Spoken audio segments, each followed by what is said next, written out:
Hello, everybody. I was a little ambitious on the last stream. I said that I thought I could finish this project in 12 hours, and that was a little too ambitious. So I'm giving myself another like 8 hours, I think. Hopefully I can get it done in that period of time. We got a lot done in the last stream. I mean, the bones of the project are set. Everything works. Let me turn this off for a second. So if I hit the keys, everything plays. I can even, this sound right here is for this row. I can change this, change the sound. That's a weird sound. I don't like that sound at all. Ew. Okay, so one of the things we're gonna do is take out that sound. But all of that works. And then also, of course, since it's a drum sequencer, we can play this. And we can change patterns as well. We didn't really create any patterns except for that first one, this one right here. All of that works. We can also change the volume of each thing independently, panning it to the left, panning it to the right. Let's put that in the center. We can tune it. And that is like independent for each sound, which is nice. And we also added this randomize button for if we are doing this. We can change all the sounds. And that's pretty cool too. So, I think the first thing I want to do is right now we have just this line going across like this, these little guys. I think I want to have something that like highlights over top all of this, kind of like just a rectangle that moves across the whole screen. And then I also want to create something that shows which of these sounds you've played recently, so which row it's like associated to. And that will make it a little bit more clear that like these controls are controlling just that row. It will just like help with the UX, just make it a lot more obvious what's going on. So let's start off and Affinity Photo. I am going to, how big should this be?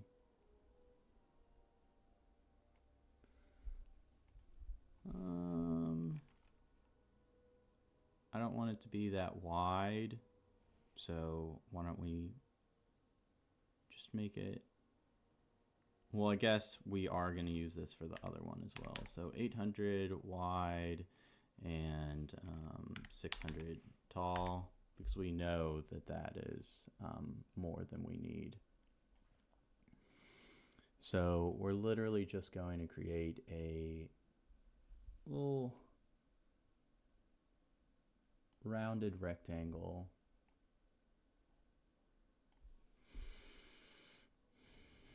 Let me put on the music.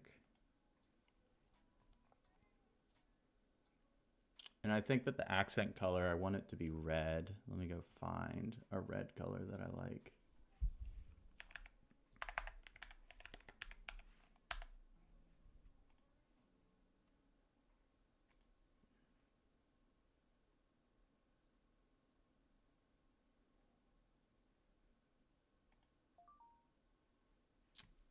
This seems a little bit harsh, but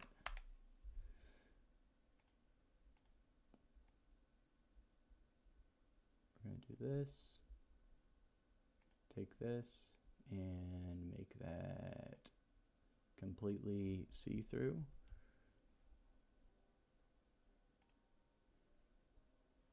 And make this thinner.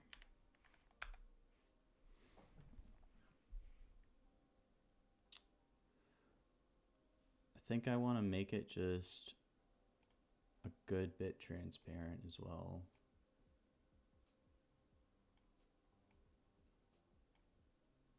Why is that not? Do I not have this selected? Oh.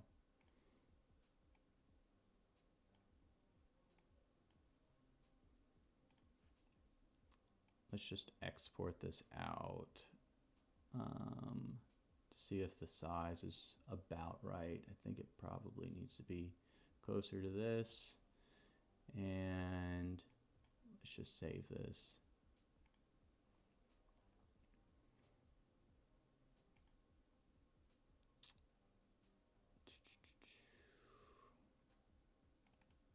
And I think that this will be, I can be a little bit more educational with this stream.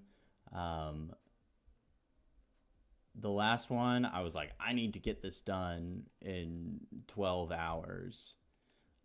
So I wasn't really like talking through everything I was thinking. This time I'm going to be, I can chill a little bit more, I think. Resources, do I want to put in there? No.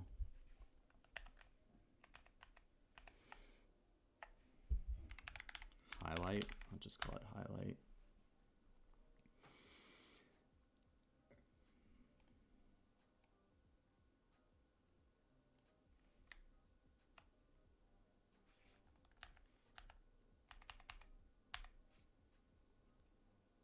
Let's crop it.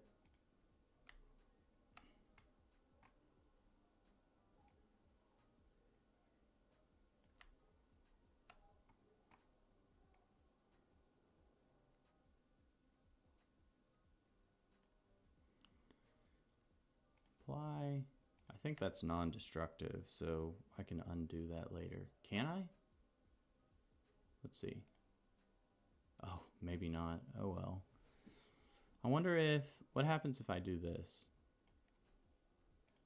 Okay, cool. I get those pixels back.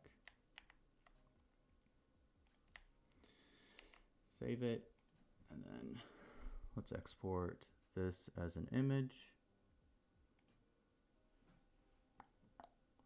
Bar drums, samples, resources, pictures.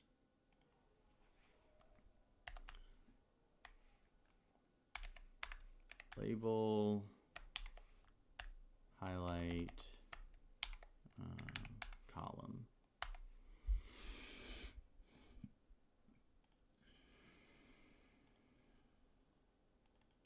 Oh, I also need to start my clock.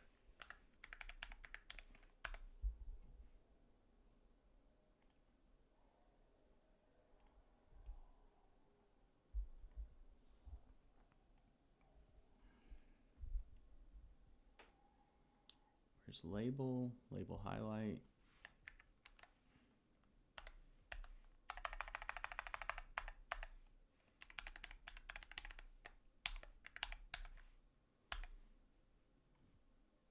Cool.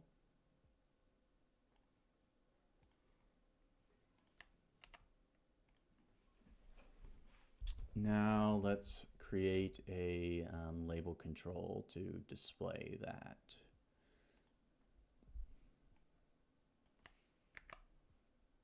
Also, I should check to see if, let's see if I can even hear myself on stream, because I messed that up last time.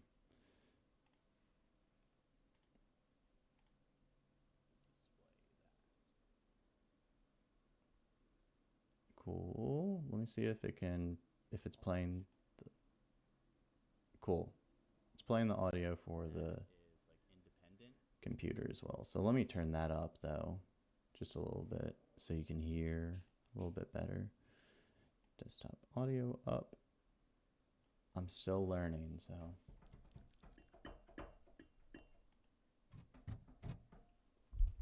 Got it.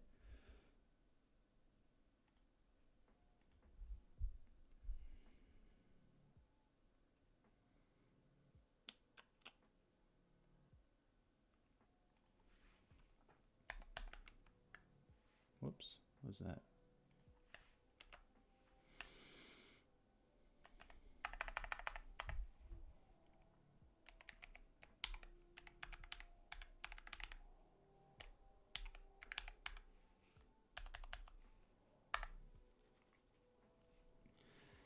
Let's see, let's put it just at 10 for the beginning.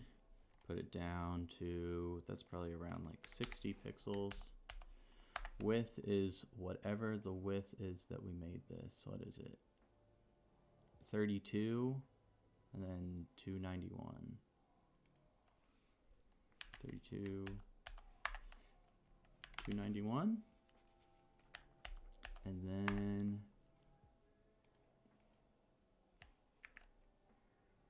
just the name of said image, and we don't want any text. Cool. Let's see where that lands it.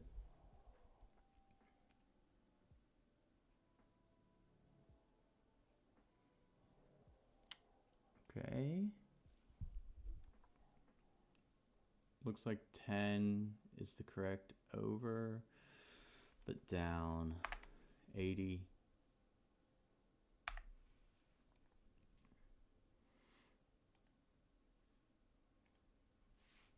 Down to 86.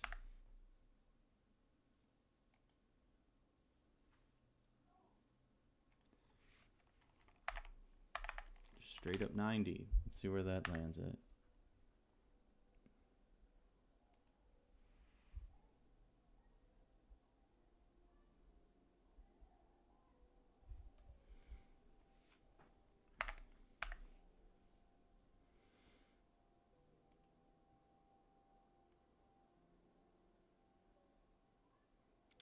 Cool.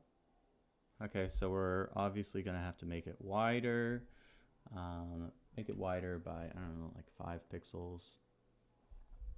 This is something I've learned to really like about making instruments with highs. I can just like adjust this a lot easier. I don't have to go into like some software, external software to edit images like I do here. So make it 38. I don't know, let's go up to 40. And then down, that looks like a good 15 pixels. So let's bring this down to 75. Cool. Apply.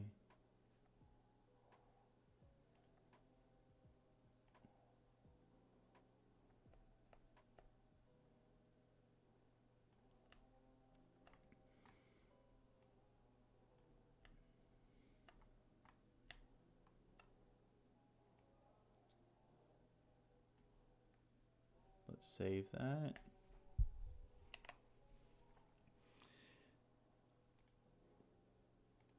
Export it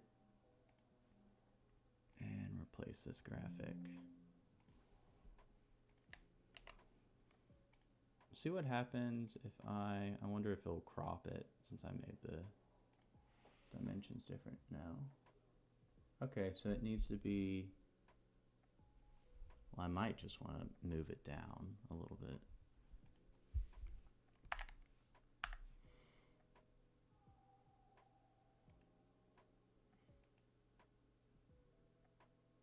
Okay, that looks good, but I'm not sure if I want it to be over top of it or if I want it to be behind those buttons.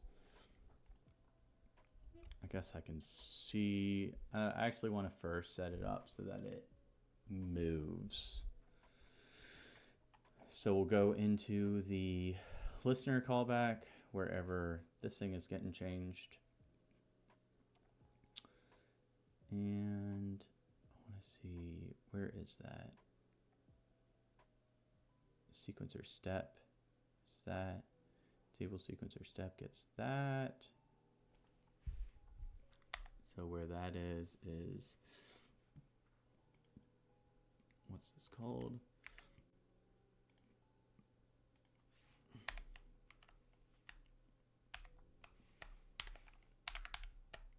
Label sequencer highlight column. We want to affect the position X. And we're going to, we know that 10 is nice base point. So 10 plus whatever these buttons are that I made a whole bunch of them.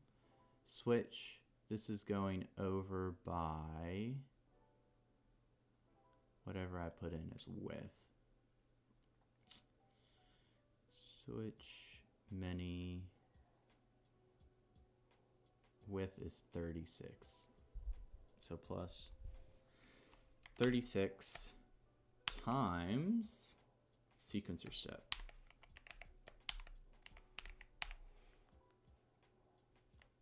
Cool. So now, let's see, I think that this label should be moving at this point.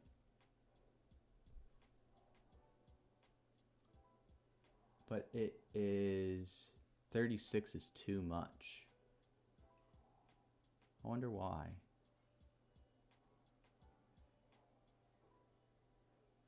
Oh wait, wasn't it 36 minus 3? Oh, it's width minus 3. So it should be 33 instead. Let's see if that looks better. Cool. Now it's moving along. But I think that we also want to check to see if it looks better being over top of those. We also don't need this anymore. Or maybe I'll erase it later, but for now I'll just do this. Table sequencer step.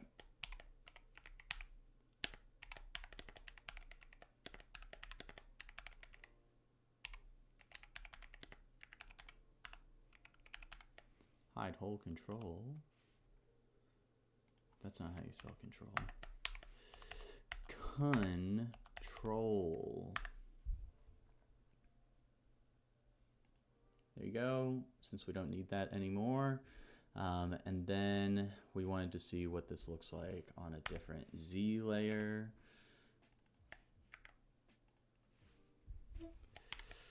Label. Hey, what's up, Simeon? How's it going? Yeah, I'm at it again.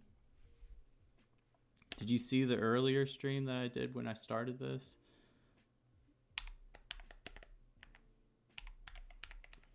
Z layer. 1?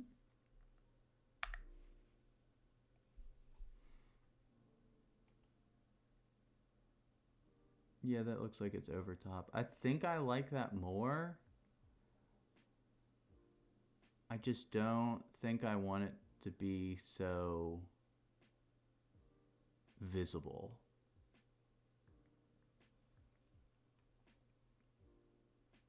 Yeah, isn't it crazy how far I got in one day? A lot happened in that one day. A lot of the boring stuff. I think today will be a lot more exciting. I'm gonna actually add in, like the other day I kind of did everything that you expect from a drum sequencer, but now it's more like, what am I gonna add to make this more interesting? Let's see, do I want to maybe I do actually want to add a fill. Just very, like, not very bright.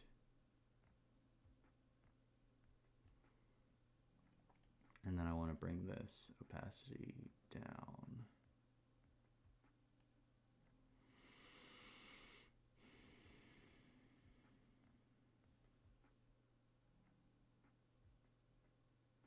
Frying some potatoes for lunch. That sounds pretty good to me. Last time I streamed, I didn't eat for like 10 hours, I think. I was so burnt out at the end. Yeah, I can't do that again today. I have to do, like, what did I say, like 8 hours today? Especially for someone like myself, 12 hours was absolutely exhausting.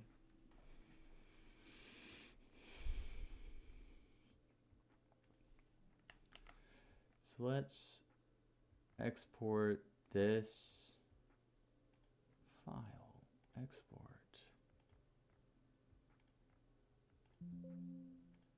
Let's see if I like how that looks more. I think that's a little bit too much highlighted. So let's bring this down.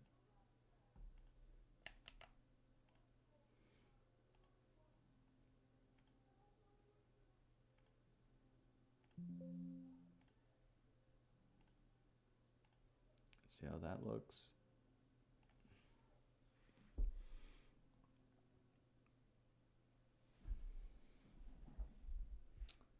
Does it just look weird having two different... Let me see what this looks like if I...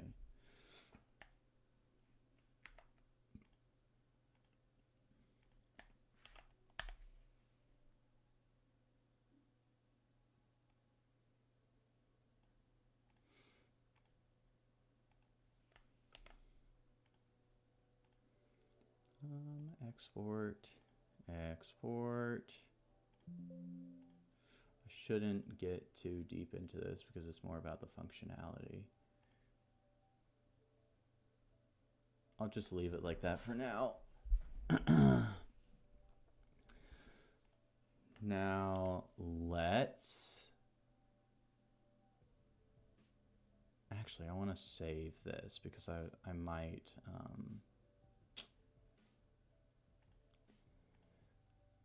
I want to save as a different one.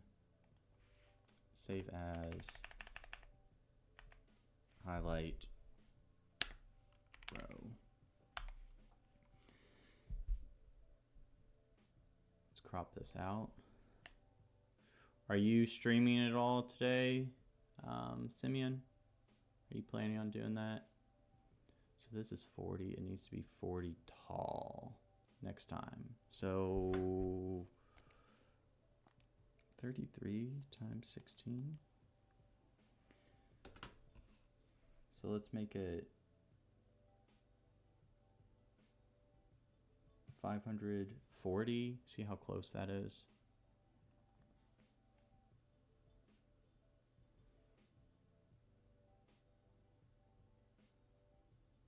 I don't know why I'm bringing it out like that. Just do 540 here. Oh, that's why. 540, and then this will be 40.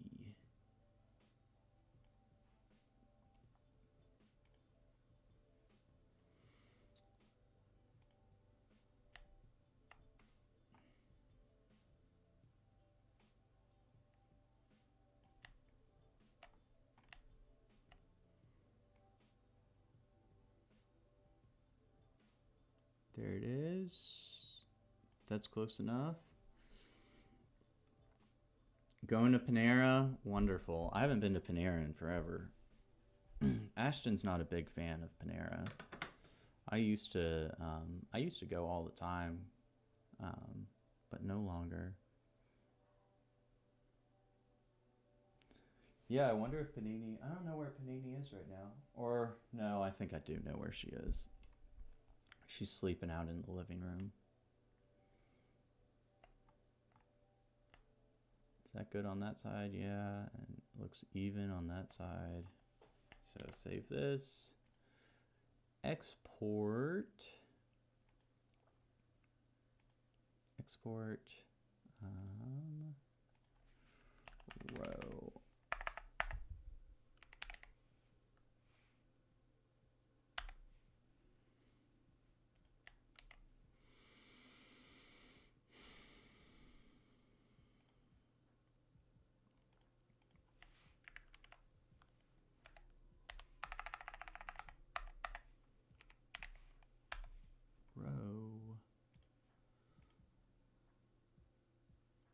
Let's make another one of these.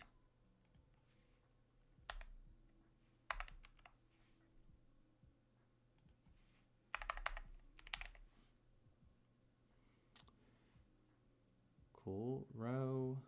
It's going to be 540 by 40.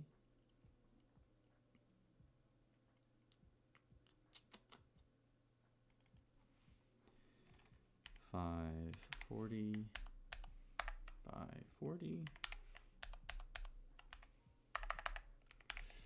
Row.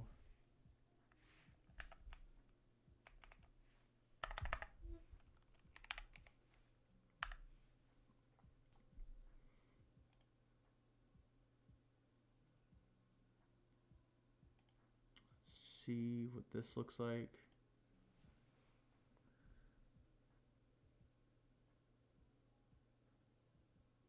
Okay. So we need to make it, that's weird that,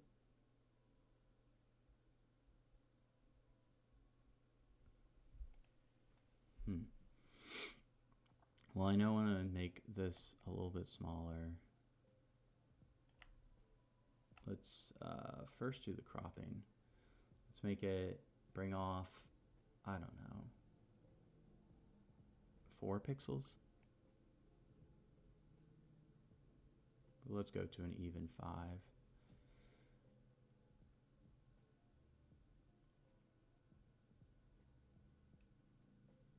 And then we will apply, then bring this guy in a little bit.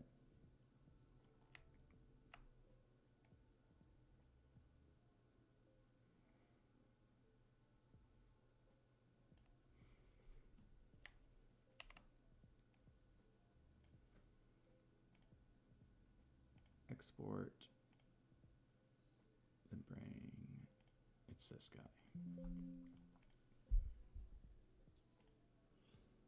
See how that looks?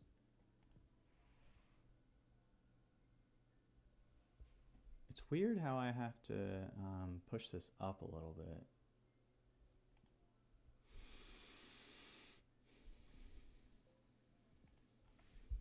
'93, more like 91.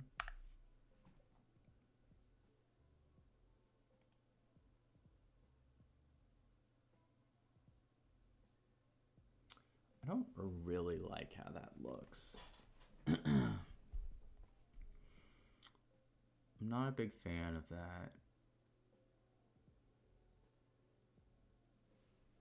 But I also really don't like how this is a little too tall. So let me bring it up by 2 pixels. File, export.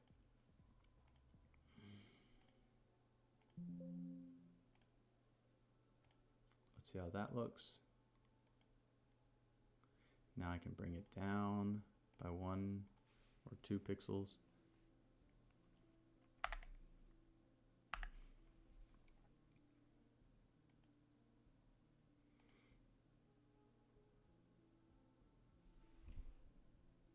That looks better. I still don't really like, I'm considering just making like 2 different versions of each button and having them be like red,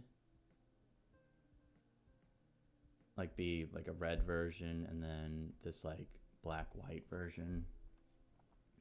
I don't know if I want to go that far, but for now I'm just gonna sit on this, see if it might grow on me. Probably won't, but yeah. Now let's make it so that whenever I click a note, it changes the X position of that. So kind of similar to this. On note, if it is on a trigger, then row active, got it, cool.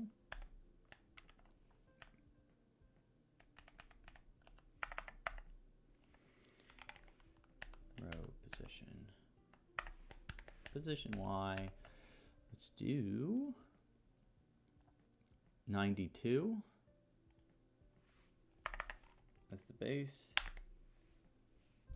Well, actually it wouldn't be 92. It would be, well, I guess I can do the math that way.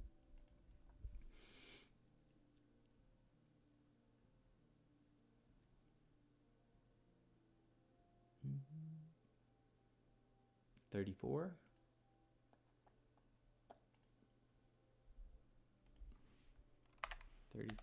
Not times that, but times row active.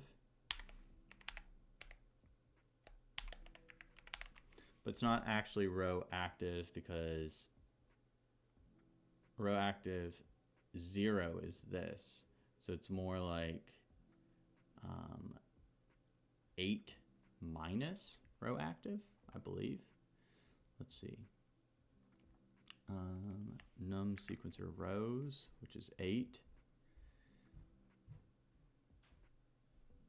And so this minus that. Let's see how that looks.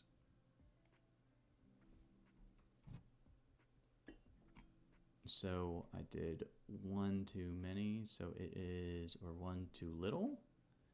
8 minus that, minus 1. Or did I get that backwards? No, that's good.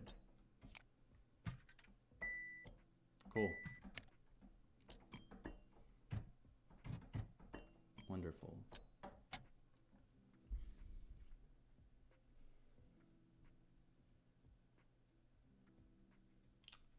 Functionality wise, I think that works well. I just think it's a little too like in your face. I don't want to be able to see it that much. What's up, Alex? You made a browser game? Like one in your web browser, you mean? So I'll do that, and I will take a break.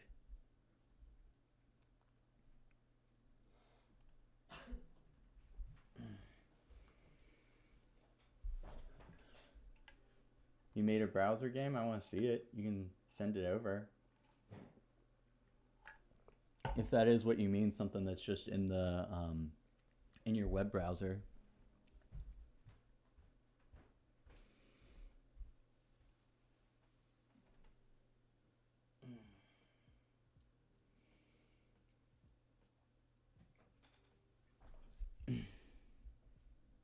Yeah, I mean, I'll give it a shot, as long as it is safe for the stream. Especially since I'm taking a break right now, so I'll try it out for 4 minutes.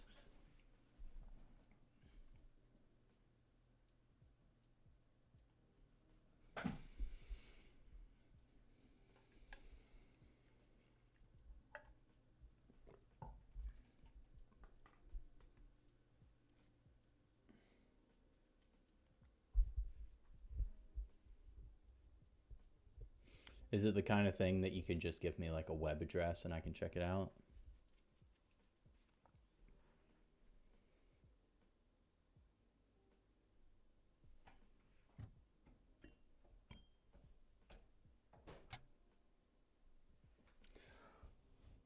Doorway to Victory Itch.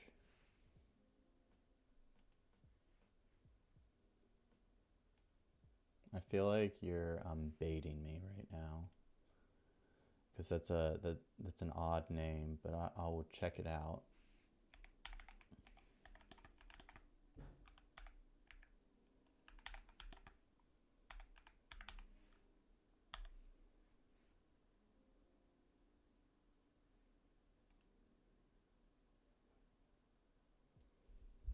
Oh, it was part of a game jam? Keep it up. I'll keep it. It's multiplayer only, but I can definitely see how it would be fun with a friend.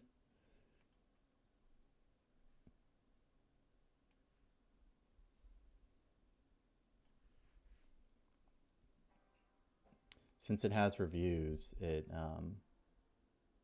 yeah, I see that you made it for a game jam. That's pretty cool. I've never done any of those things where, so with a game jam, aren't you given like a limited amount of time to make it? Continue as guest.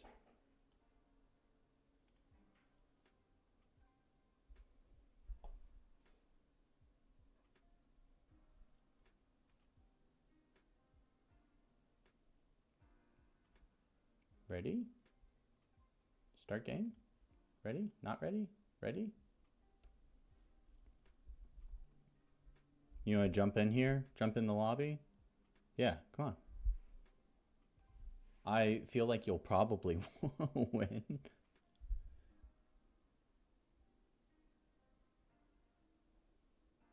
There you are.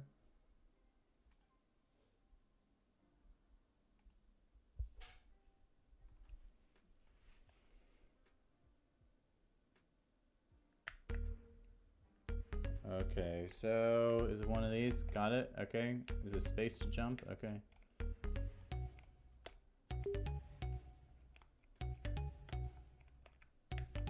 I have to get used to this. I'm much more of a...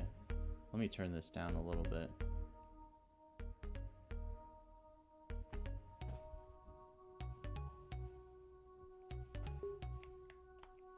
Oh, geez. I have to click back on this.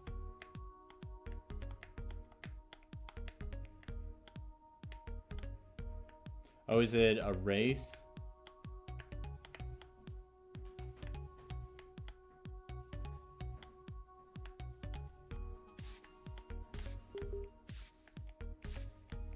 Oh, geez.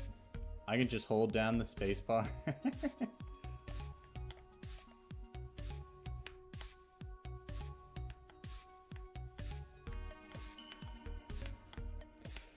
I really do feel like I should, how do I get through this?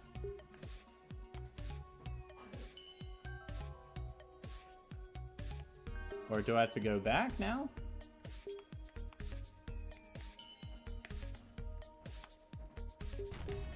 Oh. Game over. Wait, why did mine not... Why did my door not explode?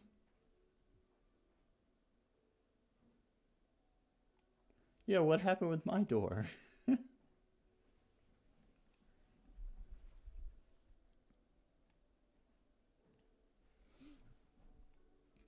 me put this back over here. That's really cool, though. I feel like I should... Love you. I'll see you later. You're the only manager, right? No, his closing. Oh, cool. Okay.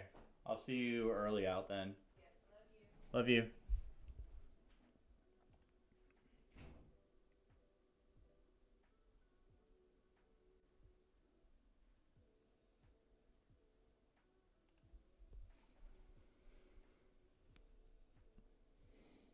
Let's get back to this. Yeah, that's cool, dude. How'd you, what do you use to make web games? Or browser games, as you said it.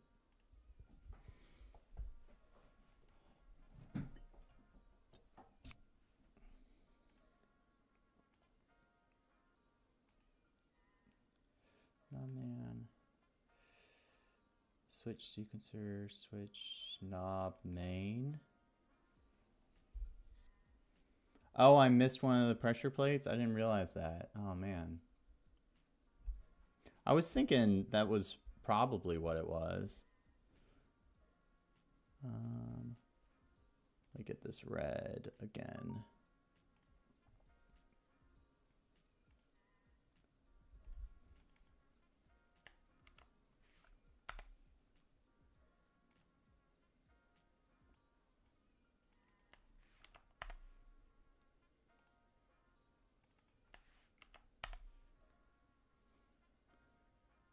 That's a little bright, I think.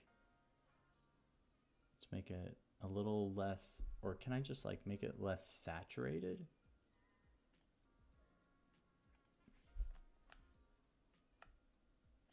Or let me do it on the ring so I can really see it.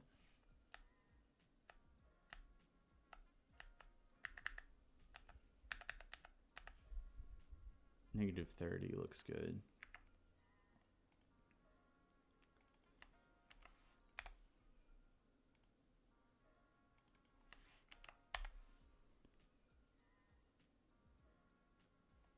Look at how this point looks weird. What's this? Is this part of it? Oh, that's that. Cool. Save it. Let's export image over to where is it? Where's the knob? Knob main, there you are.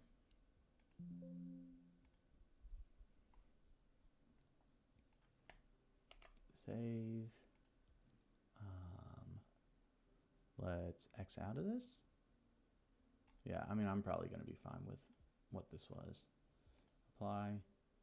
Red, nice. Just having those accents makes it feel better. I do not have an itch account. With gdevelop, I can make downloadable games too. I use gdevelop. I need to check that out. I'm going to put it in my browser. Gdevelop. There's so many different things that I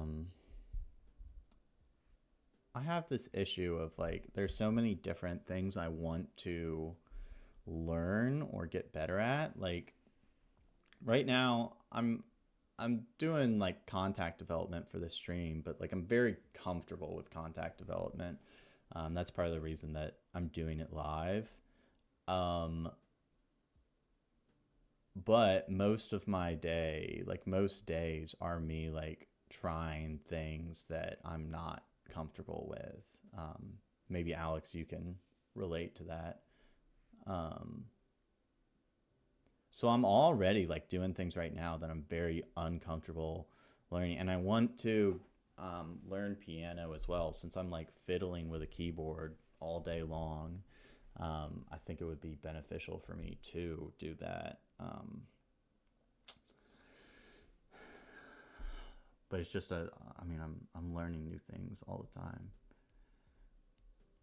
I can only do so much, because anytime you're learning, it's kind of, you're investing into it, hoping that down the road you can translate it into a profession, which I did with Kontakt development. I'm kind of trying to shift into plugin development now. Red there. Maybe I want to make these.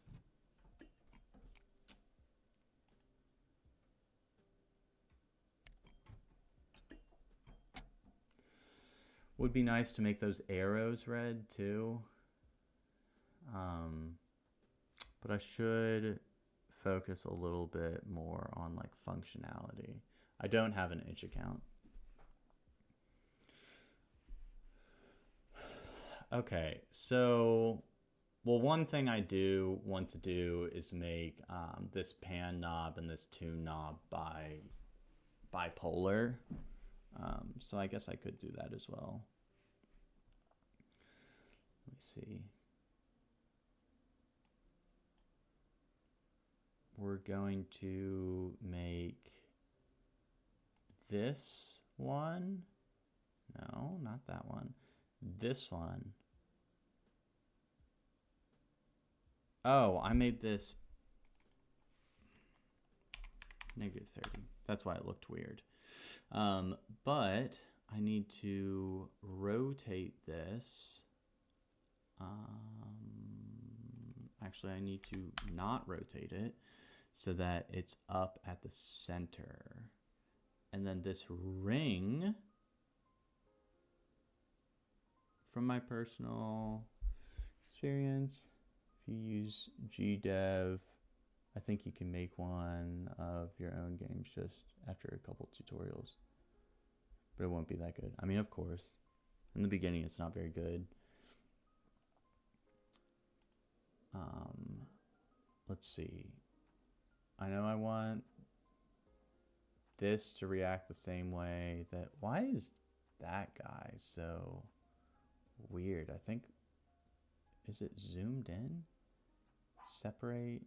No. Offset? Huh. Where is this? That's at 45. That's weird. Okay, let's see. I'm going to make this rotate out from here. If I put this at 0, will that be good enough? Test. That is what I am looking to do. But I also want to change, not that one, but this one, down to 43. 1, 2. Which means that I will have to change this as well.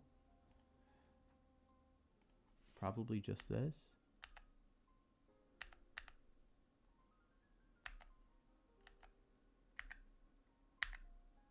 If I were to go down, oh,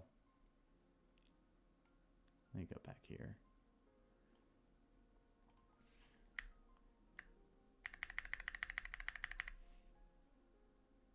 Y'all can't see that all that well. See, what was I doing? This. That looks good. So now testing.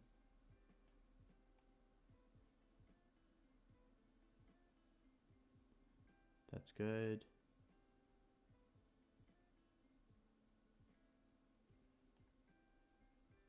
But this might be a little confusing for people because it kind of looks like it. Well, if you move that, you'll be able to see.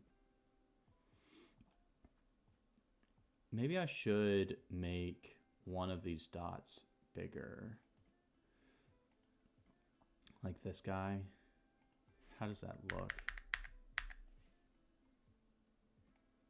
Up here it might be cut off. No? Does that look weird?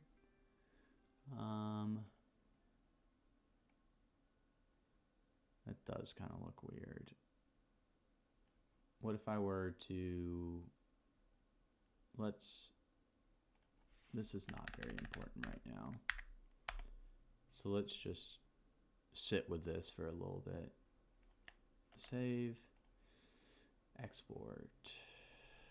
Over to knob main bipolar. Is that how you spell bipolar? Polar? That looks right.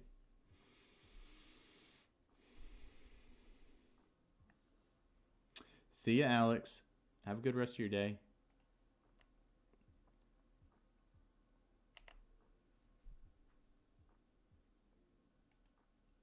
And then while I'm here, I will bring this guy over to 140.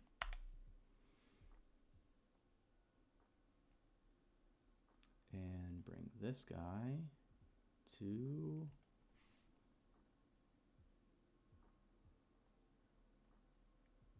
-140 as well.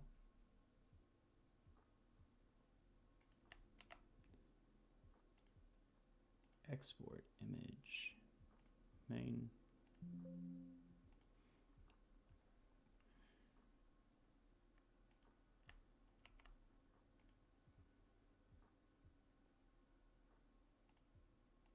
Let's go back over here. Resources, pictures, knob main bipolar.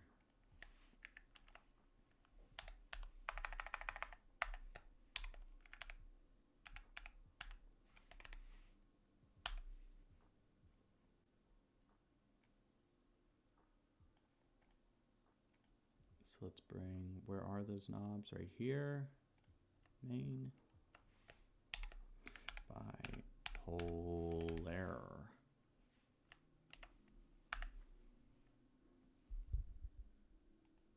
So now you'll see that this is this knob and this is also that knob, while the volume is a regular guy.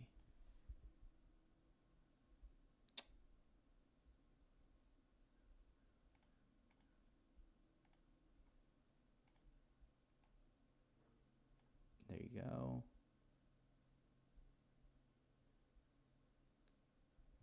Gets the job done. Okay,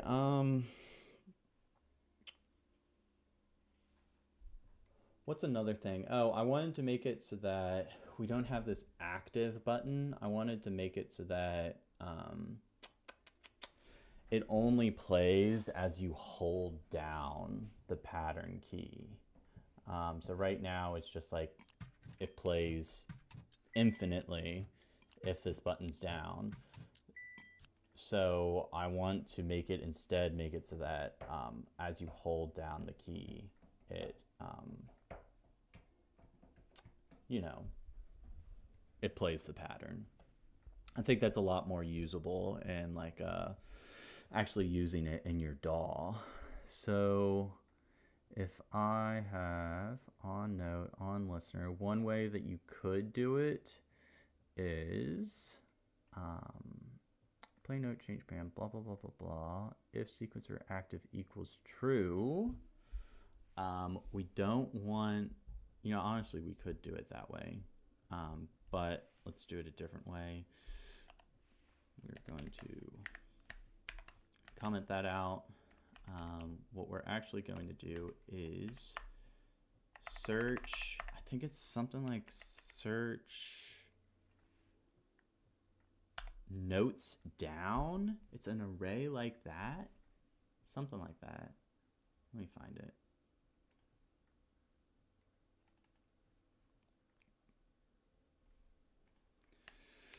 Find notes down, or is it keys down?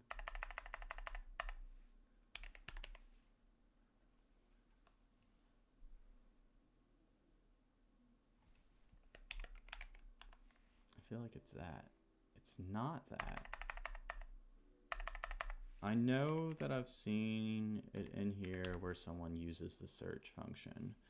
So let's see if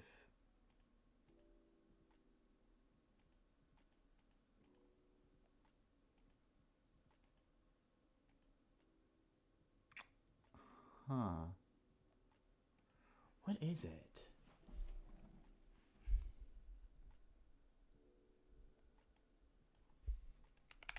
Down? If I just search the word down, key down, it's just not keys down, it's key down. So search key down, and this essentially is just an array that, like, if you have like a button down, so it's an array of like 127 different inputs. It's a 127 array or 128. And then it just says whatever the state of each key on the keyboard is. And if I search that array for the value 1, then it just has a 1 wherever there's like a down note.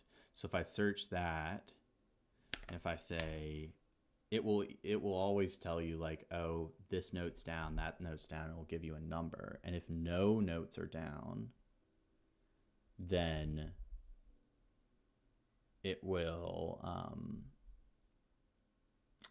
give you a -1. And I already see an issue with this, but we're going to do it anyway to just kind of see.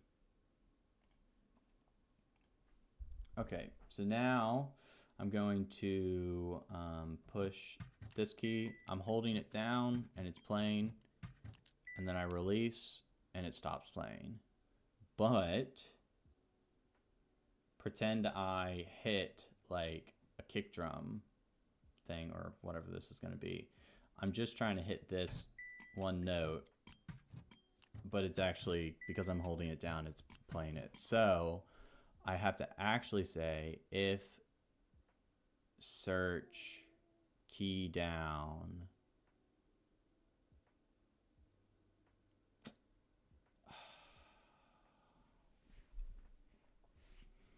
I could say something like this. Search key down is in range this of whatever this is.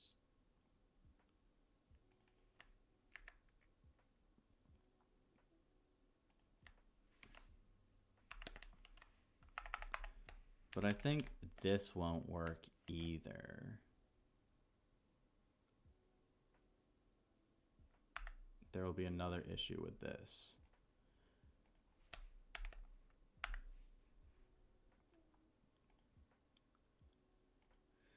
So now, if I hold it, let's see what happens. This works. If I hold down that, it works. If I hold down this one, that works. Let me see the top one. That works as well. But if I were to hold this and then hold down a kick or another key, I just want this thing to play, but I want the pattern to continue. But essentially, the way this works is that it searches for the first value. So what's the best way to do this?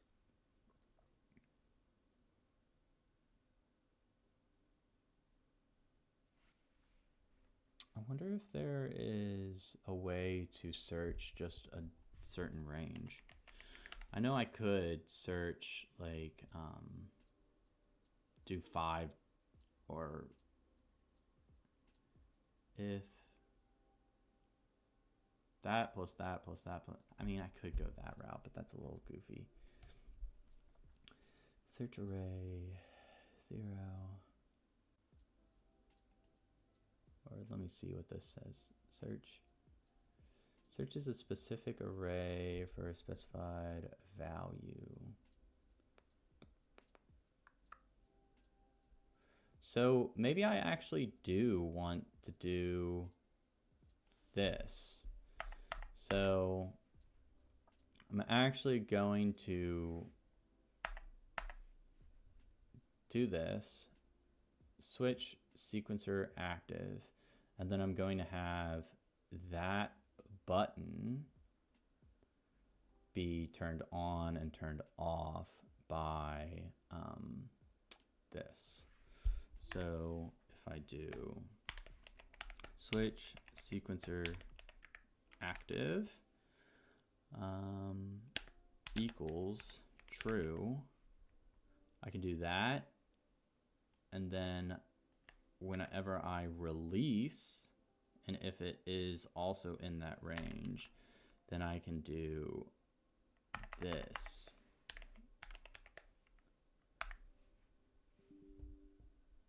Oh, it is. I need a little that there. Same with here.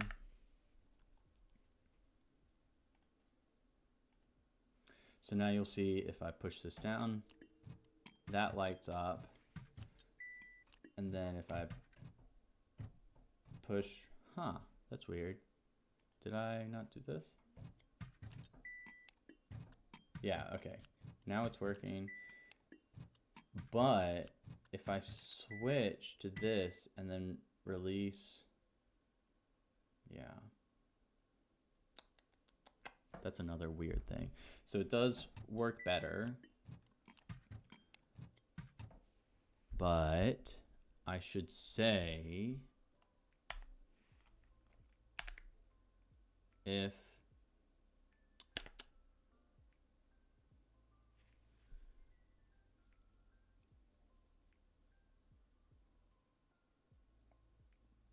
non-event no.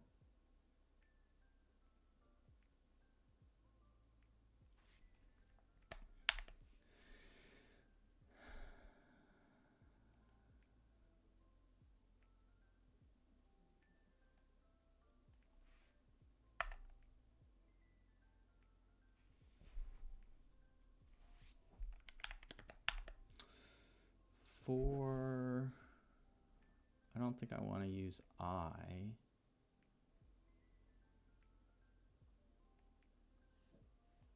guess I can do it this way. This is just kind of weird. I don't like this at all.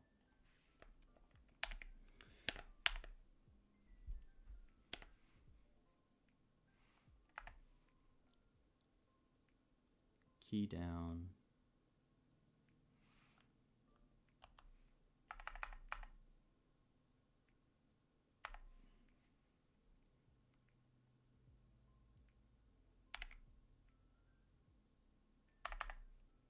I don't want to do a for loop. Can I use a poly? Can I use a poly I? Let's see. For poly I equals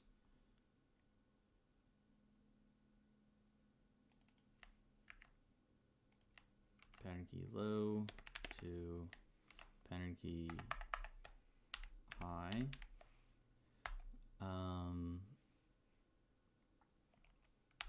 If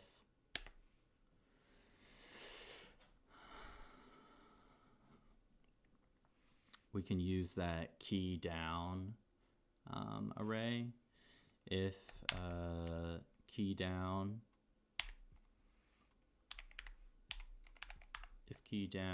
of poly I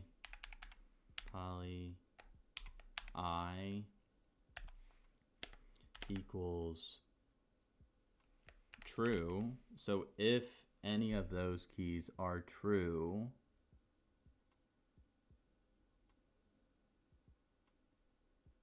then make it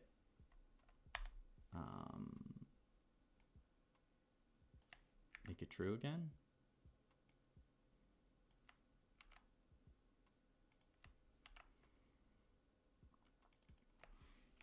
True.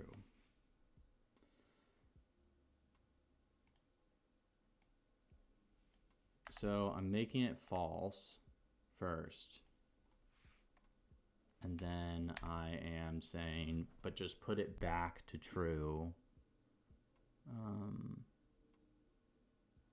If one of these other keys are down. That's kind of weird, but let's kind of see where this takes us.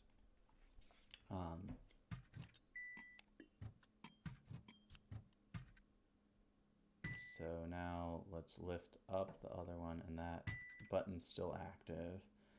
But if I release, it goes off. Okay, so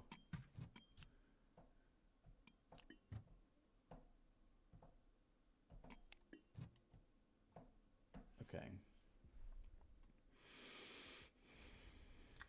But this now is kind of weird where if I push this, it's not going to actually play. But do I care about that? I don't think I do. I think I'm perfectly fine with this just switching, this not being like something that performs. Does this, so here is one thing I do want. I want to be able to make it so that when you click these, it plays the sound. But right now is my break. So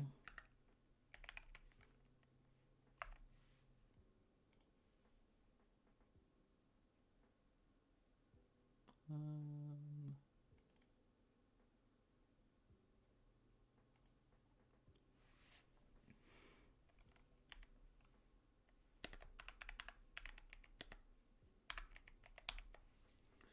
5-minute break.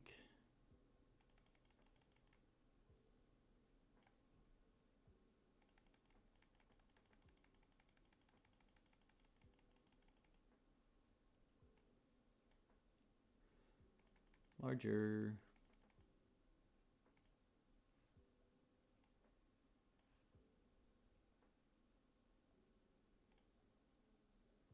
Can I even find a place to click, man?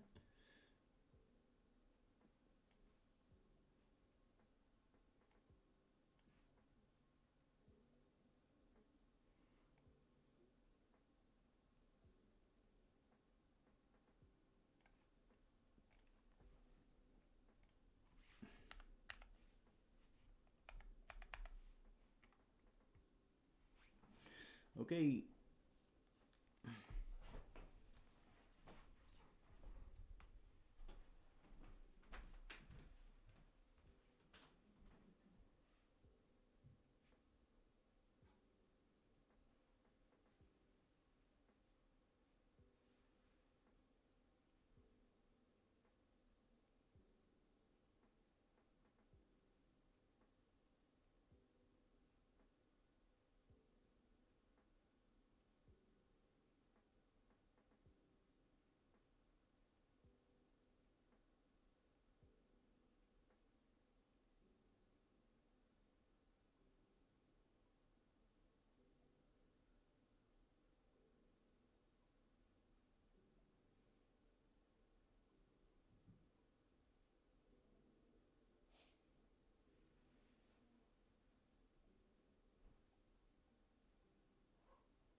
If anyone's watching this part, they probably skip forward through my break.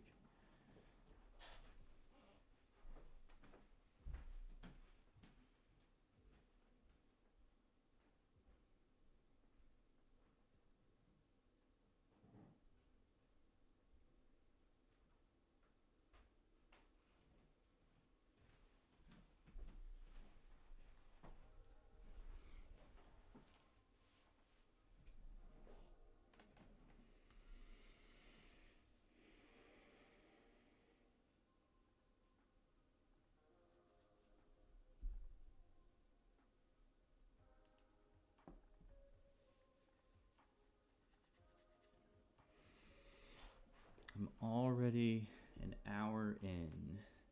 I haven't gotten that much done. I mean, I've still gotten some done.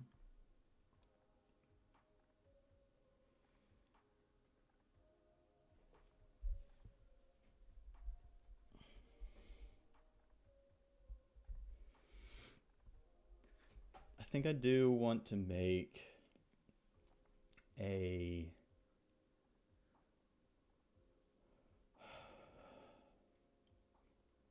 white version of these control, or let me make sure I can, yeah, I can still click it. Okay. a white version of this and also the column one as well. So it like turns red when it's actually active, and then it's just white when it's like going. I think that would be beneficial, and that's, I mean, yeah, it's visual, but it's still like functionality, so I can do that now. Yeah, today feels a lot more chill than the other day. So let me go back into here, and I'm going to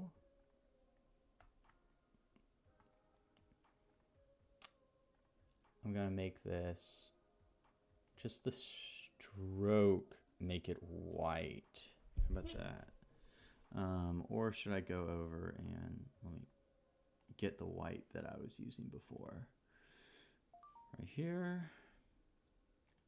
And I'm going to make this white.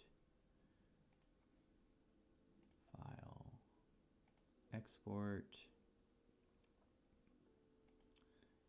Export and make it row.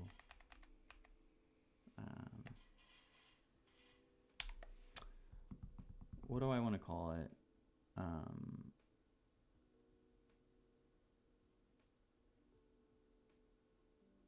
Default or just active? But I'm actually going to call it disabled or disabled, able, on off. Why don't I just do off? I don't know why I didn't think of that. Off. And then I'm going to call this other one. Where did I put that? The other one should be on. On.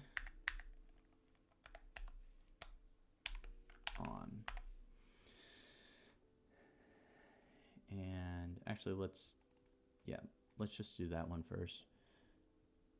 Label blah blah blah on, and then do this copy paste off. So now I am going to do this and say off. Or am I just doing the row? I'm probably just doing the row. I think that's what I just did. So this is still called off. That one's still called on. So let's see if this white comes up. Yeah, so it's white, but it still has this like red tint. I don't know if I like that, but whatever, we're going with it. And also, I think this needs to be over just a little bit.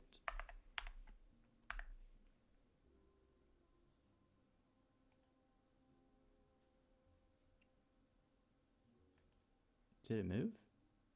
Oh, because I did the wrong one.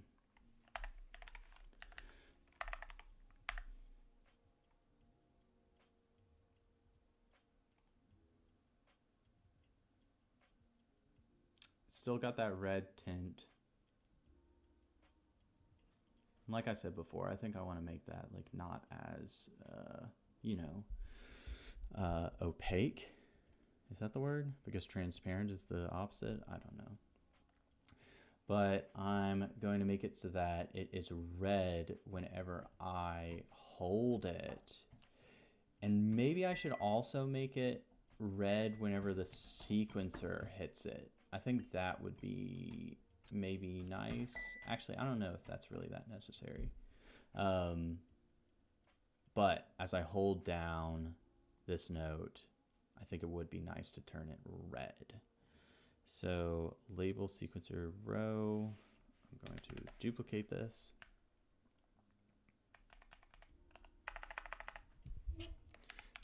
Picture. And we are going to call it this.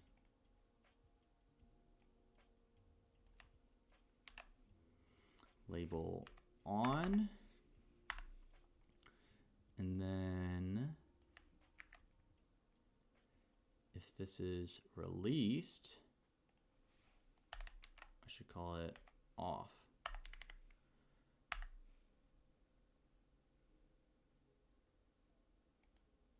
So push on, release, it turns off. So red. And what if I go like this and then release that? Okay, so that's not what I want. So I say, it's kind of a similar logic as this guy, where I say, I'm originally going to turn it off, and then I might turn it back on.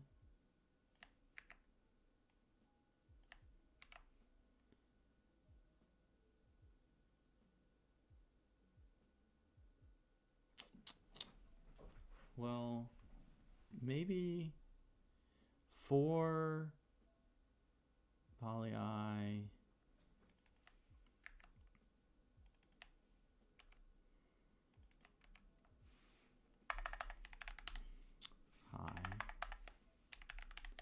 hi,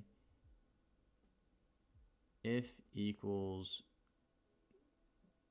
key down poly I,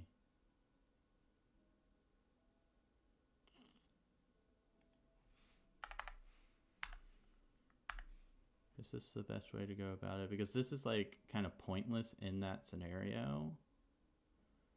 So it's like, I should do something more like,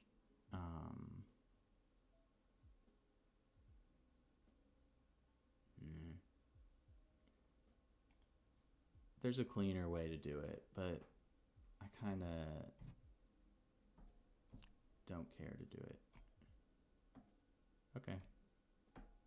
Yeah, that's good. That works now.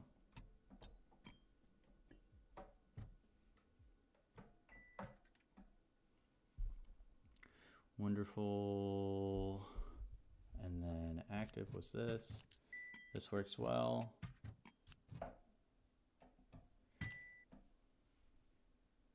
And now I want to add the ability to, if you're clicking these buttons, it'll make the sound. It'll make that sample, or it'll trigger that sample. So let's do that.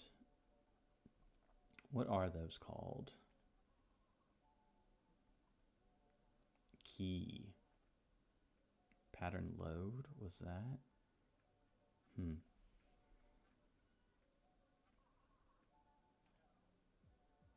Let's condense this. File code folding.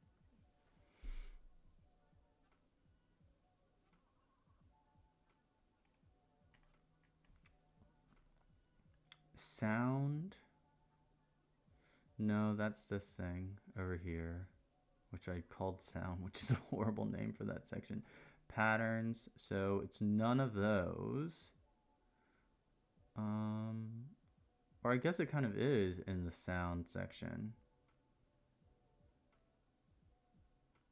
Okay. Copy this.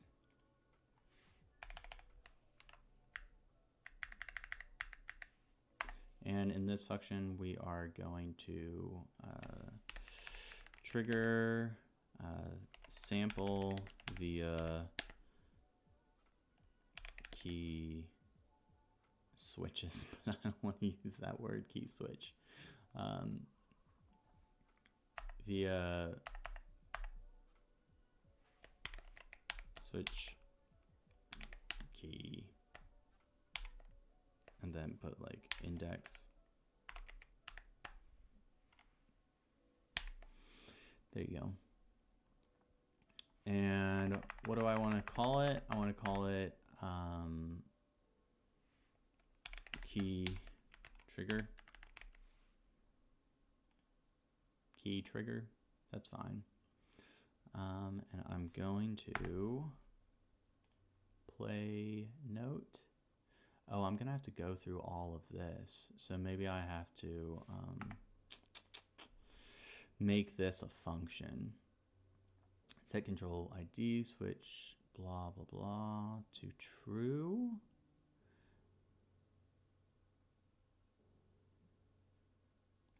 So I think I want to call this trigger key because I realized I want to call something trigger note. Probably trigger play note, which is going to be all of this. Play note ID. Note ID equals that. Allow listener J. Now that means that I can probably just declare something. I don't need to do this like LI, LJ kind of thing.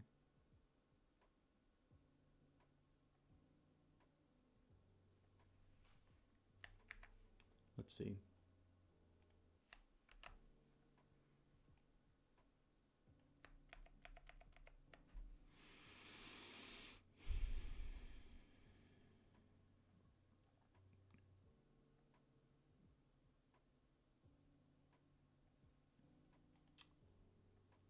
Node ID.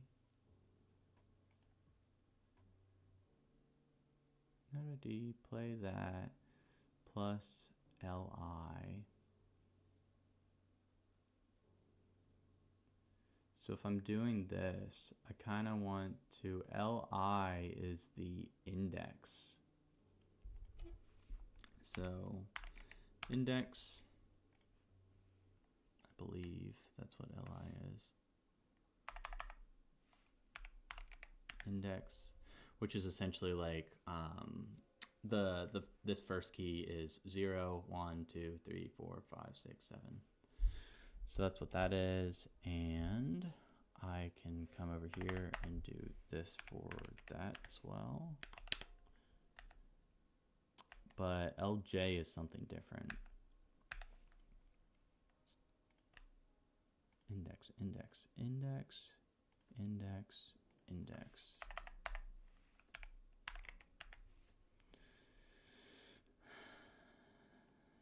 That looks good. LJ is just going to be, what is this? Set event parameter array node ID allow group. This is the sound that's being triggered. I guess I can say like group. Yeah, I should probably just call it group. Group.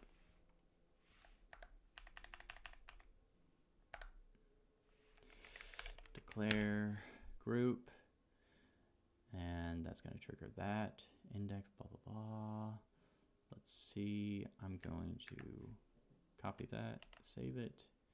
And then instead of calling this, we are going to call that. Let me comment it out first before I go and delete this. Trigger that index, and index is, in this case, LI. And this is on listener. So let's see, does this still work? It does still work. Let's make sure I didn't add an error there. Cool. So now we can get rid of this chunk of code, which we are also going to call via this. And I want to see index. I probably have to include the velocity. Yeah.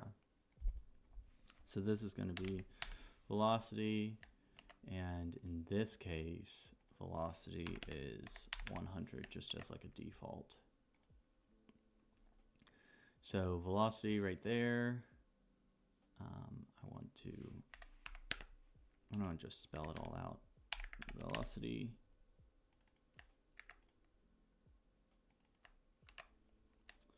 Save that. Let's make sure it still works. Yep. Got it. So what we want to do now is sound pattern. I feel like this fits in pattern more, but maybe I will do this to kind of just make my brain like it a little bit more. And then these are parameters, not parameters. That's kind of lazy. Adjust. Cool. And then pattern, this guy, we are going to do this.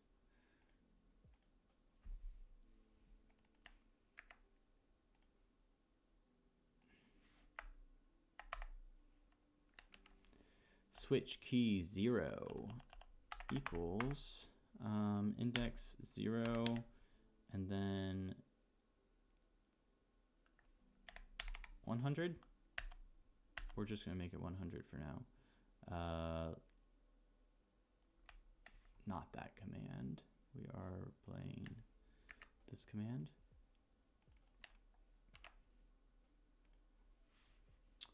And let's see if that works before we go and do it for a bunch of controls.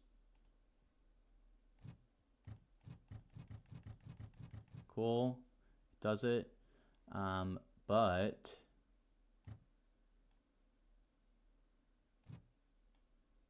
it also changes the color. I want to make it so that if I release the button, release the switch, it goes back to the off position. So let me see what happens when I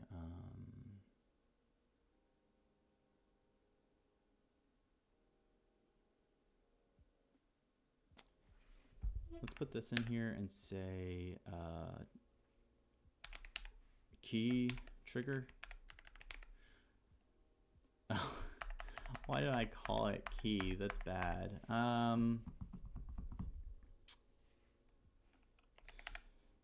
Switch trigger. Switch trigger. So this is going to be like true or false. Like, is it triggered by the listener or is it triggered by a switch? So in this scenario right here, this is triggered by the listener. So we're going to make it false. But in this scenario, I'm going to make it true. So I want it to react two different ways. Let's see what happens. I don't know if, I think it'll, yeah, I mean, it'll turn it off. Index, let's see, set control par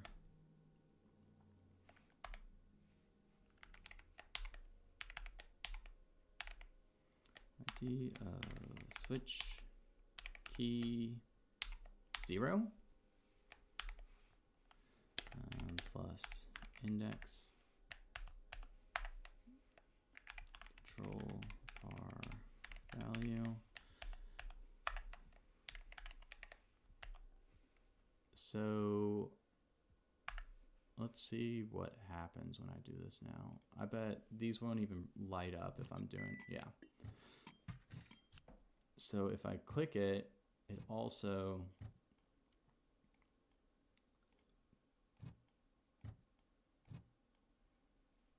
can I, oh, I should just do a wait. That's all it is. Okay. So if switch trigger I wish I could just do that, but I have to put equals true. In a lot of programming languages, you don't have to do that. So do this. X. So if I were to just do it like this, you will see that when I do this, all these light up. If I do this, it doesn't light up, okay? So, but if I do this thing where I say, hey, I want you to wait a little while before doing this, I would say half a second. We will see what happens then. That's too long, I think. I feel like I can do 0.2 seconds would probably feel better. Yeah. And then I haven't done it on these yet. So these still don't trigger anything, but it's easy to set up now that we have functions. So 1, 2, 3, 4, 5, 6, 7. Get that 0 right here. 7.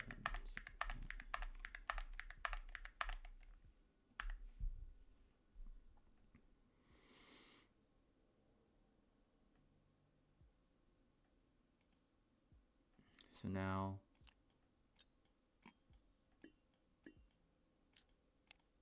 but now this, I want this to change where this is located, this label. So we can change that, and that's also going to be something that we do only if it is triggered by the button. We don't want it to happen when like patterns are playing. So maybe we want to create a function for this as well.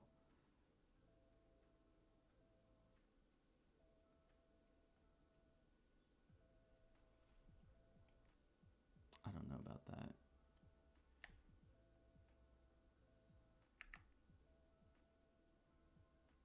Let's get this. I'm gonna do that, and then what we're also going to do, or do I want to keep it on?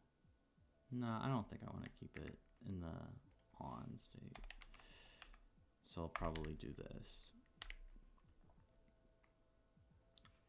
Row active. I could just do index. And I probably do want to do index. I wonder, I feel like I need to change the row active. On note, this is for pattern.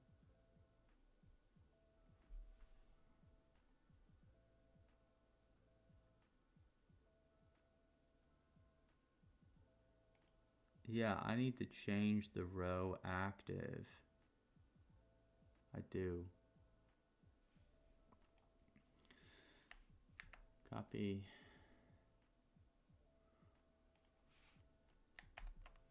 Row active equals index. And I shouldn't do it on the other one. Yeah. Okay. Index. So I should only do it in this scenario, and then I'm going to use that same row active here.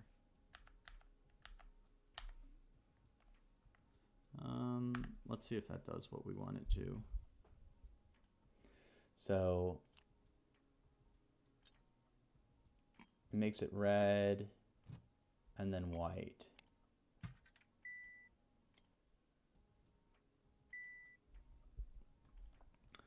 I feel like I might want to wait another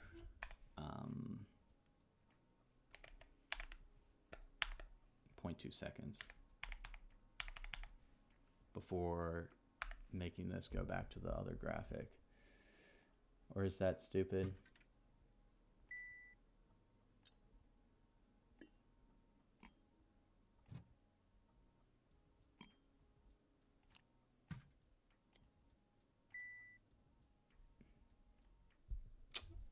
Let's meet in the middle.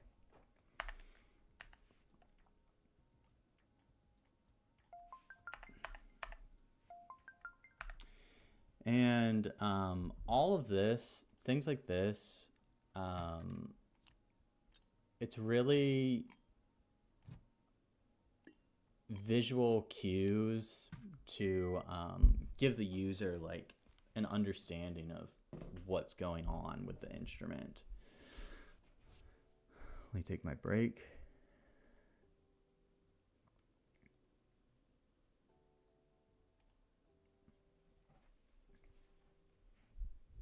So all of these things where I'm setting up these functions to kind of like have an overlay, it's very much for like teaching the user like, hey, what's going on? Because you always assume that the user is not going to read the manual, especially in this scenario, because I'm not going to write a manual.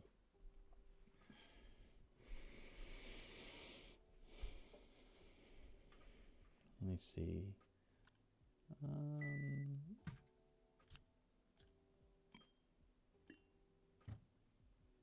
This should update. Let me see. Does it update? It doesn't. So I am missing some functionality.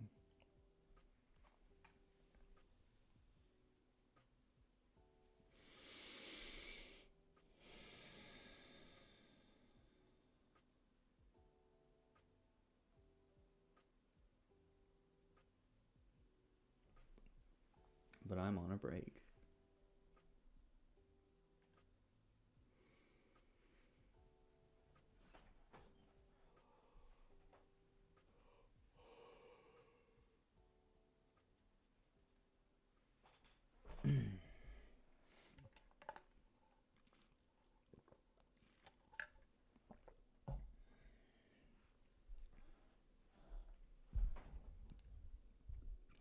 It's probably not the best format to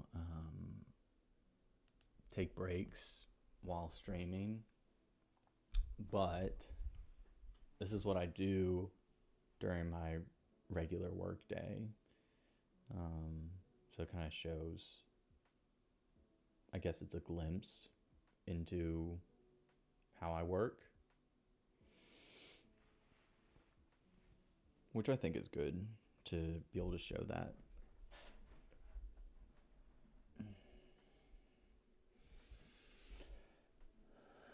So after I finish up this, I think I want to update these graphics, because you can see that it extends out a lot further than like visually what it is. Like you can see the hover state even when I'm way over here. So I want to actually extend this graphic to be actually show how wide it is. I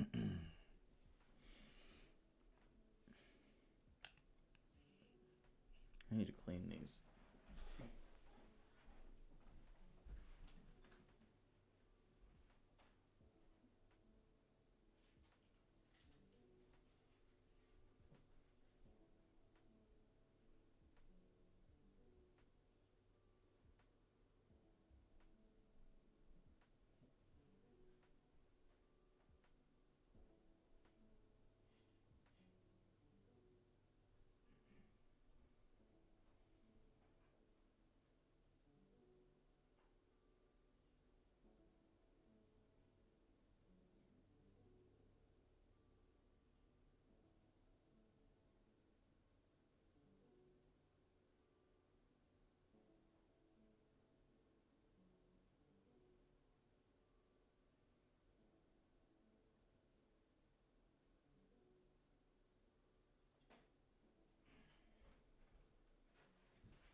Okay, so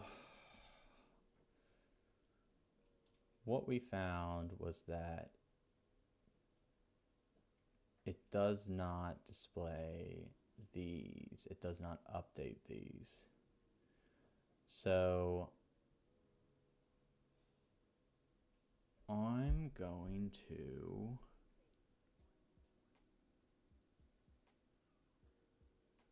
include this.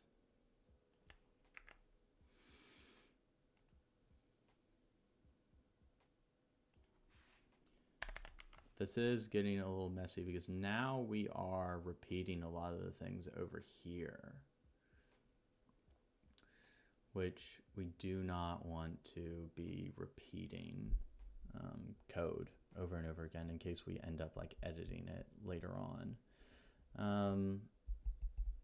So let's see what's going on in here that wasn't going on in the listener.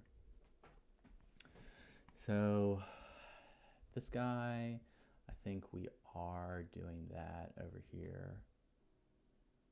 We are adjusting the round robin. Sequencer row, we're doing that. Row active, we've now gotten to the point where we're changing that. Get menu of that. Play note of that. We are doing that. Slider volume. I don't want to do this,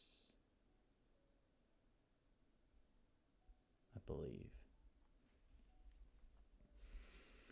So I want to input the value of the volume.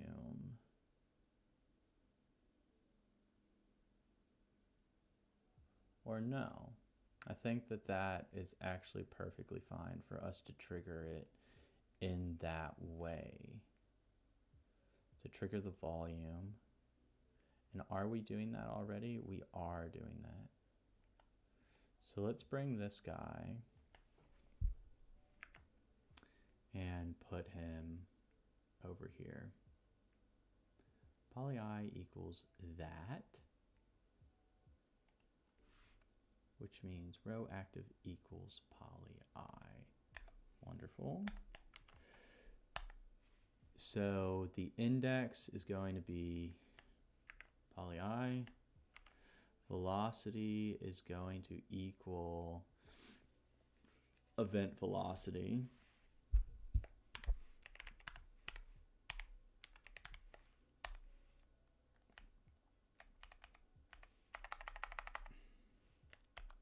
Event velocity, and then switch trigger.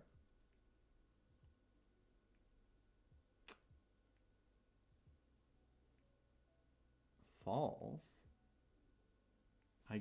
Kind of true, but not really. It's more so like switch trigger and then switch key.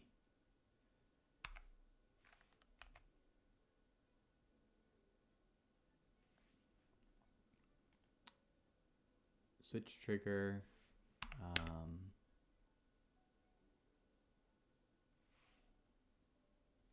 And switch key. So this is hitting it actually with the key, and then this is hitting it with the trigger. The switch trigger, key trigger.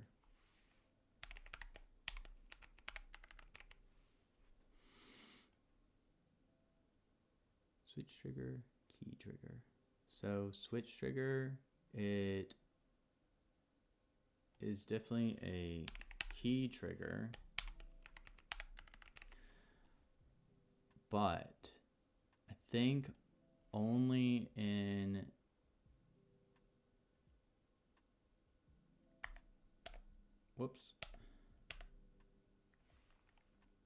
if switch trigger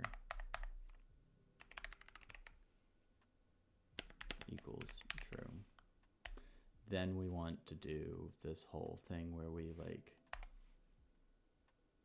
turn things off, I believe. It's probably gonna mess up some stuff.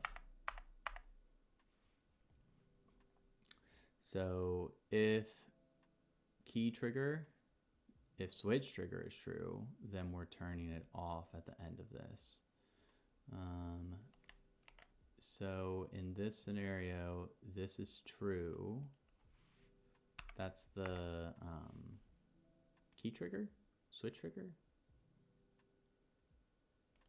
So this is false.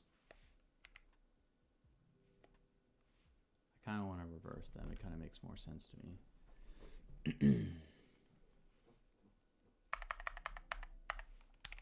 Key trigger,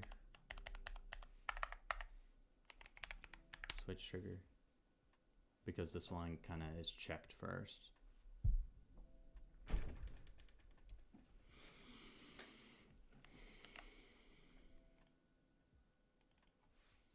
True, false, place,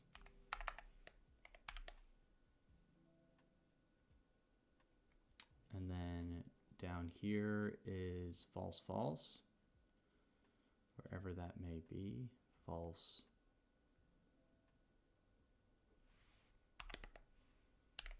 false. And then down here is true, true.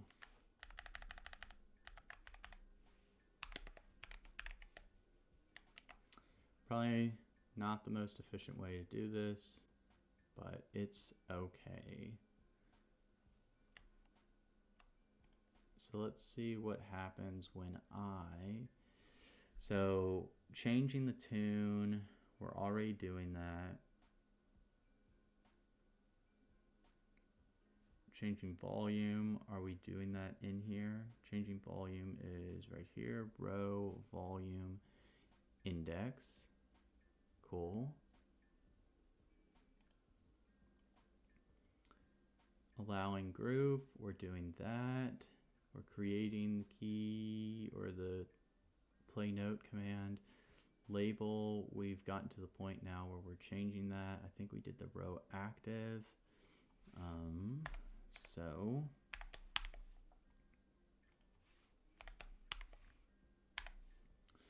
see what happens when I do this. Play note, listener. Okay. Which means this is, oh, I called a command in the wrong location. Where was it? I thought I did something with this where I did false, false. Yeah, what's this? Control, that's not true. I was actually looking for this.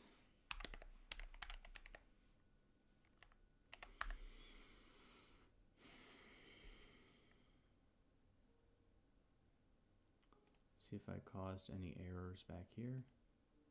No errors back there. So let's first check to see if this works.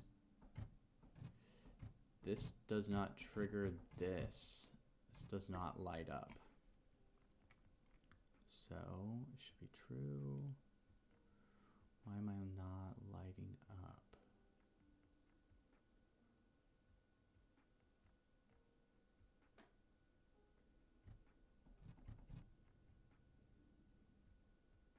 I need to make it so that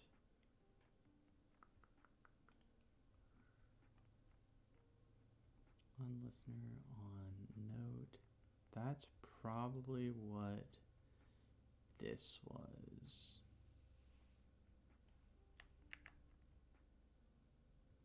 And I really only want that to be true in certain scenarios. Let me see. In the on listen, am I also doing that? I feel like I should just have that as true in this command because I need that to happen every time. On group, node ID, row active, it's in there. So,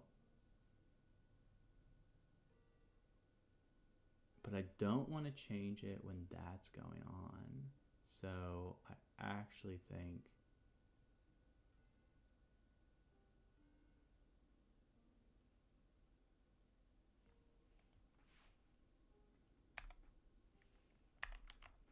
let's see, switch key, poly I, index,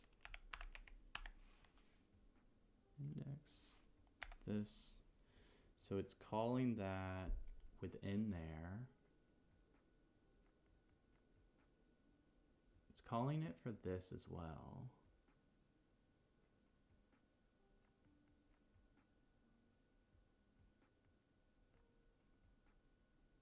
I feel like I want it to happen for all of them, don't I? I just maybe not want to change the row active, so I should just always use the index instead of row active. Okay. Let's put that up. Event pair, all group, play note, declare, change volume. Honestly, I feel like it should go at the top. Switch key index makes that true.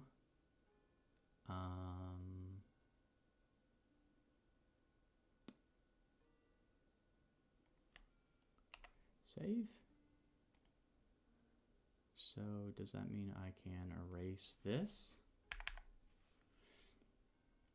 I can comment it out for now, and then on release, don't worry about it for now. Poly note, on note. Let's see what happens. Okay, so hit this, it's bright, and when I release it, it turns it white. That's cool. That's how I want it to work. Now what about this? It doesn't make it red anymore. Why is that the case?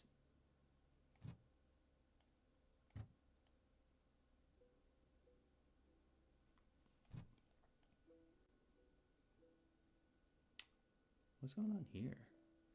Did I forget to put this in? Is it?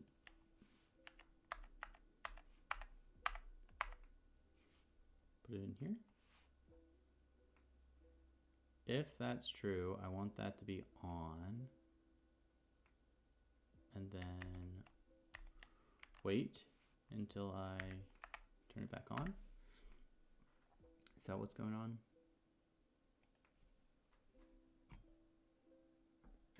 So that stays red, that's still good. And then if I do this, turns red, that stays on.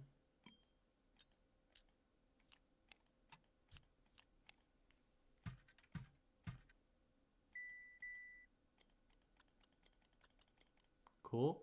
So if I then click this, and then I pan this, is it still keeping that? Yes. If I do the tuning, does it still work? Yes. If I do volume, yeah, now it's really quiet. So let's pan it over to the left.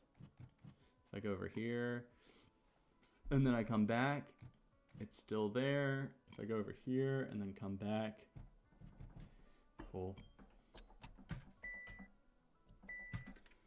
Okay, I think that works as we want it to. Does this still work? And that, cool. This, wonderful. Let's see, did the, yeah, this is still panned over to the left. Is it, wait. What am I on right now? It says it's highlighting this top row. But am I still on the bin? So why did it go up to that? I think it's just that also has a pan all the way to the right. Or to the left.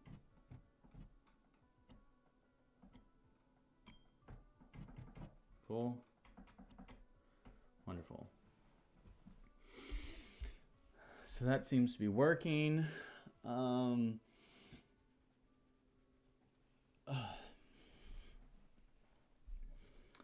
I want to change this to be red, I believe, when it's active. I think that would be nice. Let's just go ahead and do that to more show off what's going on. This button isn't necessary to be shown anymore.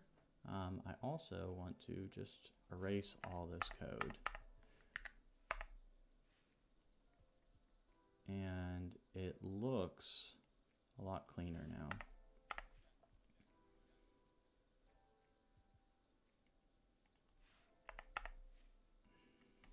So not much is really going on in this. Everything is going on in here, in this function that's being called a couple times.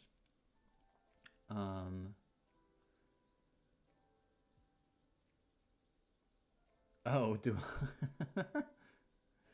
this was something I was doing before, so I guess I'm just calling it directly from here, so I don't need to make another function.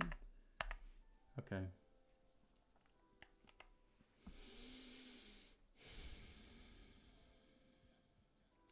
So let's hide this active, switch active. I can honestly just call, I'll just hide this, it's fine. Switch sequence active equals or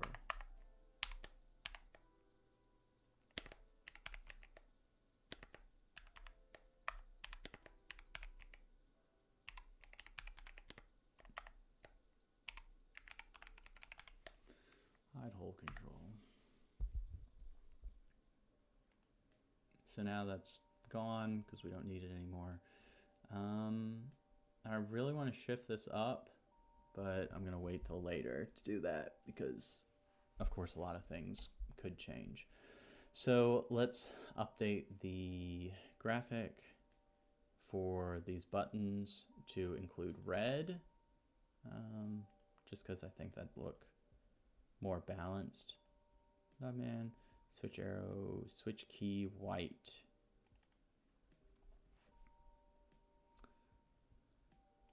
Okay, we were in this form. So if it's on, I think it's still fine to have the hover state as white, but if it is on, we want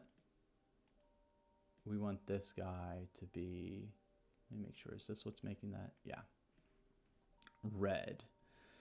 So let's get our color. This is the color.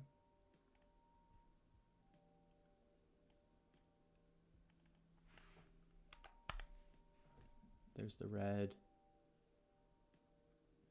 Doesn't really look like it's lighting up, but oh well. I think that's fine. Red, let's see what I think about that. File export. Let's do it for the, what is this? This is for the black one.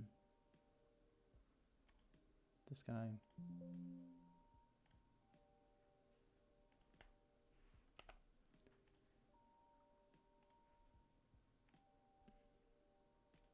See how that looks.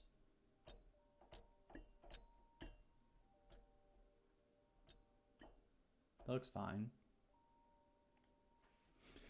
Cool. Let's get the let's get another one going. Let's get the one that's larger.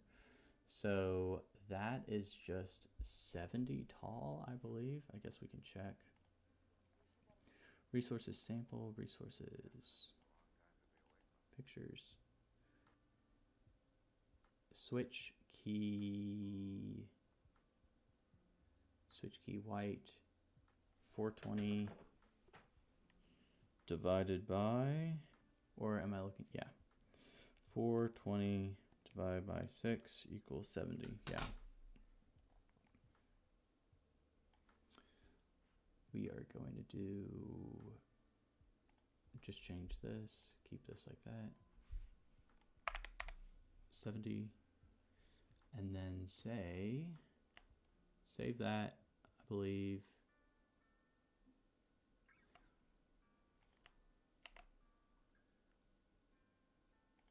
File, export image. This is a white key for that, so save.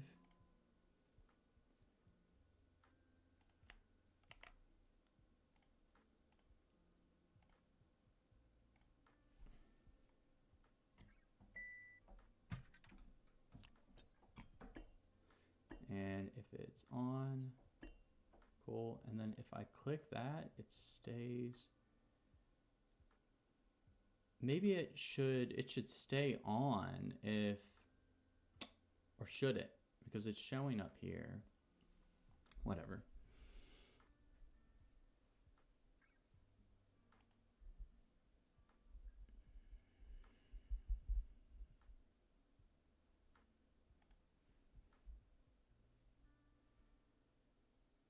Is this the gray I was using?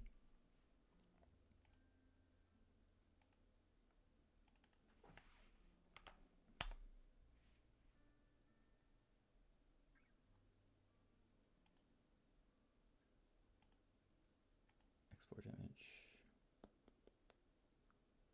Switch pattern.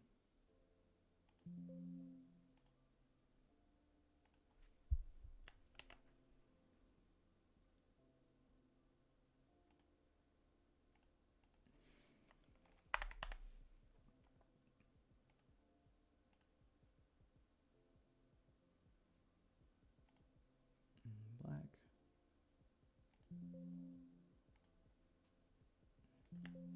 There it goes. This happens all the time. Task manager.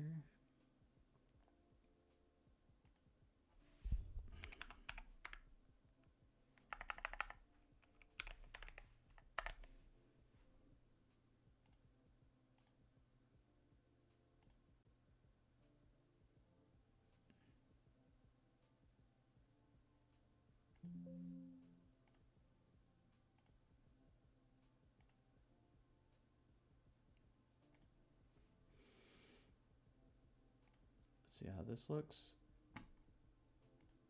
There you go on there. Cool.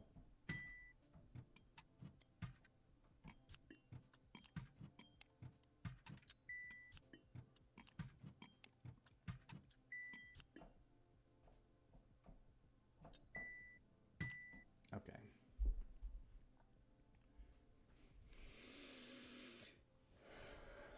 So now we've got it visually more balanced. We can, what do we want to move on to?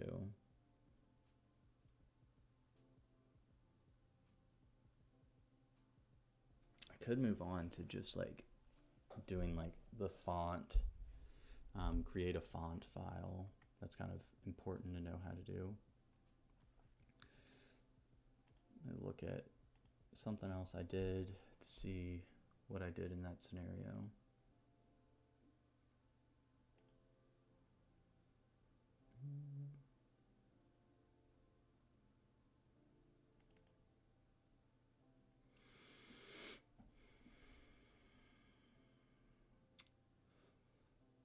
Fine. Which thing am I going to look at?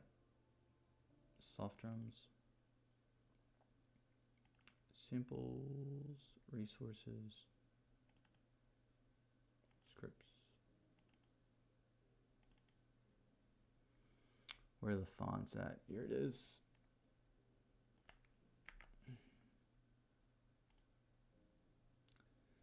And then I'm going to put it in here. Font, just call it font. And We are on a break.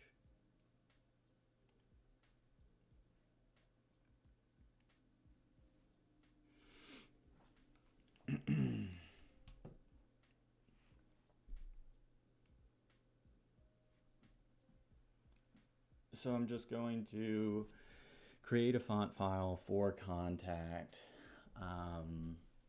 and then pump it in so we don't have to look at this ugly font anymore.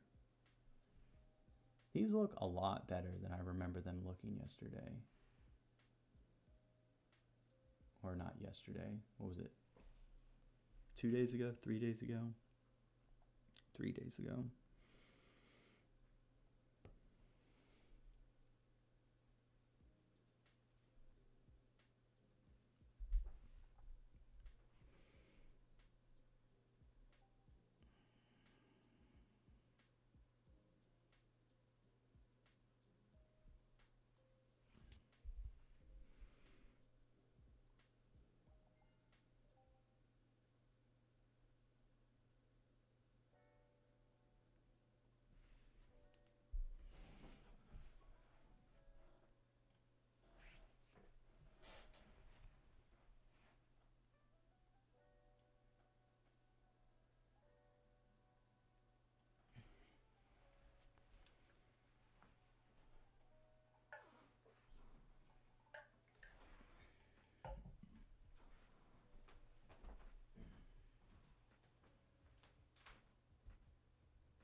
I'm already 2 hours in. And I was thinking I would only do 8 hours today.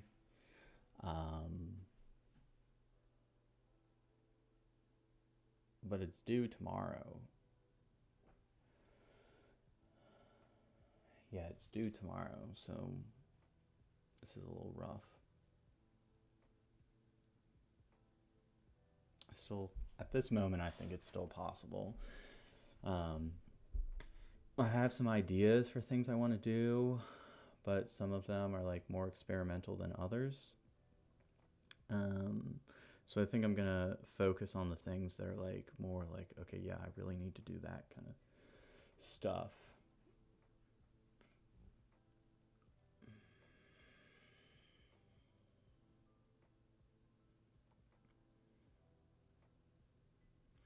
I might try to make this wider and put these actually like over here. Probably shift this stuff, the sound selectors, over to the left, if that makes sense. Put these over to the left, put these guys over to right here, and then put the volume pan and tune above it.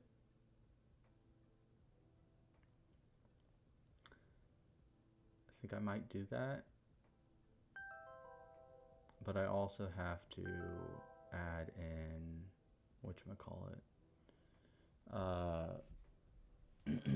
a table for like the velocity information for each one.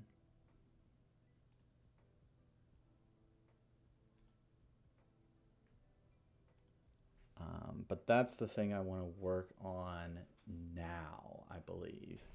Or first I want to finish my thought with the font. Okay. Let me see. What's the font I used for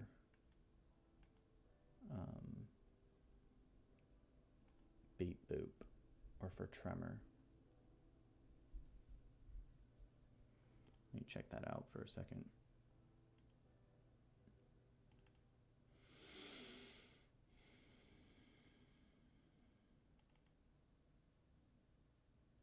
Primary images.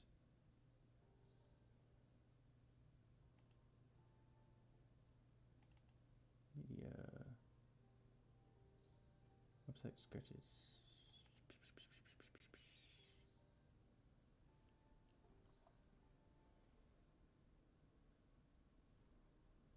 I'm just trying to look to see what the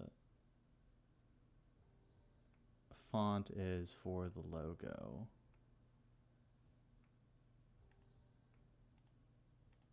Can I look at that?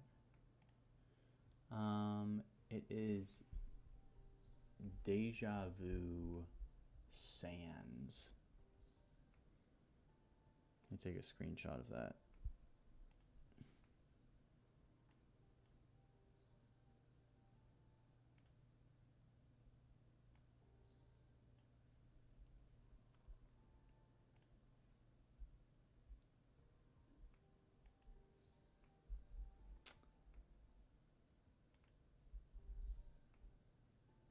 Let's see.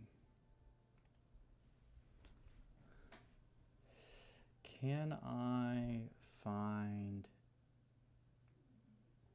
that font? Where are my fonts? Fonts. Isn't that a section on here? So is that going to be somewhere in here? Deja Vu Sans. Cool. I can open this up and then I need to go over to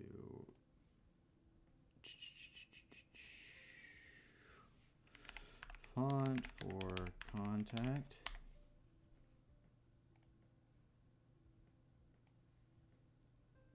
We go over here. Deja Vu Sans Condensed. Deja Vu Sans.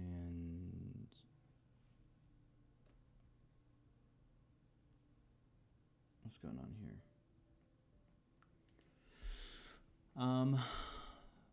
Bold. Do I want to do bold? Let's see what bold looks like. Let's see if I can even drag it like this. I can. And then the color, I want it to be the white color. I don't want that to be the red color. I don't think that would look good. Font size 12. Let's make it 14. Actually 16. And then we can save image as desktop.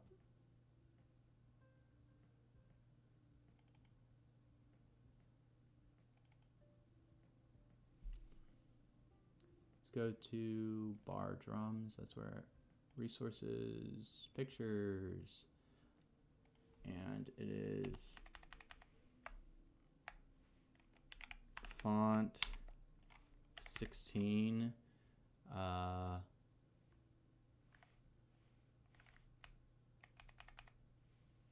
Just so I remember, or bold. OBLIQUE.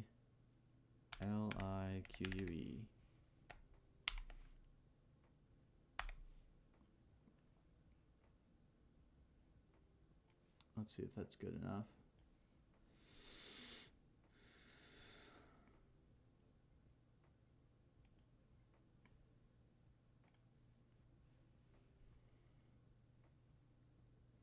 So let's go back in here.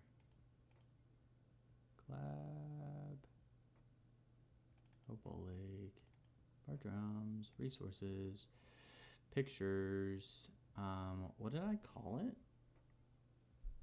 Did I call it font? Oh, I should definitely call it font at the beginning though.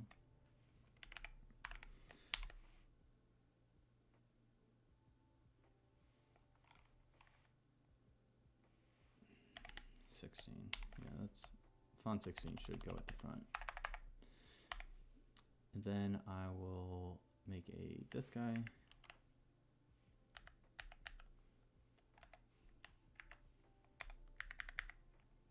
Name it the same thing because this probably has 0 animations. So now I can come in here, close out that.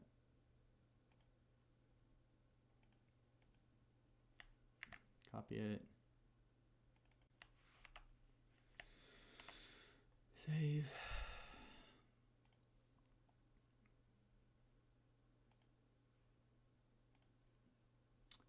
And I'm just gonna do it to one of them to see if it works.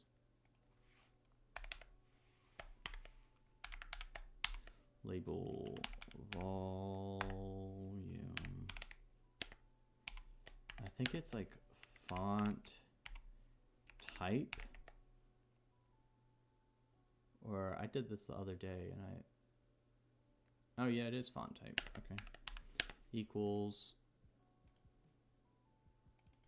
font.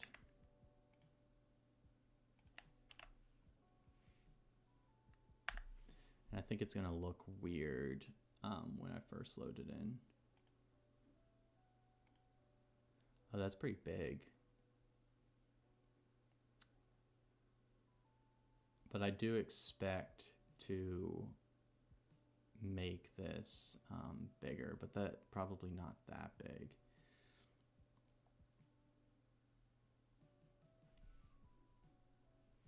Let's go back in here to the website just for now and just change it to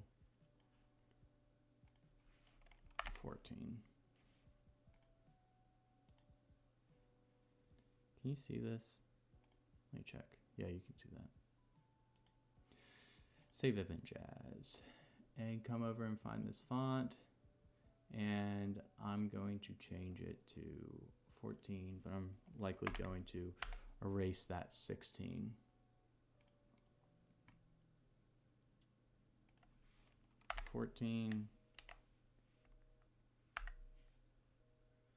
Now you might see how the font looks weird when we change it. No? Okay, still not. Okay. Volume. Wow, I'm surprised it was really only that much of a difference. Let's make it smaller.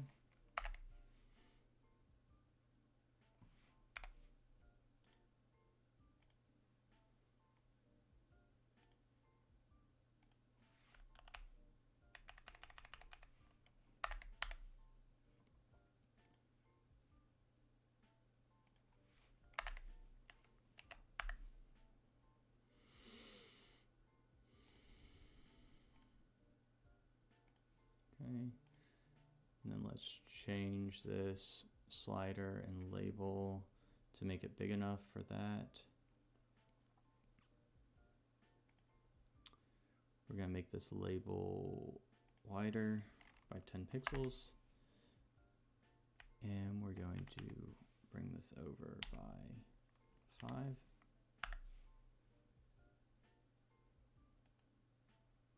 So now it can fit the whole word volume.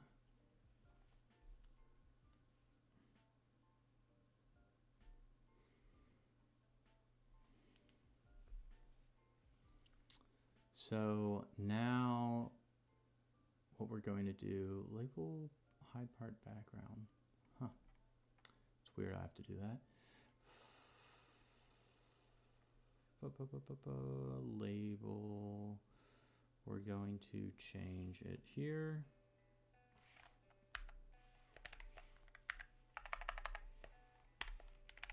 Font.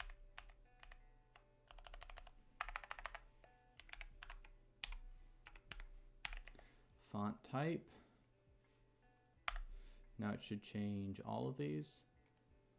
Pantone, looking good. And then we want to change these as well. It's probably not going to fit very well. Menu arrows. We're going to change it here.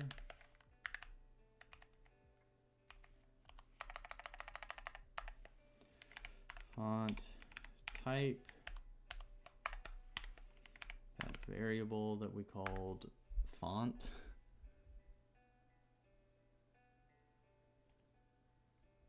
That looks pretty good. I'm just gonna have to make that wider. I really wish that I could just like push this over. I mean, I can push it over to the left. Maybe I'll put just like, let me see something. Text alignment, 0. So this is way off the screen, but if I just make it so that I like change the name,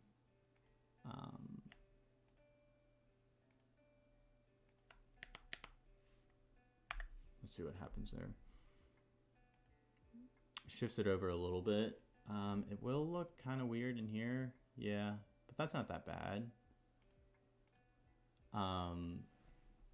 So let's take this chance to adjust that graphic so it doesn't have this really weird like hover state that extends really far off.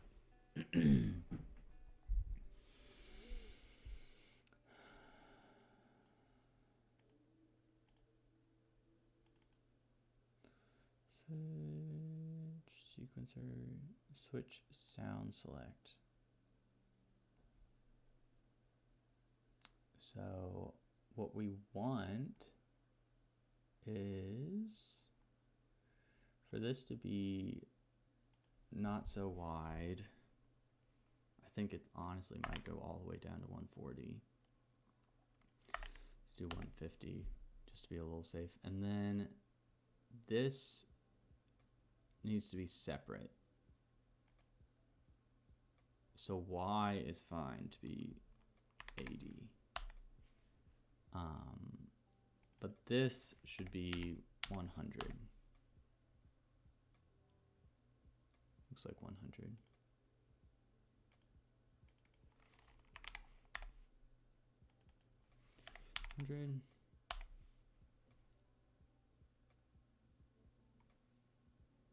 That looks pretty good. Is this cut off at all? It looks like it's cut off on the left side a little bit.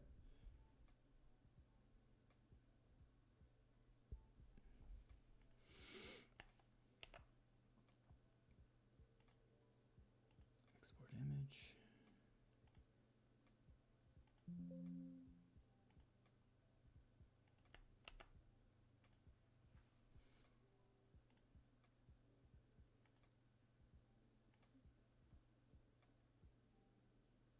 Looks a lot better. Also means we can shift it over to the right a little bit. Let me see what's going on with the size of this. Switch menu arrows.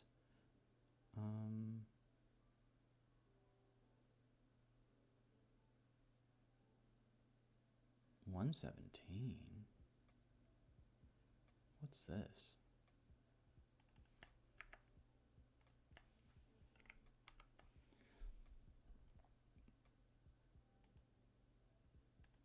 Why did I make it 117? What an odd number. But let's bring this over to 55. And then bring these arrows in by width. Oh, because that's why I did 117. Got it.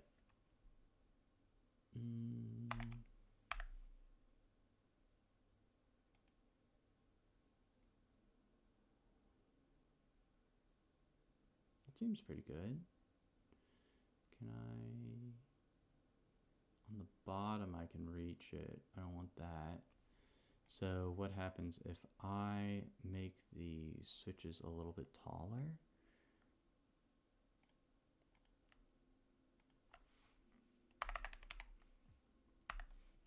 Let's see what happens if that makes it so I can't do that anymore. I think it's based off of the size of the graphic, so...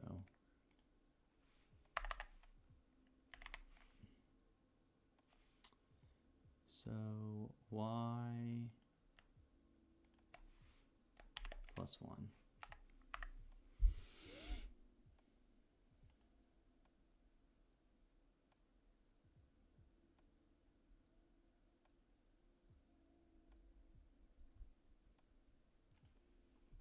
Honestly, don't think it's really that big of a deal.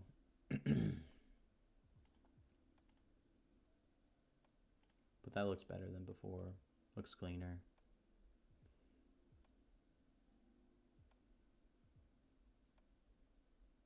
Cool. I will eventually want to replace this with a drop-down menu, maybe the same thing.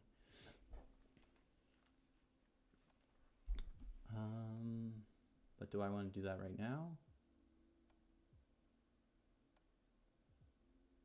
The save button's really ugly too. I probably will have to do the same graphic.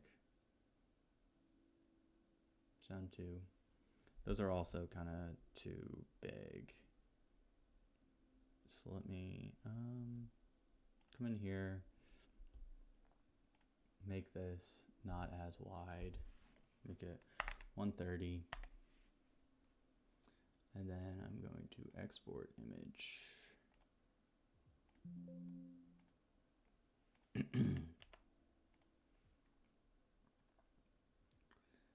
And over here, I'm going to reduce this down.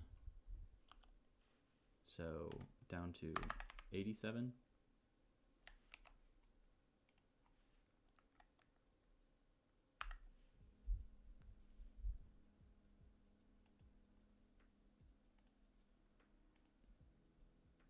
Yeah. Might have overdone it a little bit, but whatever.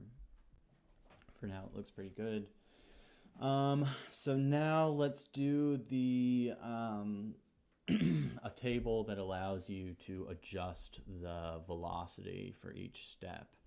I don't really like how a lot of other sequencers do it, where they have like many tables on top of each other, and you can kind of adjust them all at the same time. So I think I'm going to try something different. Maybe I will quickly learn why people do it the other way. But we'll see. So let's create a table. Where is the... Here it is. Copy. Sequencer, and this is going to go step, hide hole control.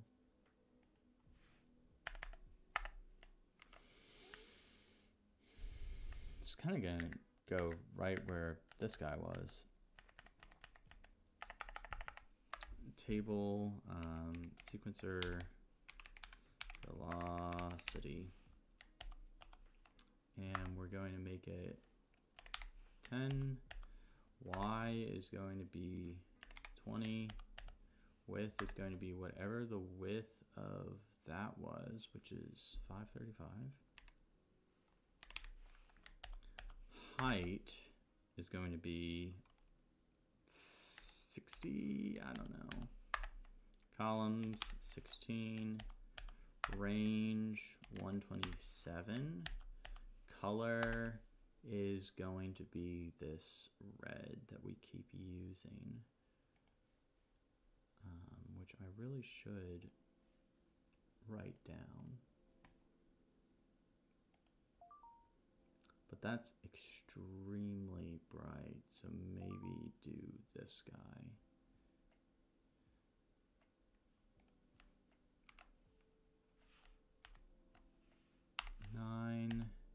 H. See how this looks.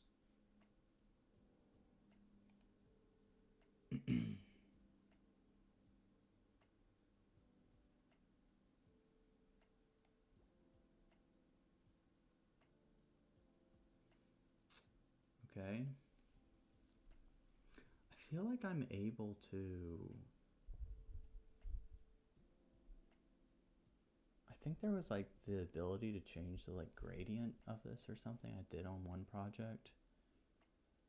Because this just looks so ugly. But if I do put like a, just a divot around it, that will make it look better. I also don't know if I want to put it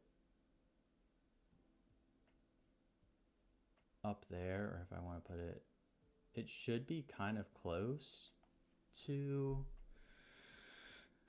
these because someone might click on this to want to look at it, but we will wait until later to figure that out. So 20, first we're gonna work with like functionality.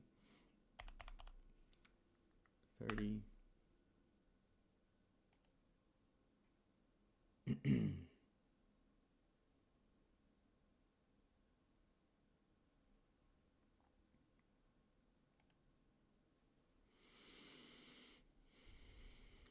I also don't really like that red.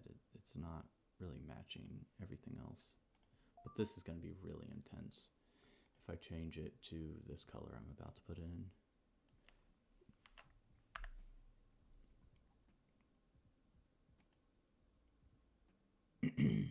Yeah, that's pretty rough. Let me reference one of these things on the knob switch sequence.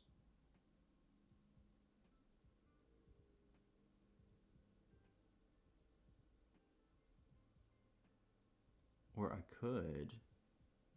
What is this? Is it?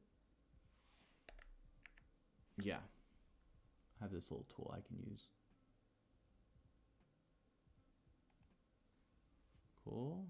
Copy this.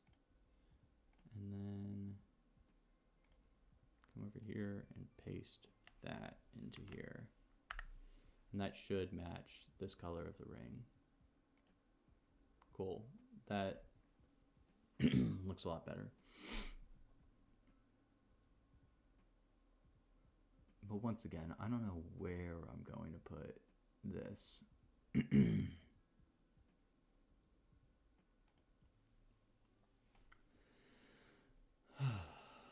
Okay, now I want to set up a scenario. I'm going to first make this so that it's actually not 127, make it 1 just temporarily. And I'll show you why. So table sequencer step, table sequencer velocity, that's what we are looking at. Whenever we change, so it would be in that command that we were making earlier, whenever we change this, so slider, volume, blah, blah, blah,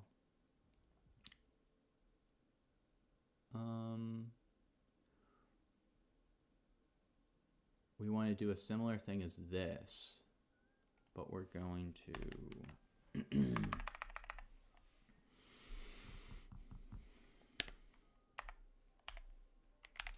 for, oh, we don't have a thing in here. Okay. Declare II for II equals 0 to num columns or num rows, num columns. Num sequencer columns -1.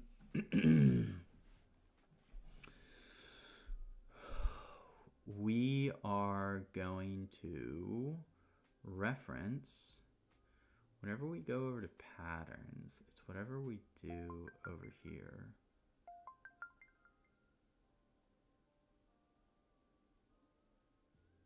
Pattern, table, set control, switch key. Where is it? Oh, not on listener. It would be on this. It would be whatever's going on here.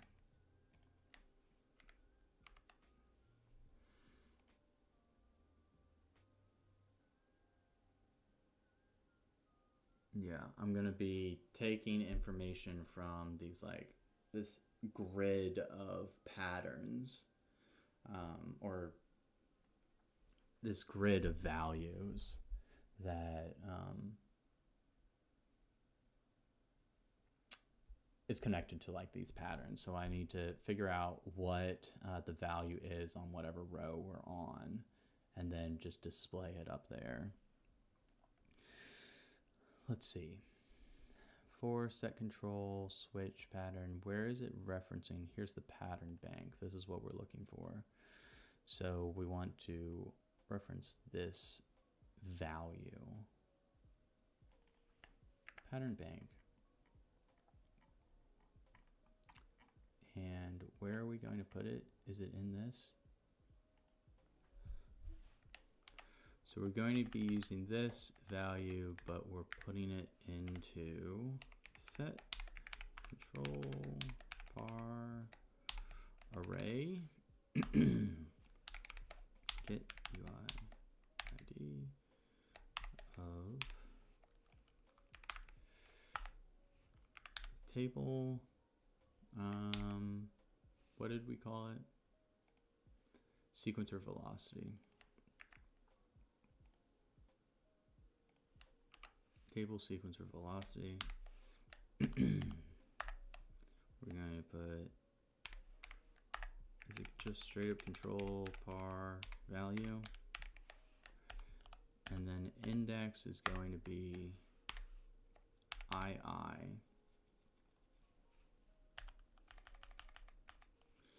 So we're looking at the row active. We're going to be looking first at whatever pattern we're in, and that will be times the number of grid. So active pattern, is that a find pattern? Pattern active. I feel like I made that a value. Active, yeah.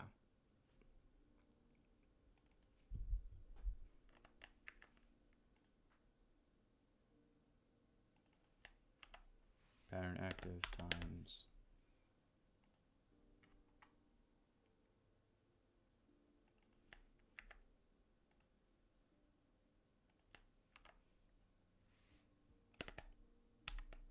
plus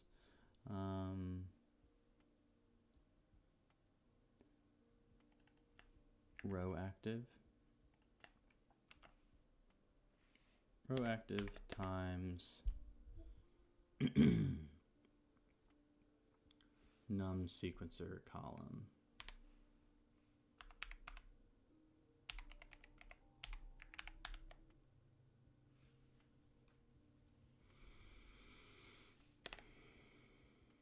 Plus, and then I think it's just I.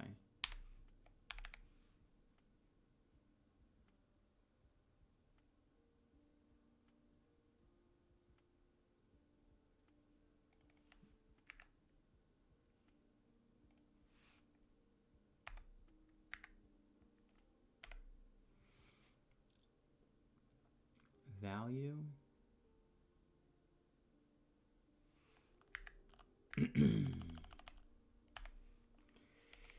Declare. What am I going to put it as? Value? I know that's kind of weird, but, or no, velocity.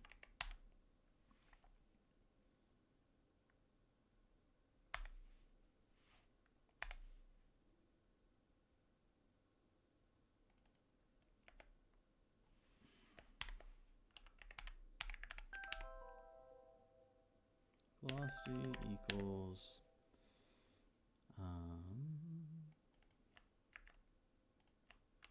this times it's this thing.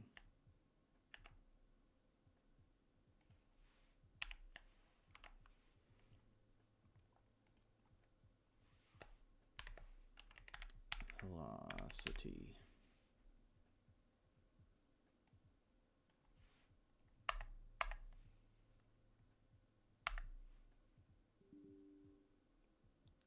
Num call.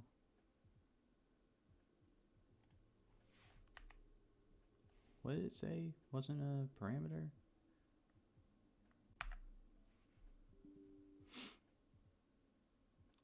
Has num sequencer call. I thought that was a thing. Num sequencer calls. It's plural.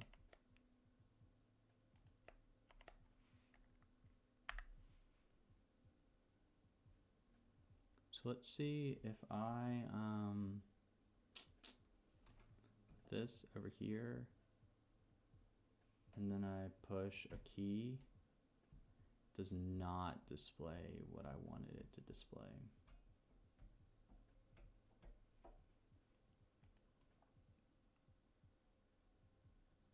Okay. Well, I'm going to take the break that I was supposed to take 5 minutes ago. I'm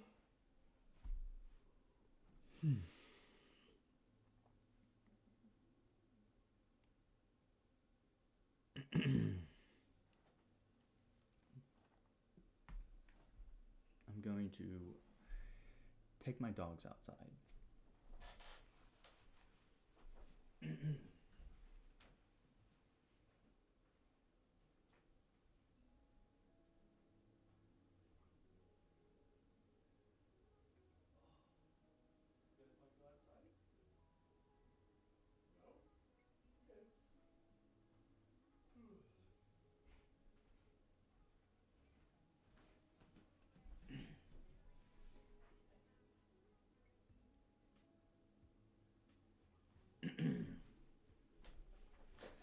My dogs did not appear like they wanted to go outside.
Okay. I'm going to put this down. Okay.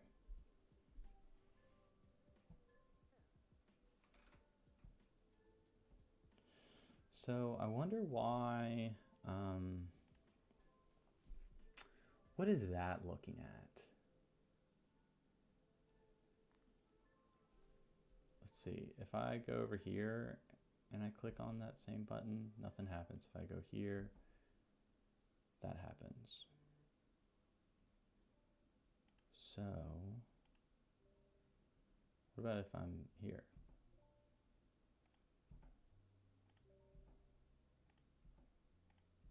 It's only for this first one.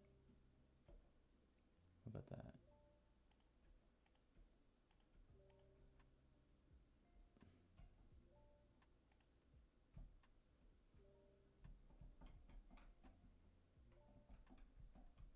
Okay, so what's it looking at? What is it? What is this reading?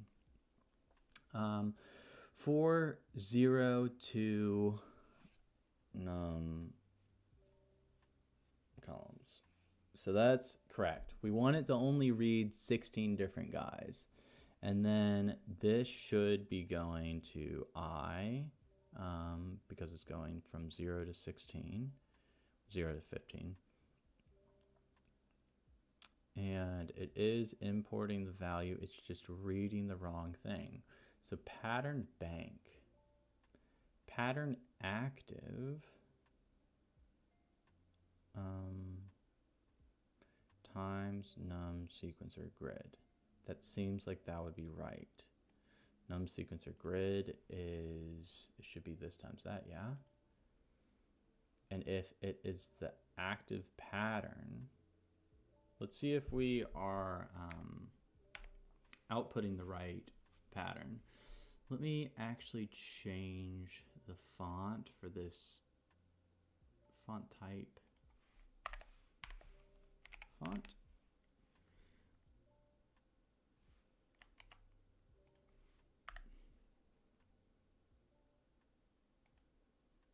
Okay, so I want you to be able to see these values that I'm looking at. Let's check to make sure that pattern active is actually being displayed correctly. So label print.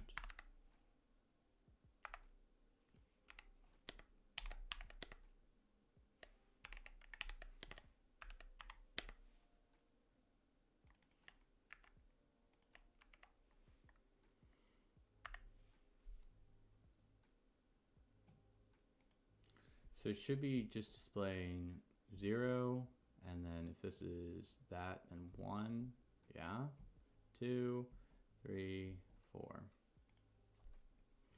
Okay, so that's displaying correctly. Now the row active is the index. Row active should be times the number of sequencer columns. So that should be row active. Let's see if this is showing the right number. So it should be 0, 1, 2, 3, 4, 5. Okay. So that's correct.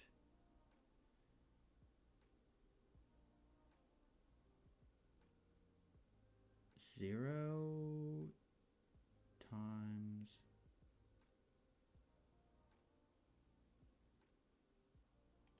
sequencer columns, so it should be 16. Yeah. Plus II. Very interesting.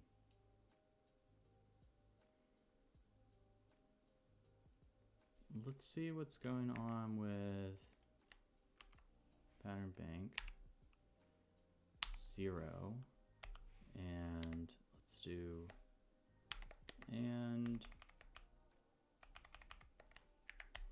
So we're going to look at the index for the first one and the second one. Looks like we might be not updating. Yeah, so that's wrong.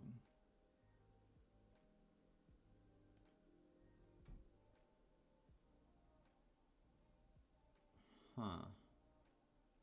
So it's saying 1, 1, but I would expect it to say 1, 0. I thought that the pattern bank would be going like 0, 1, 2, 3, 4, 5, but it looks like it might be going 1, 2. But that also doesn't make sense because, let's see, and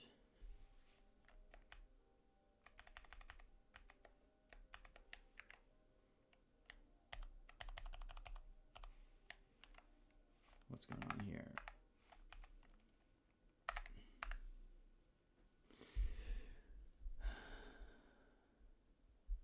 Oh, hey, dude. Welcome back. Yeah, I'm in Nashville, Tennessee. I shouldn't dox myself, but whatever, I've said it in enough places.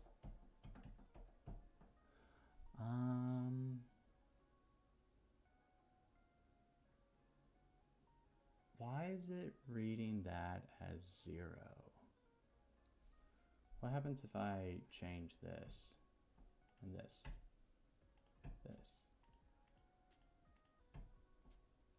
That's crazy. I don't know what's going on here. Am I looking at this spot? Wait a second. No.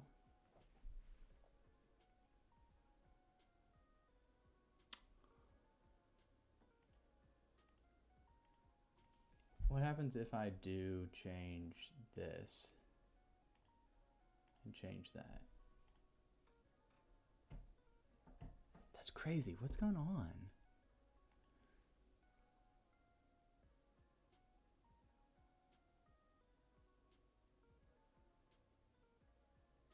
I'm not loading in the pattern bank correctly, I guess.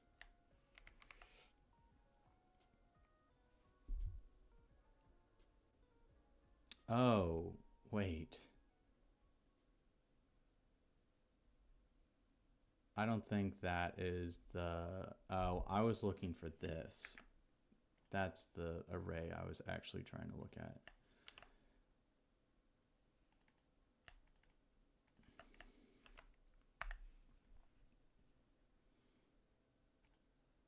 Let's see. Okay, so let's go back to this, put that guy in there, and push this, and that lines up. And this lines up, that lines up. Cool.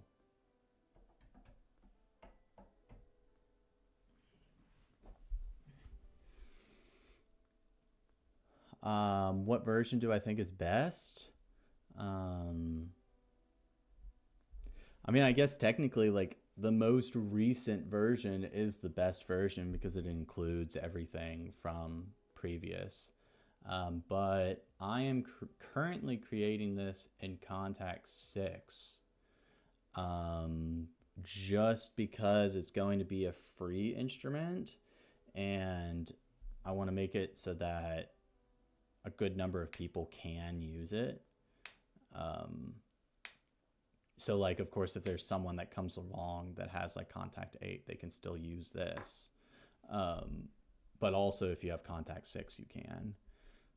I might end up bumping it up to Kontakt 7, but only if there's like some processor in Kontakt 7 that I really want to use.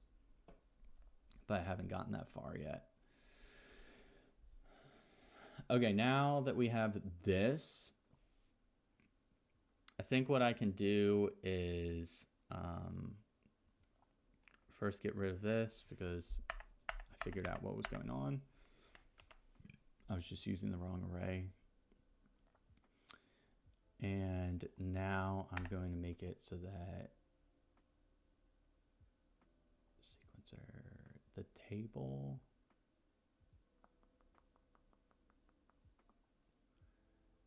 it goes up to 127.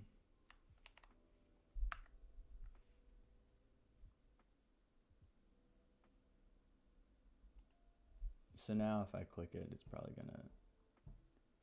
Oh, I'm surprised by that. What happened? Did I mess up something?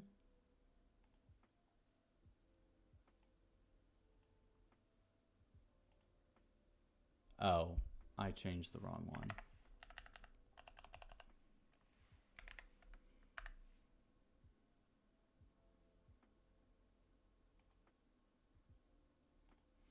So now it's very tiny, but you can see where that is on there. And if I were to put it back, it's just going to bump right back down to that. So what do I want to do now? I want to make it so that if you click one of these buttons, it defaults, instead of putting a 1 into the array, I want it to like default to 100. So let's see how I'm going to do that. We've got, I think we did it here, yeah. Let's find this guy, UI, this guy, sequencer switch, which is right up here. And I'm going to click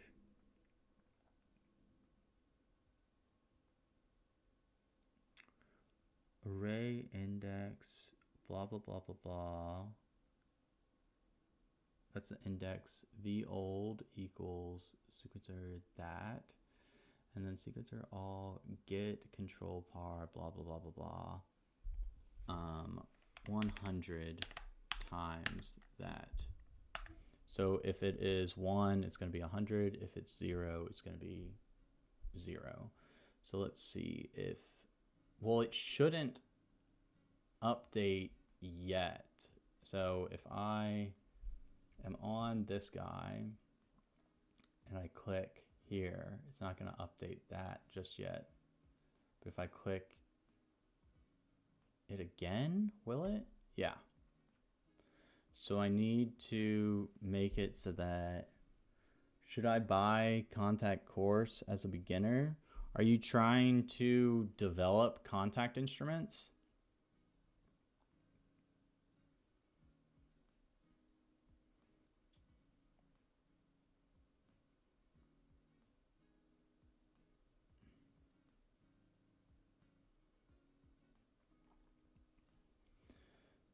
Are you trying to develop Kontakt instruments, or are you trying to just use Kontakt?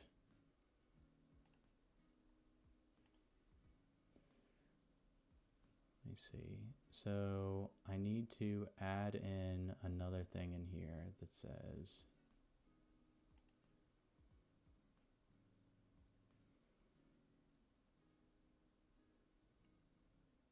you want to create instruments overall.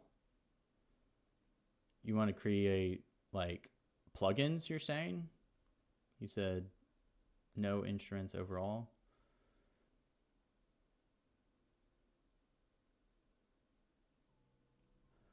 Well, if you're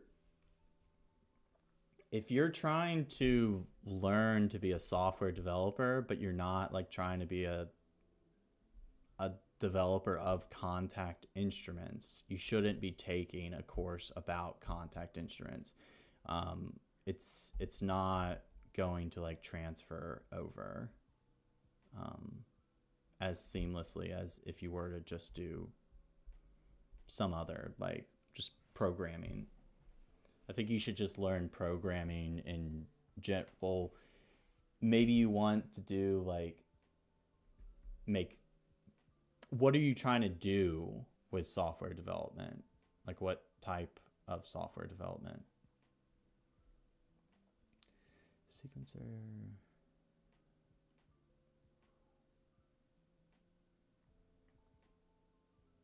Let's go back in here and say this guy, copy.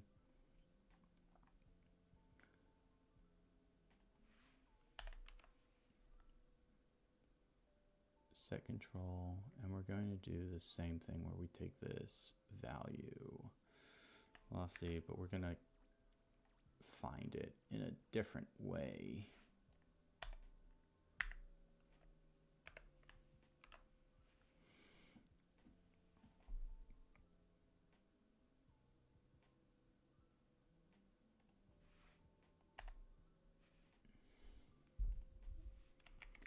declare velocity of sequencer pattern all, pattern active, and then this will just be column, not array index. Or can I even just do array index? I might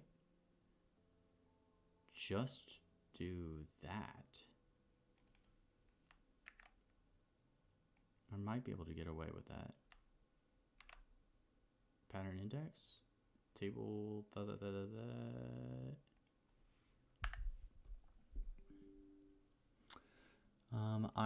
has not been declared.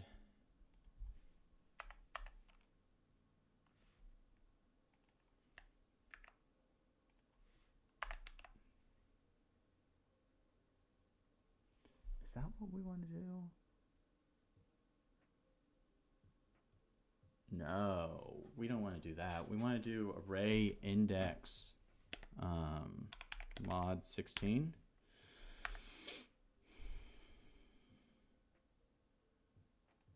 Does that make sense? I don't know.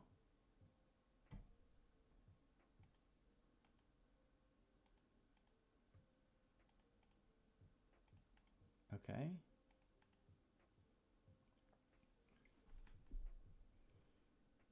Now so that does work. Let's see if it works on this other front. If I go over here and click that. Cool.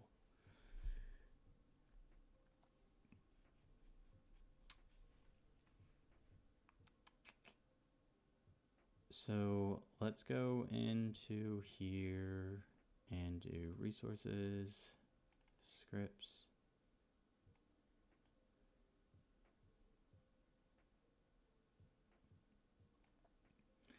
You just want to understand coding in general. Well, I find that, like, if you want to learn something, like if it weren't for the fact that this was connected to music, which I'm already interested in, I probably wouldn't have much of a drive to continue to learn programming. So in order to it's a lot easier to learn about something if you actually enjoy the subject. So if you're trying to learn programming, I would suggest finding a subject that you enjoy. For me, it's music. For you, it might be video games or graphics or web design, something like that. Find something that you're interested in and then just search for programming courses for that. In my case, it's programming courses for sound design, but for you, it might be something else. Is there something else that you're interested in that you think could, that involves programming?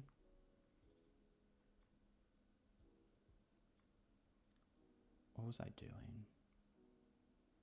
Completely forgot what I was doing. Oh. Data. Empty. Is this all 0? Let's see.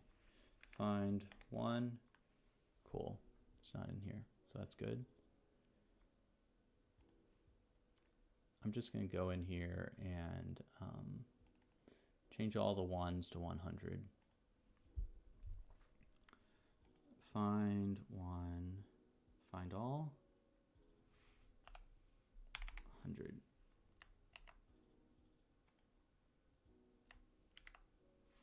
Find 1. Find all. 100. And then find all.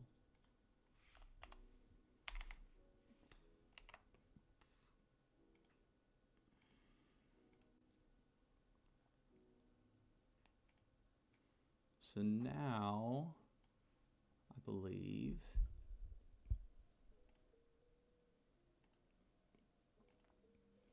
if I go around to here, and then I click,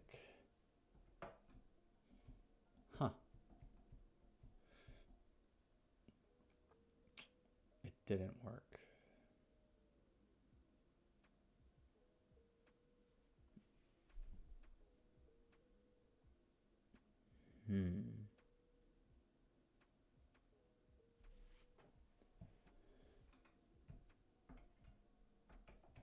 Why is it still reading as 1?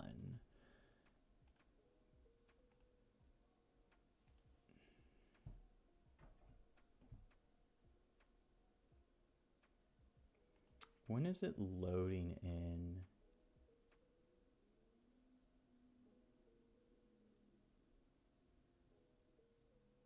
I think it only loads it in whenever I load in this thing. Okay, I think that's why. So if I go here and I just put that, and then go over here and put preset this, go over here, preset 2.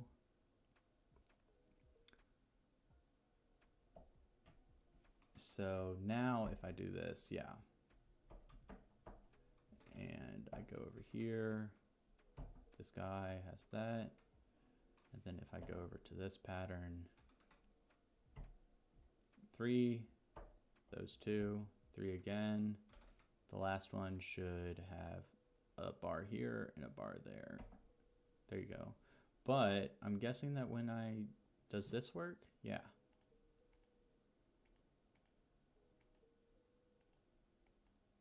Why was this so loud before? That's weird.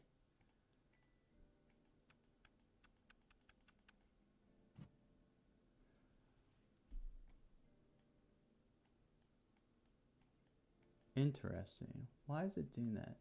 I mean, I'm a producer, engineer. I would like to code my own plugin.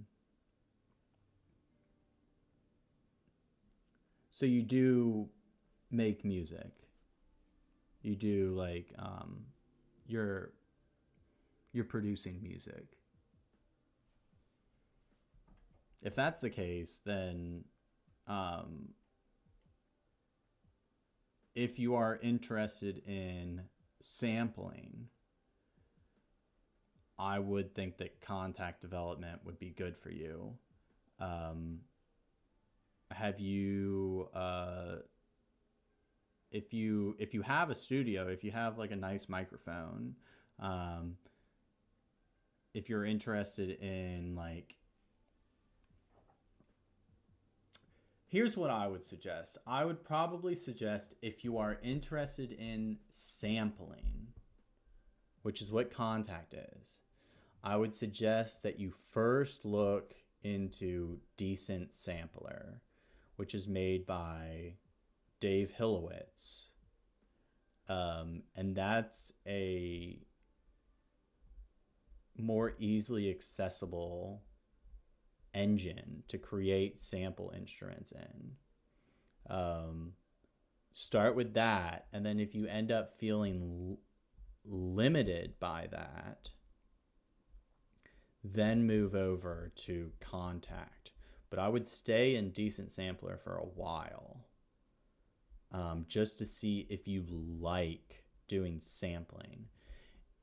But there's a lot of work that goes beforehand. Usually I don't do the sampling aspect. I did it for this project, but usually I'm just the programmer. But it would be kind of hard to say to someone, hey, I'm like wanting to learn how to develop a sample instrument. Can you like give me some samples?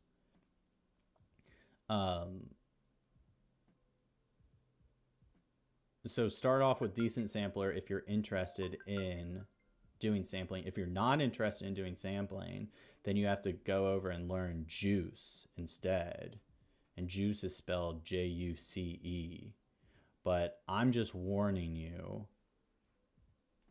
going from no programming knowledge to trying to learn Juice, would be very intimidating. Because it uses a programming language, C++, which is notoriously... No, Omnisphere uses Juice. Omnisphere very likely uses Juice. I mean, it's kind of an old software, so maybe they made it before Juice was a thing.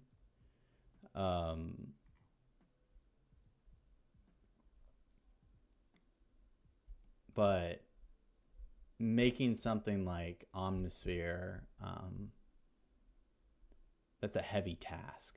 That's a very heavy task.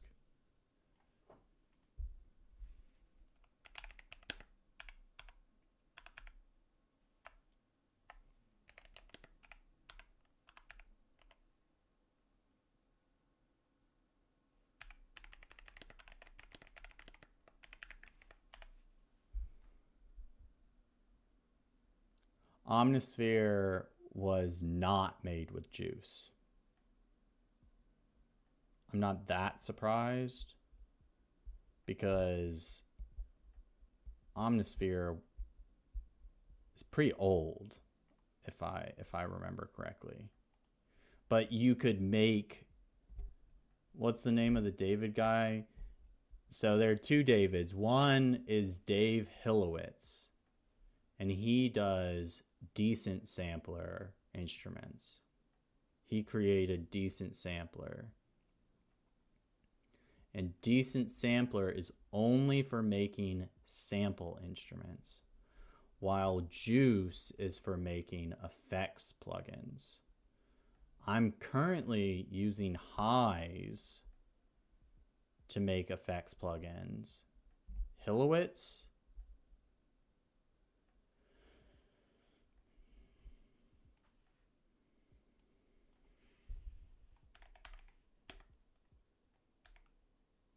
Well, you really just have to look up Decent Sampler.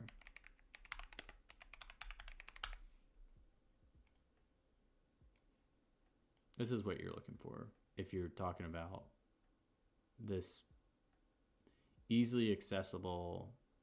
It's easy to develop Decent Sampler plugins. There are aspects of it that are a little bit clunky. But it is a lot easier to get started with this than it would be for Kontakt development.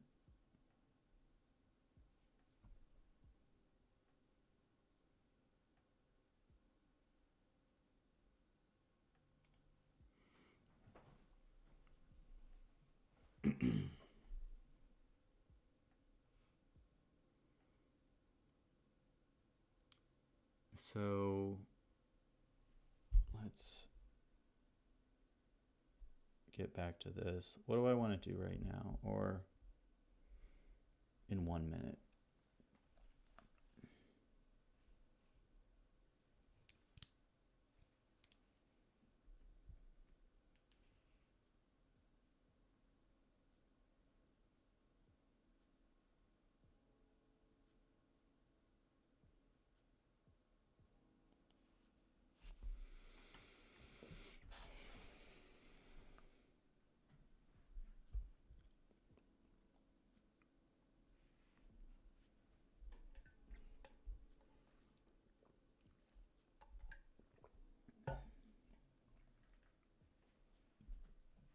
But Dave Hilowitz has made a lot of videos about like teaching you how to make decent sampler instruments. You have likely seen one of his videos before.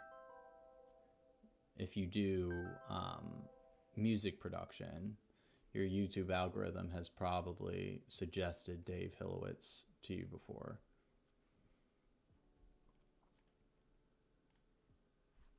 Okay, so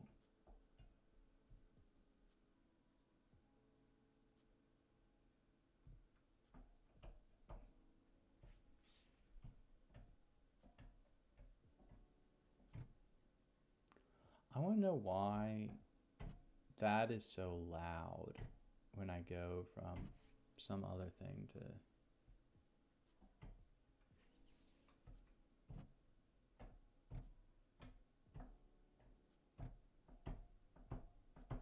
But then if I go over and do this, it's not loud at all. What's going on here?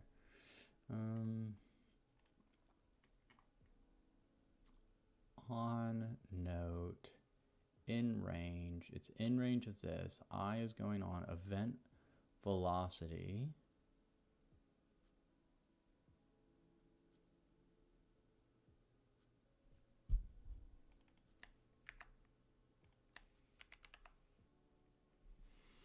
So event velocity is going in here, and it should be play note velocity.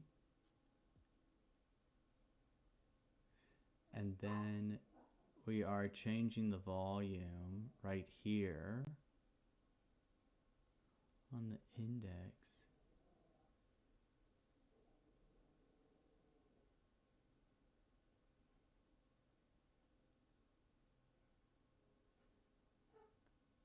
Is it because of that?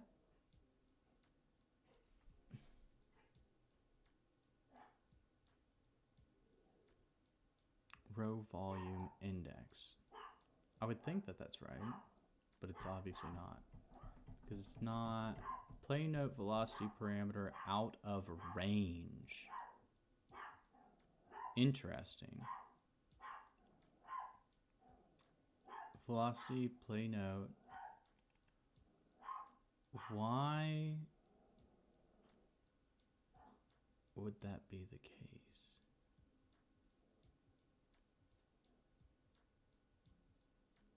What is velocity? Let's see. Label, print.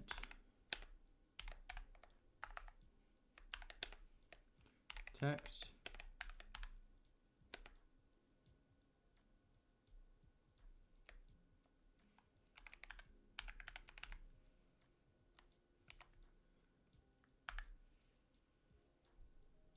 Let's see what's going on here.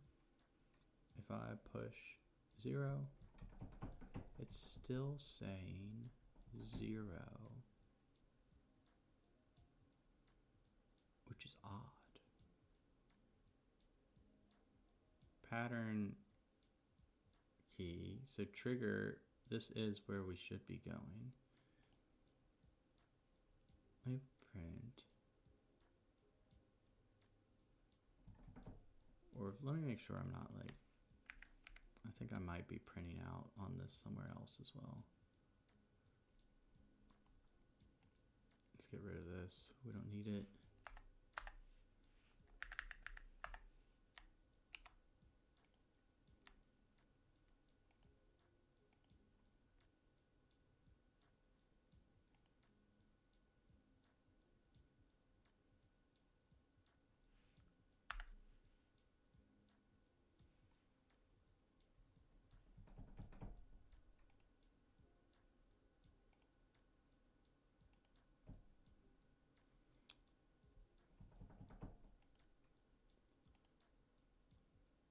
Is this not the right parameter? I thought that was what it was. Event velocity. Did I like spell it wrong or something?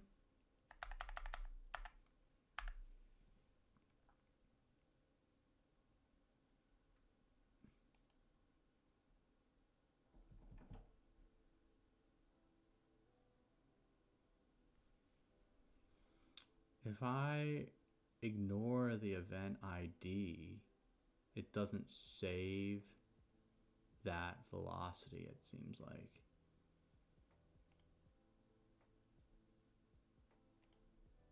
Let me see. I think that's what's going on. I didn't think that was the case. I thought it still saved that value. Let me see.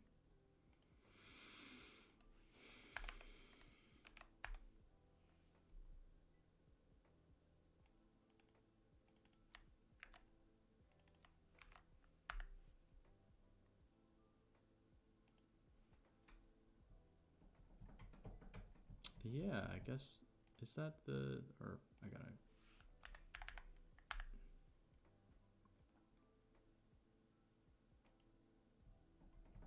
no, it does save it. Then why is it?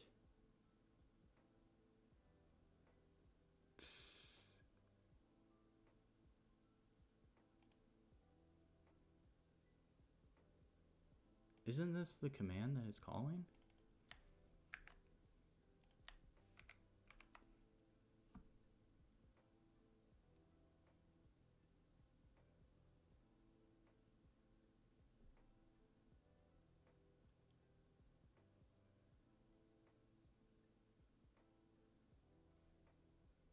What's going on, dude?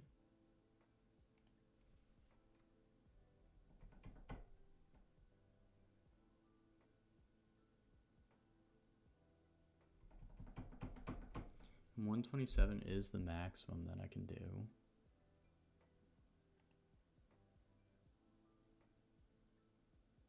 Is this being called somewhere else? On listener, if that thing's active, which it isn't, so it shouldn't be calling that.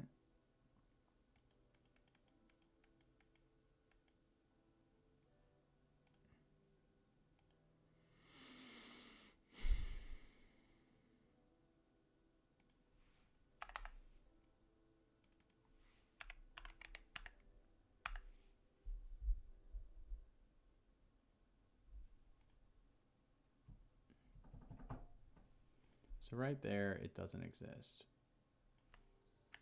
Right here, does it exist?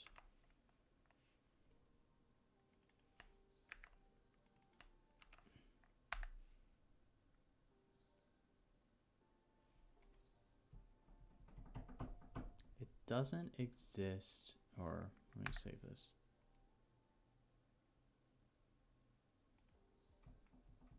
It does, it is able to call it right there.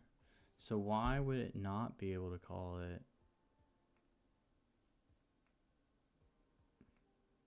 Do I literally have to like, did I make poly J?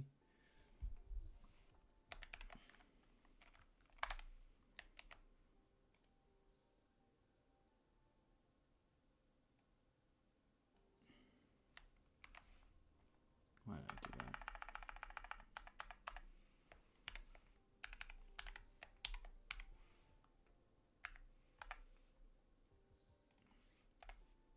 Do I literally have to do this? That'd be kind of weird.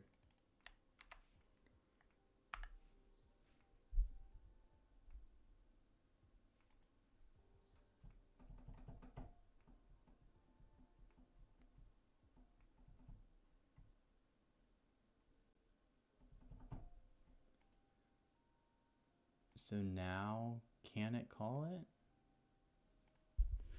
So, label, print,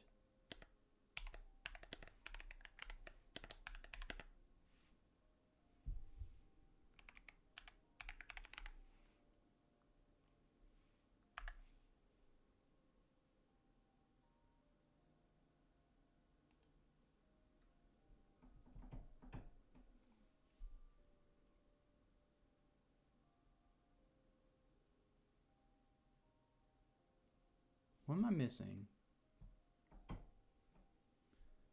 What if I just say 100 in here? Can I do that?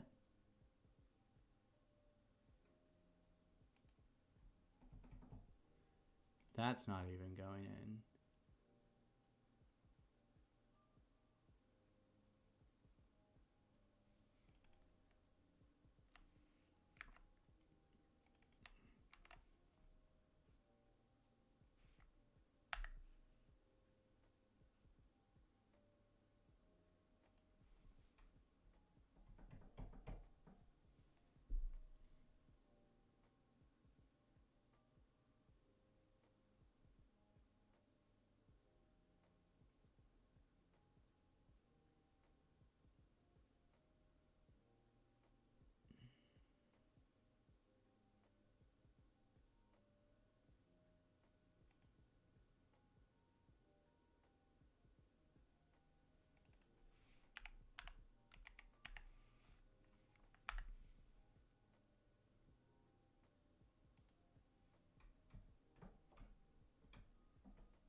feeling real stupid right now. I don't understand what I'm missing.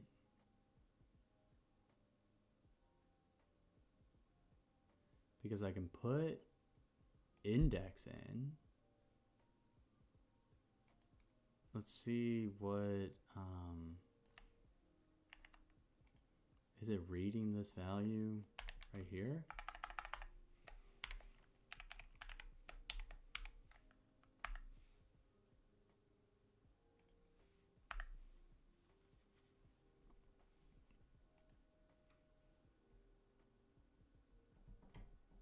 It's reading it right there, but if I put this in here, it doesn't like it. The play note velocity parameter is out of range.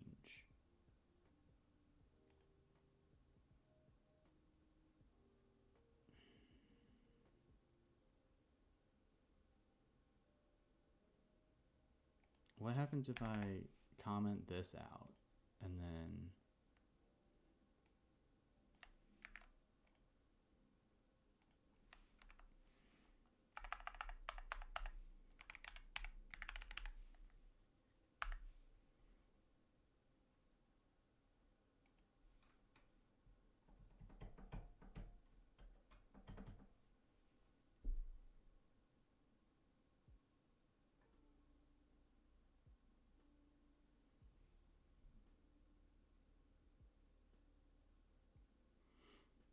what if I made this just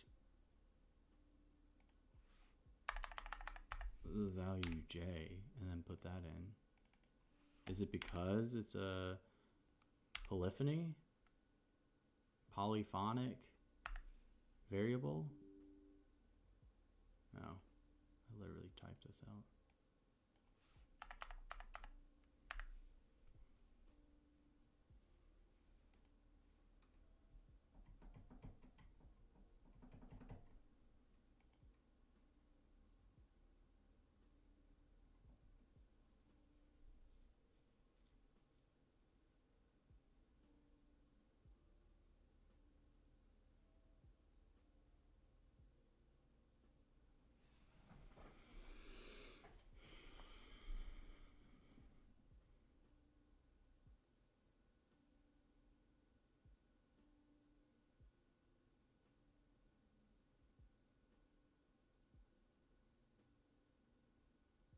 That's crazy to me.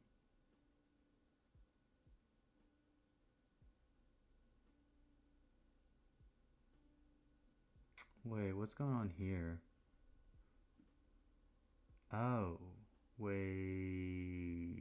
a second. So velocity equals, but no, I'm not calling a, oh, wait. But I decided to use this variable. Is that what's messing me up? I think it's literally just that. Oh my god. I used the same parameter name. I think that's what was messing me up.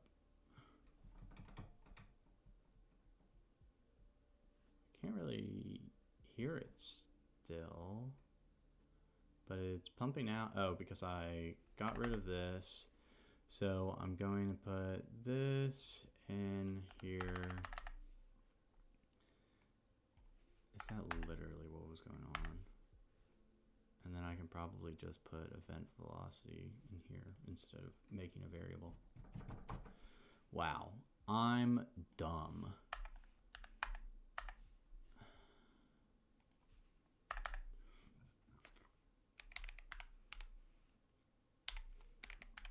It'll be nice to get to the point where I do have like people in the chat, like a good number of people in the chat, so you can find my errors and point them out to me. Event velocity, that is good. Let's see.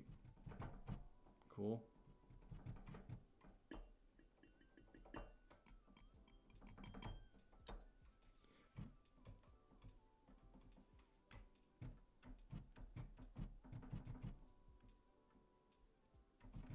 Okay, that sounds like it's working right.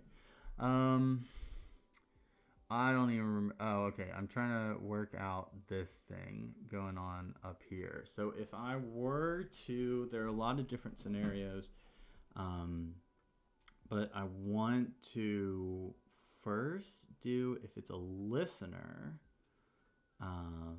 if we're putting in this, then I feel like I shouldn't even be putting in a variable right here because it doesn't even matter. No, it does matter. So more so we should say if this is greater than 0, then we should be putting this value in for the velocity. So we should probably calculate that outside of this. So Li, do I have a Lj? I do have an Lj. So let's come over here and say Lj, wonderful variable naming. We're gonna take this guy, cut it out, put it here, say Lj, if Lj is greater than 0, then put this velocity in for it. So Lj, Li, and let's see what happens here. In theory, we should be able to, so let's go over to this pattern and let's do this.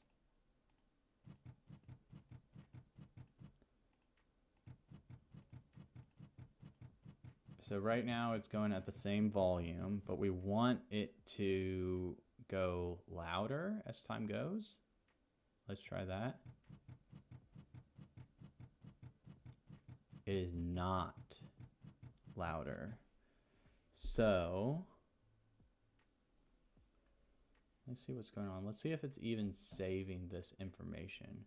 So if I go back here and I click this, it's going back to that, which means that we're not saving information when we adjust this table. That's obviously what's wrong with this. So now we have to create a command that reads this as I do this action. So what section do we want to put this under? Probably sequencer. Sequencer switch many, sequencer velocity. That's what we want to do.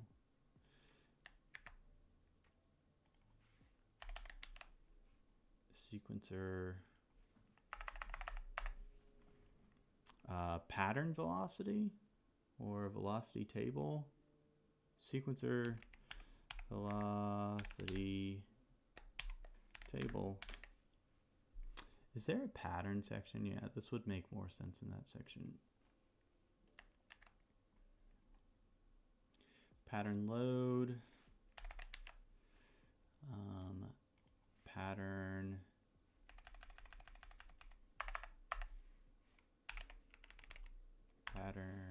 velocity table.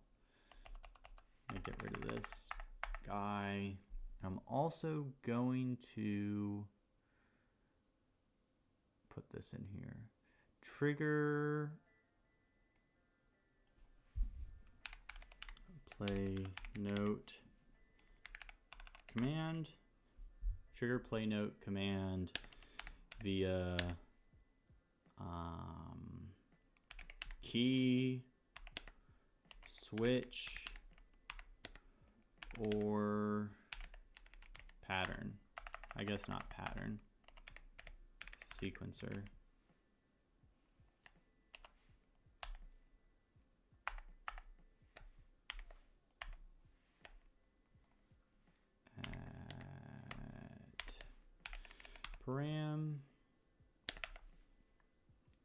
first one can be the first one.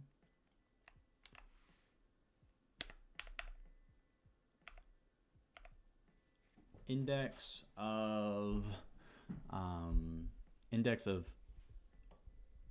event note. Yeah.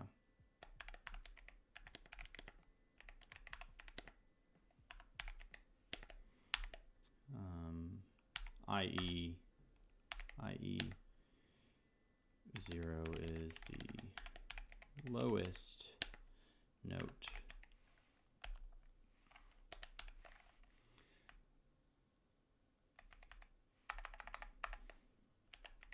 Velocity of note.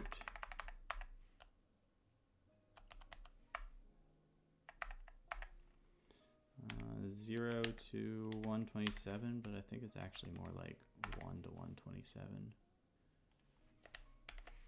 Key trigger.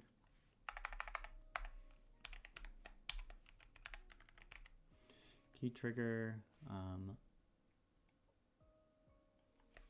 was the, or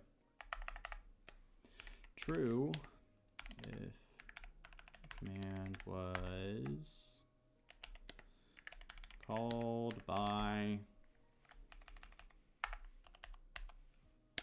called by key. I should be more specific. MIDI key press. If was called by UI switch. Yeah. Key trigger, switch trigger,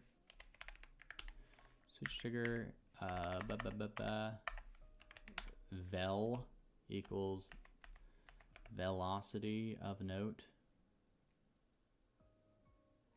Cool. So now we can go up here and start doing this other thing. Pattern velocity table. I know there's some way to call, where is it? It's like some index. Let's see.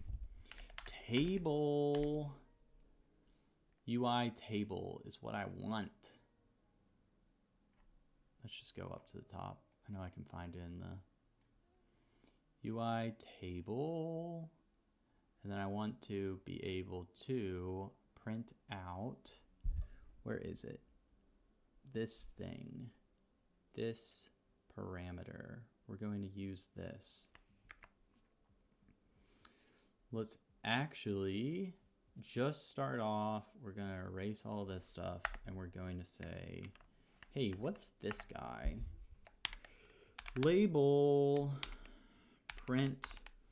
I have this little thing up in the top left corner so I can print out some variables and you can see it. Can y'all read this? Is this too small?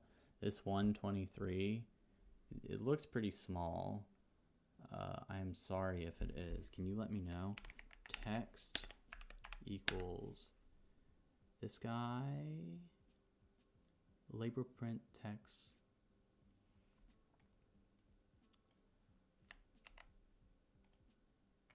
I'm going to find this pattern. Table pattern menu. Table pattern save, load. I'm going to put it down here. It's pretty separate from everything else.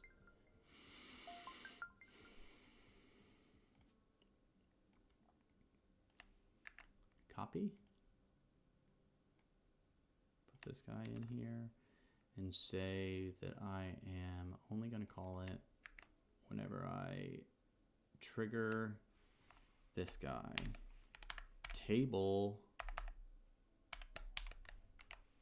Table sequencer velocity I'm not sure if I need to reference the control when I'm calling this variable. So we are about to find out though. Let's compile. And let's see, if I hit this, it should be 0. If I go over to the right, it should pop up as 1. Yes. All the way over to 15. Perfect. So now we can, we have the ability to know which of these bars we are adjusting. And that will be important because we are updating this large array, this sequence pattern all. We are adjusting that stores all of the like states of these buttons in the 5 different patterns that we have. Yeah. So pattern all array index. Let's see. We have to calculate the array index, and we might be calculating it the same exact way we did down here. Array index, num sequencer grid, pattern active, that's true. Row num plus column. It's not column. It is this. It is this thing that we just got. Yeah. It's that variable. So array index equals that. And we also want to get the value that is at that point. And I believe the way we do that is get control. Let's get this out of the way so I can get control par array. Get UI ID, and it is the table sequencer velocity. Is that what we called it? Yeah.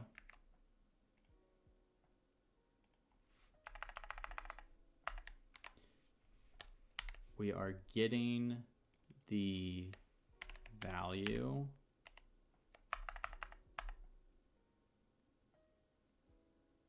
Wait, I don't need to go through doing it like this. It's a lot easier than that. I can just paste this because it works just like an array. And I just get this guy, put it in here, take that guy out over there. And this is what we're pasting into this location.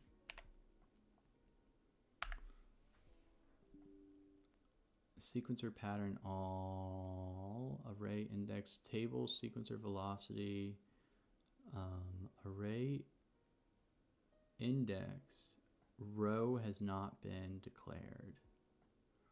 Row has not been declared, but active row likely has been. Is that a variable? I think it's a variable I made. Active row. Active row? No.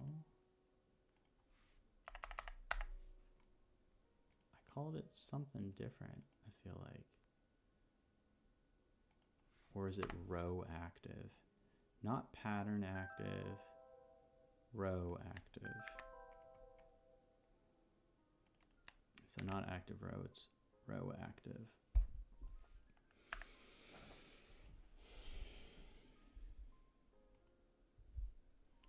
So if I click that, let's go over to this guy. So this guy is there. If I hold it, it's all the same velocity. It sounds really annoying. It's only in your left ear.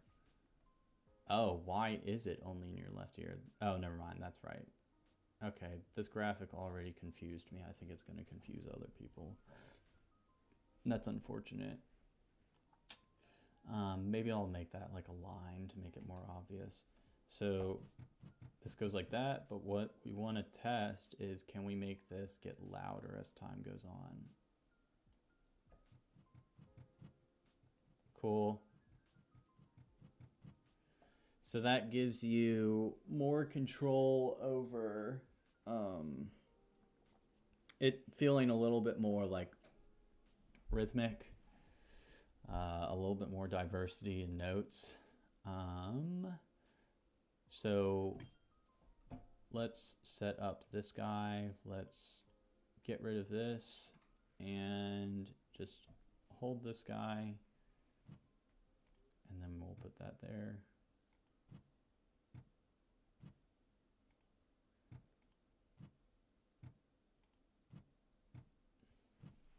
And let's get like a snare sound in there as well.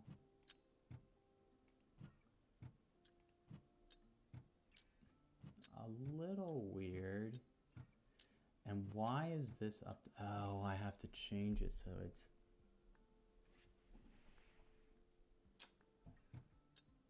I'll fix that a little bit.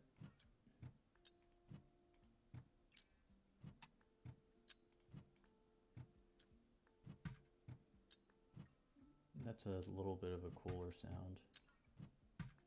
Let's just put random things all over the place.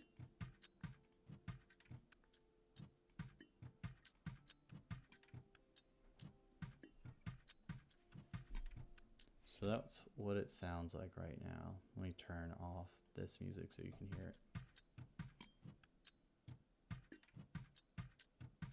So let's say we want to make these sounds, which is, what is this? It's that guy. How about we make it so that it is louder there, but quiet there, and then a noise, noise, noise. So let's see if that really sounds all that different. It's, which pattern is it? The first guy. Yeah, so you can hear that this sound, not that sound, but this sound, it is getting louder at the end.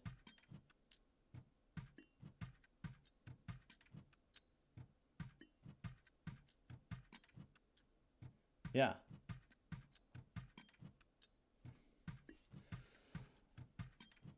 Let's go over to this and let's make these guys louder. Let's go over to this. This is the same volume the whole time. Oh, well, I would like to use that.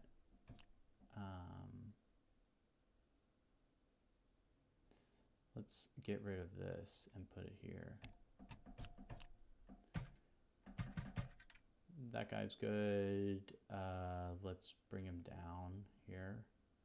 Bring him down there. That would be weird to...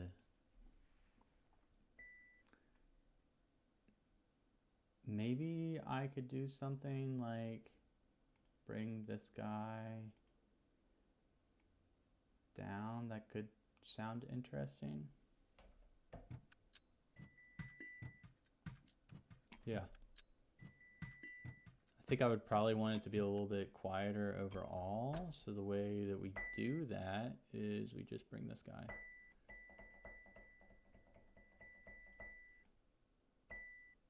Let's also kind of diversify. This guy needs to be in the center. This guy can be off to the side. That's also off to the side. That's good there.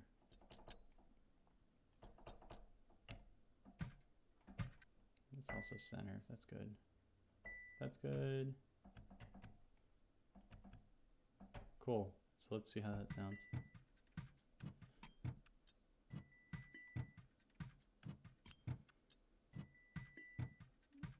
Cool. Let's hear how it sounds with other sounds.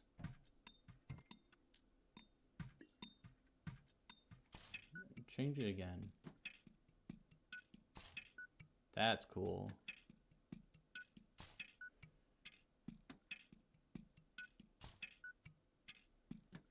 Change it up again.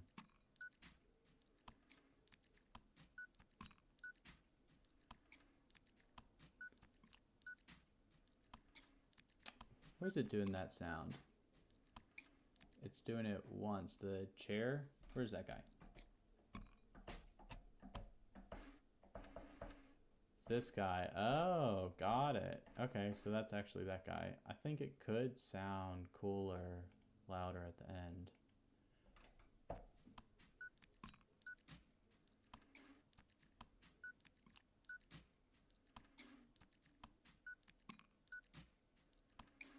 That's weird now.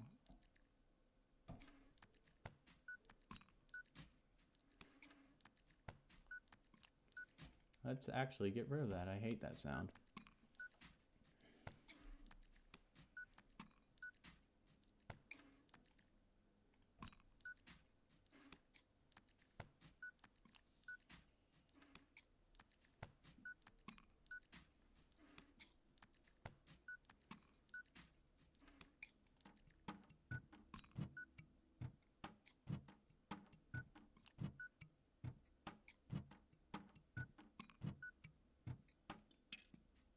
Okay, that's cool. I need to take a break. I have missed, I think, 2 breaks in a row, so I really need to take a break. Sounded good though. Let me save this. Oh, save edited instrument. Cool. Let's take a break. I'll be back.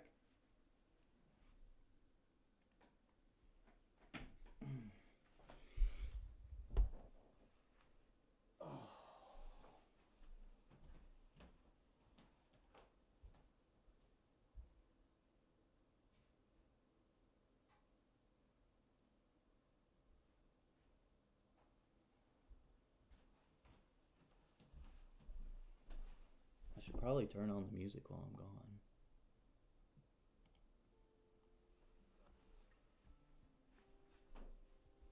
Is it on? Yeah.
I should probably figure out how to set up a cat cam so that y'all can watch Panini as she sleeps the whole time I work.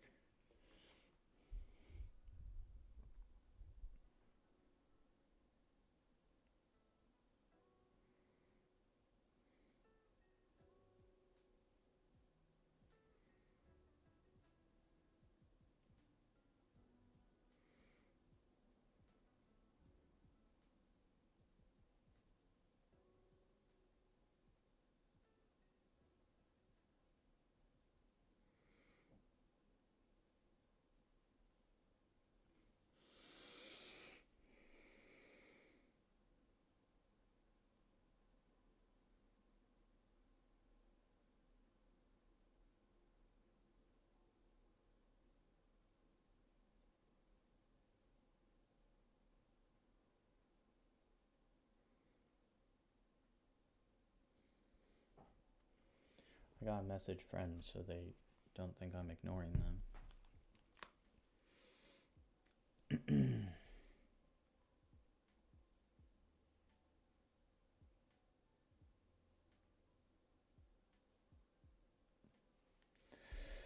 Okay, so now that we have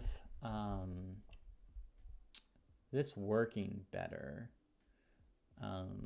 or at its core, this functionality of like velocity, now that we have it working, we need to make it react in the way that users would expect it to react. For example, if I click a key, they would expect it to show that certain sounds like a velocity table. And right now it does that, okay? I wanna see, does it also do it when I'm playing a pattern? I wasn't really paying attention. Okay, cool. It does not. And I don't want it to be switching all over the place whenever I have like a pattern held down. But I do want, one thing I also want is I want this to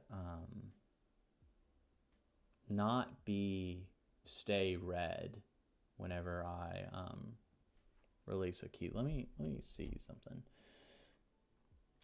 Pattern, event node sequencer, true. So this is the listener. So this is where I don't want it to call every time. So it'd probably be something I'd want to call like in the release. So release, if it is in the pattern area,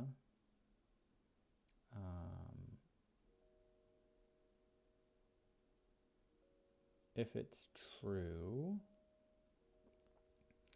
let me see.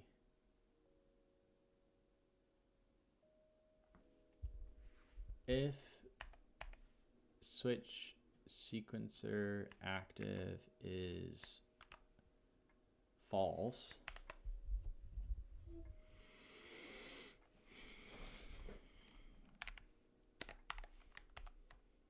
if this equals false,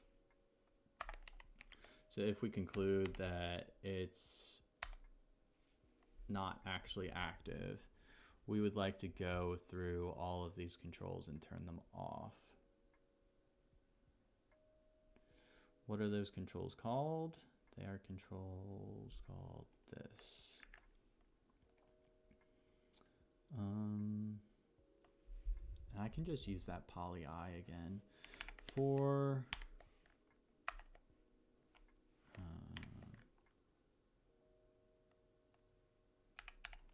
poly I equals 0 to num sequencer rows -1 set control par of this guy, get UI ID of this guy, and then I want to do plus poly I,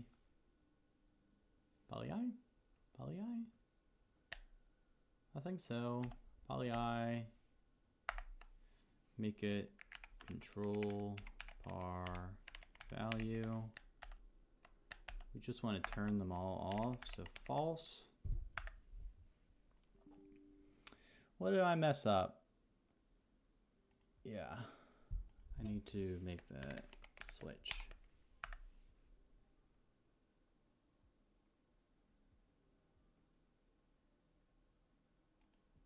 So now if I'm going like this and I release, it does not have any of those down. Yeah. Wonderful. That's one thing I fixed. We want it so that when I do this, oh, that already does work. Cool. That's cool. If we're changing that, we also would like it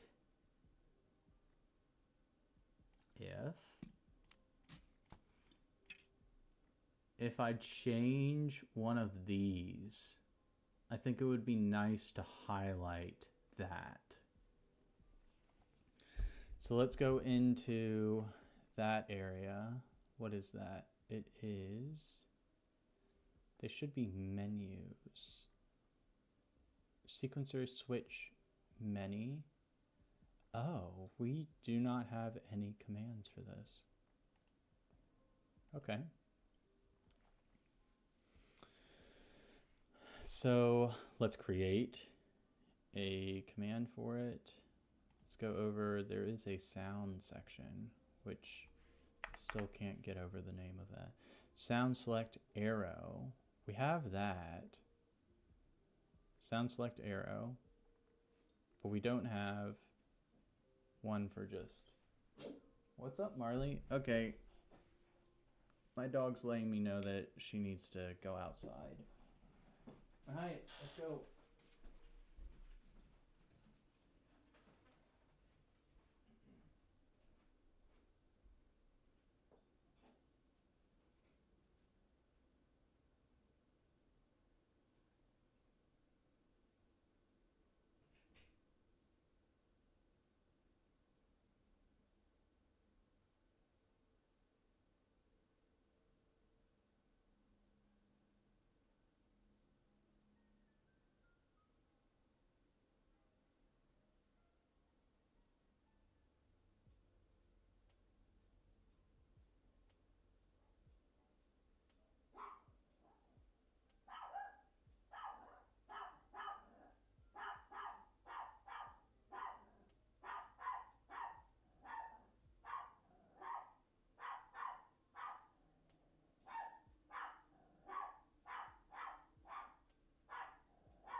feel so bad for Marley. She, I need to rake the leaves at my house. And it's a little too tall for her. So she was struggling to go to the bathroom. But now I'm back. So let's make it so that whenever someone does this, so the arrow, I think we should probably do this command, honestly. I think that, well, I guess you shouldn't do that whole command. But I guess I could say, hey, I'm going to do this, but with like a velocity of 0.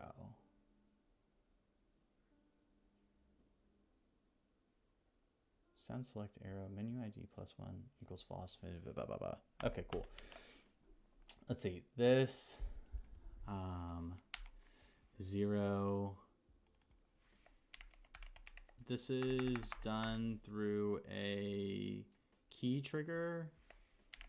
False. False. And this is also false. Index is index, what we already put in right there. Let me see what happens when I do this. Let's see if the highlighted region shifts up to whatever sound we select. No, it doesn't. And why is that?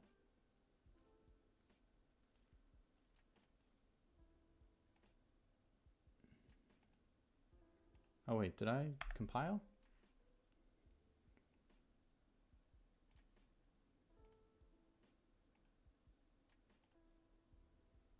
Play note velocity parameter is out of range. So I guess if I call the velocity as 0, it's gonna do that. Well, what do I really care about? I care about the active row being selected. I care about a lot of these things, actually. Not that. The row highlight, I do care about this.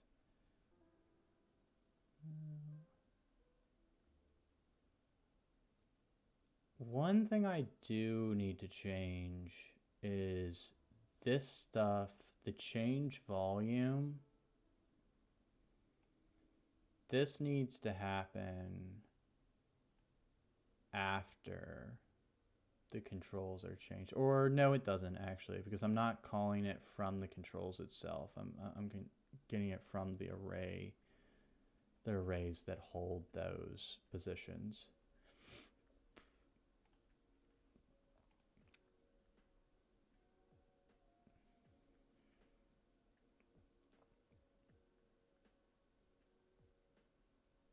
Okay, let's just put in the stuff that we know we want and take it from there. So I know I want this.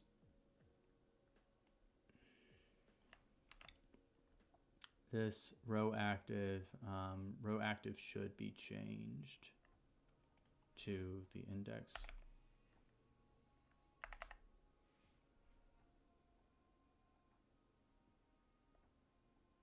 I'll put this down. Well, up here.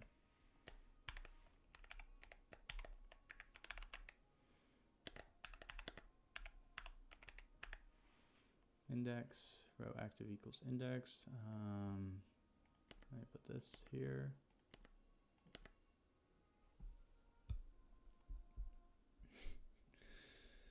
I guess I can get a bar.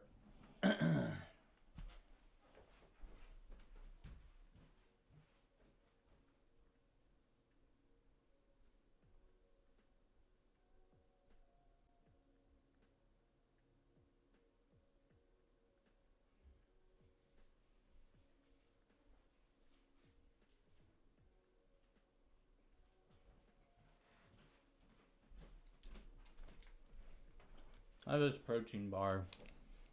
Protein bar.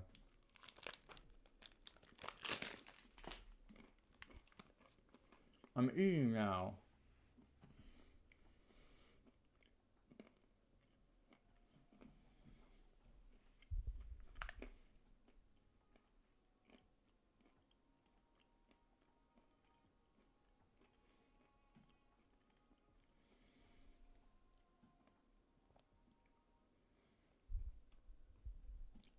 So now it's selecting there. I should also make it so that the control is activated. Kind of similar to when we push it like this.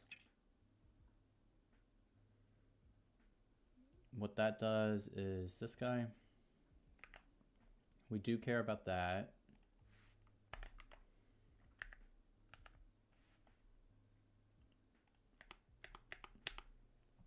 We care about that. We probably want it to turn off after we do that.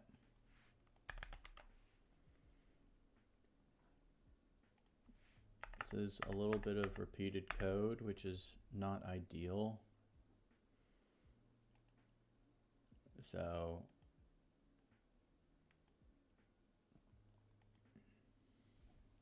that's going on.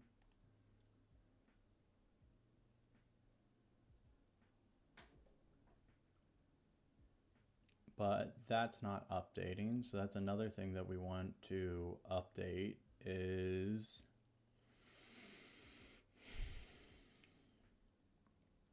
where have we been doing that? Is it this guy? I think it's this guy. For this, for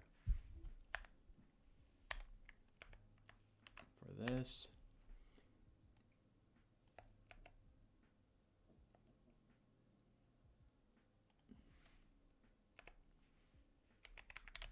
declare I num columns blah blah blah blah blah. Set control par array equals blah blah blah blah blah. Declare I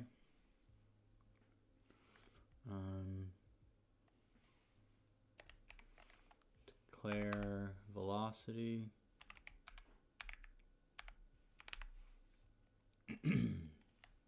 Velocity, so velocity equals blah, that thing. So now if I click this, it updates to show whatever's over there. And then, but I want that to also happen when I just select the menu itself.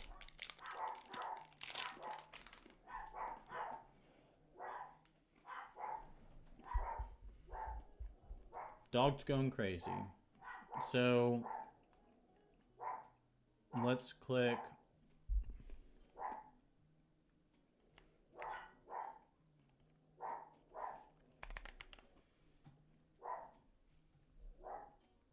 sound select menu.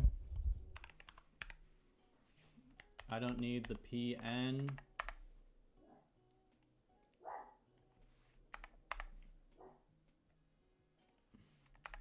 Control, no, what the heck?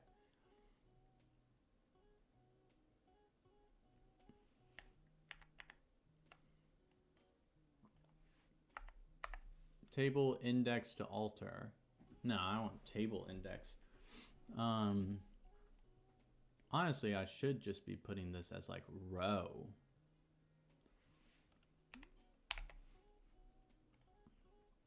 Index.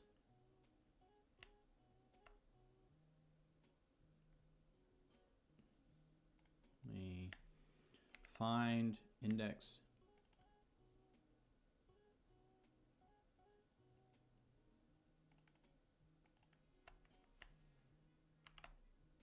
Whoopsies.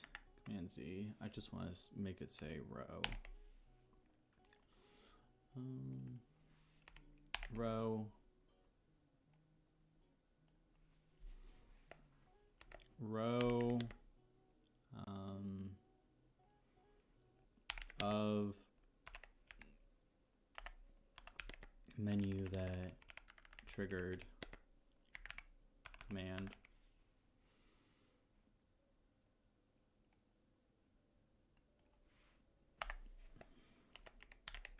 Select a sound via drop down menu.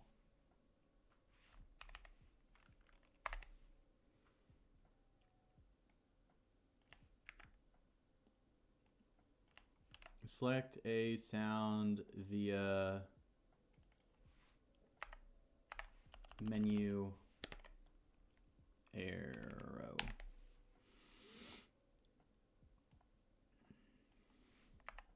And I want to change this just like I did over there, just to kind of make it a little bit more clear.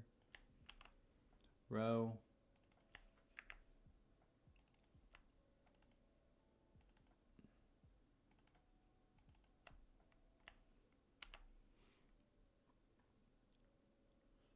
So this guy, sound select menu row, I am just doing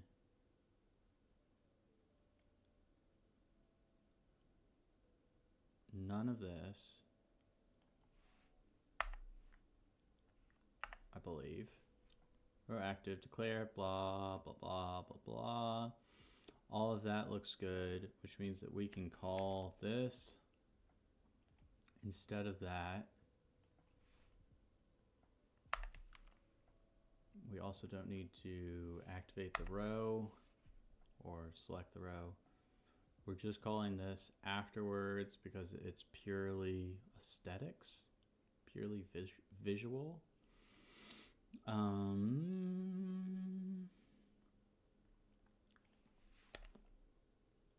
Duplicate previous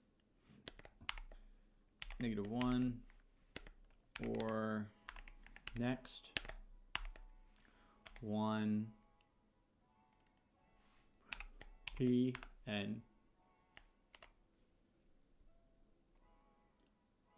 So now I can take this command and do it here.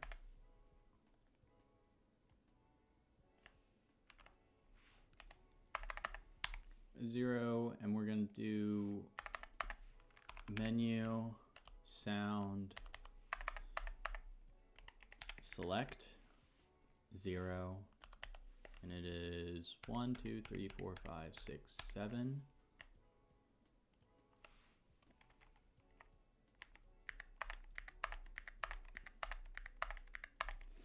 I wonder if I can just do, what is this command? Or is this like in one of my like deeper libraries?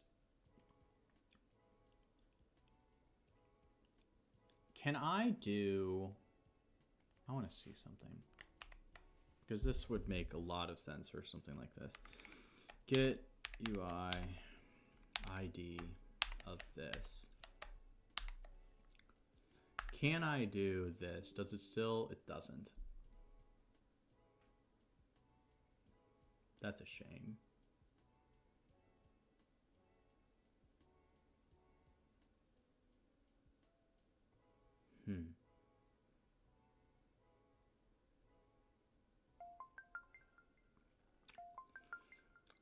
The Discord for my coding community.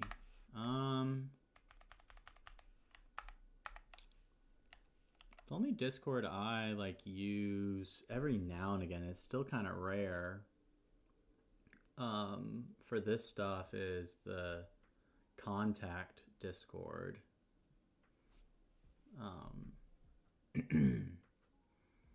Like the Native Instruments Kontakt Discord. I rarely hop over there though.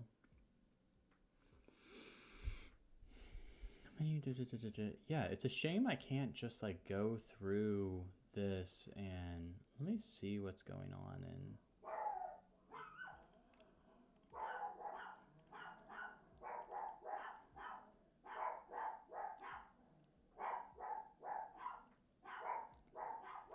On UI control, I have to call it by name.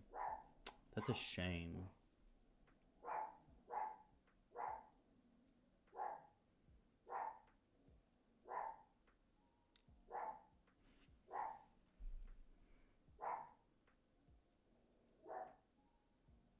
That's a shame I have to do it like that.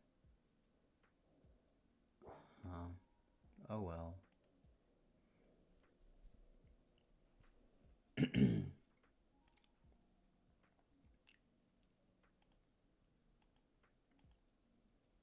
Yeah, I honestly, I mean, I use Discord a good bit just to like communicate with people. You just bought the Kontakt course, hopefully could at least understand. Yeah, no, I think that you will likely understand from, you're talking about with like Dave Healy. Are you talking about you got the Dave Healy course?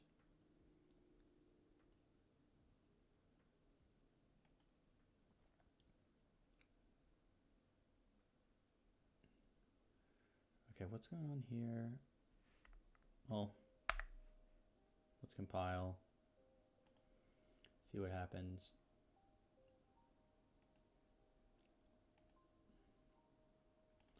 See if I do a drop down. Okay, so it doesn't do anything if I click it, but what if I select? If I select, then it does swap.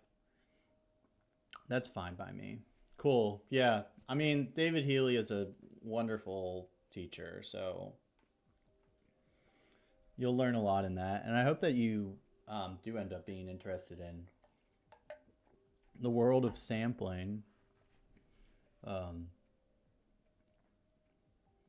One of the big communities for it is Piano Book. A lot of people are making Kontakt instruments over there as well as like decent sampler. So you'll see a lot of people building sample instruments over there.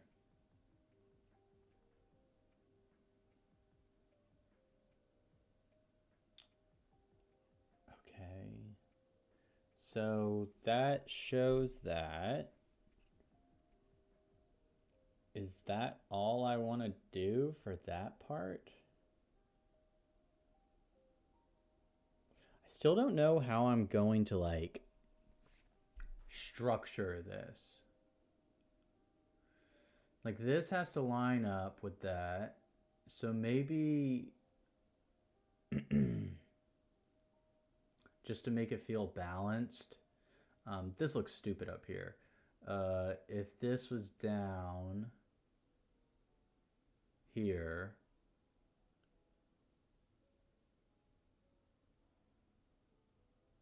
and then, so this shifted over to the left. Let's start rearranging things.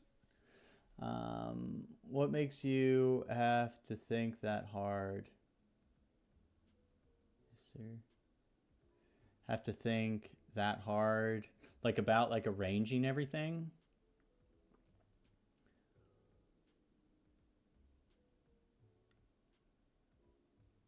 So I don't want that on top, I don't think. Unless I were to put these knobs up there, which I probably don't.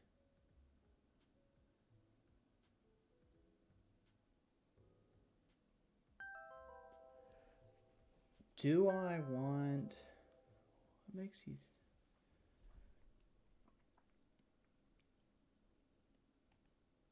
I'm just running through this because I kind of took a break by taking my dog out.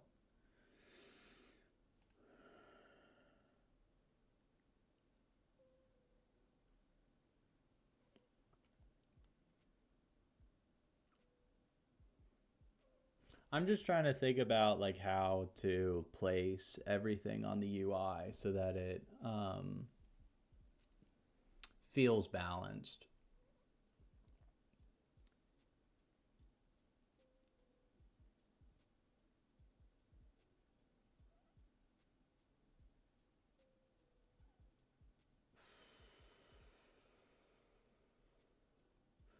Well, I'm pretty confident that I want to shift these guys over. I've been talking about that for a while, so I'm going to shift those over.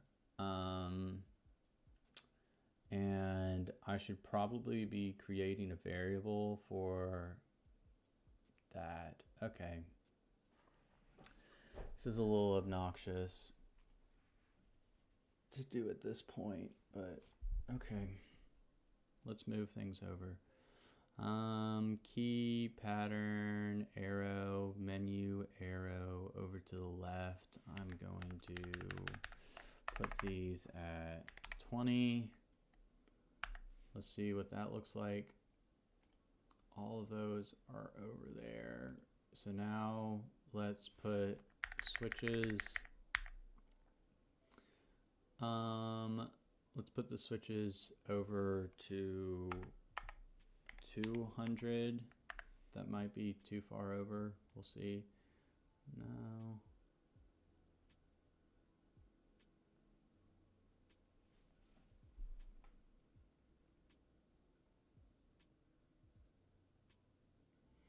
Maybe I want to do the volume pan tune instead of horizontal, vertical.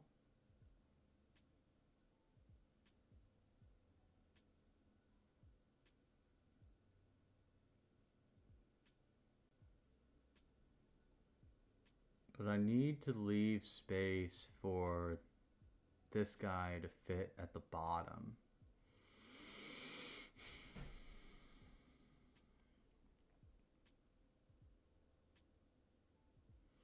So maybe if I were to, I don't want this to be straight up in the center. So do I want it to be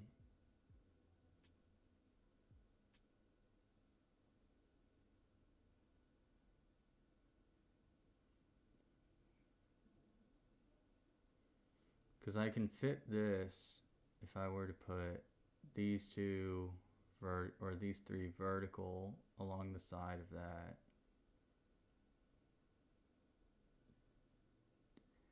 Is that user friendly? People are not going to be clicking this that much. They're probably just going to be clicking these and then clicking this. So if I were to shift this over more.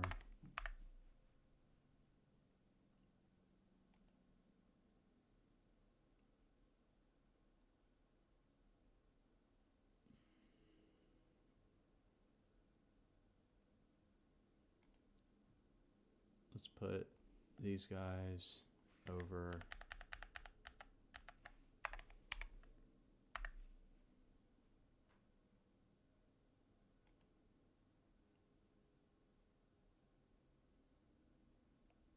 And then let's take these knobs.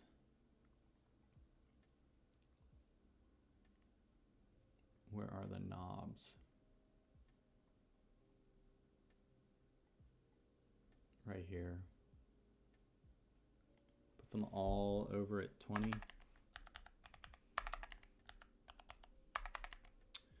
20. But this is going to be volume is at top, so it's going to be like, I don't know, 50 for now, plus 80 times 0.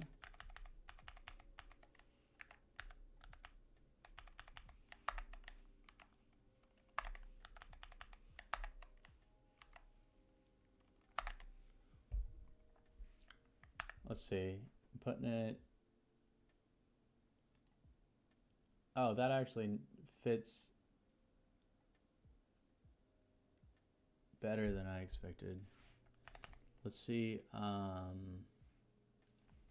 probably need 90. 90.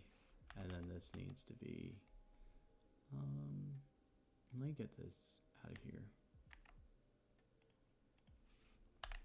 It's messing up my flow.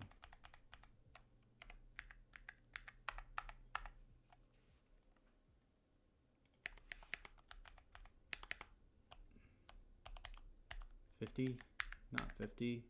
We want to do like 80, maybe more.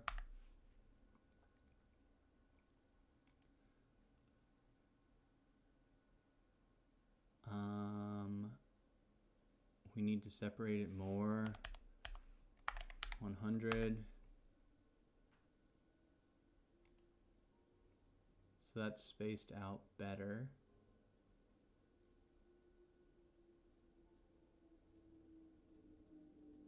But that's still not enough space for this stuff.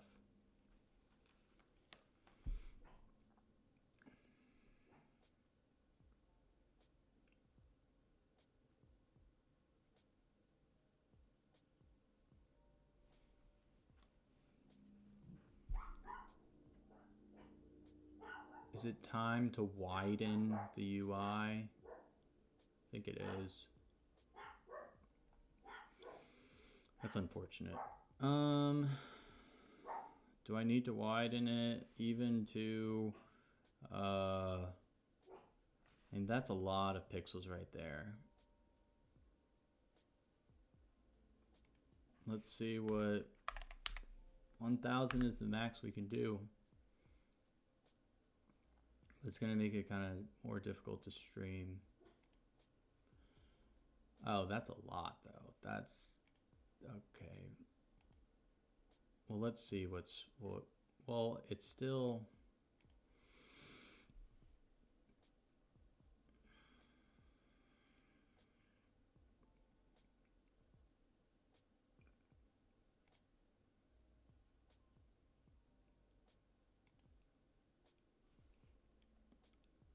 Let's shift this over.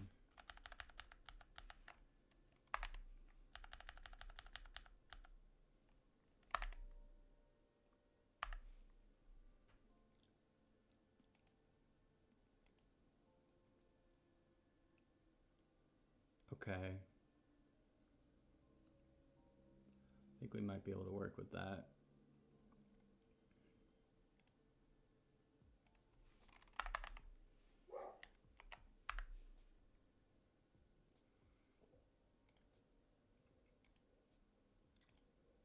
Okay, cool. So we have that. Let's put these knobs into a triangle shape instead. That will feel better. So 20.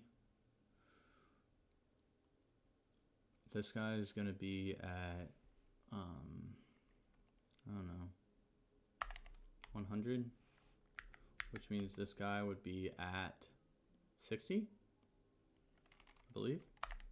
60? Uh-huh.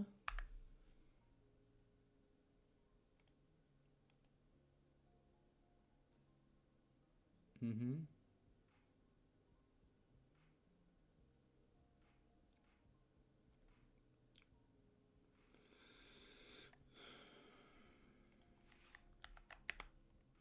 So now this turns into this.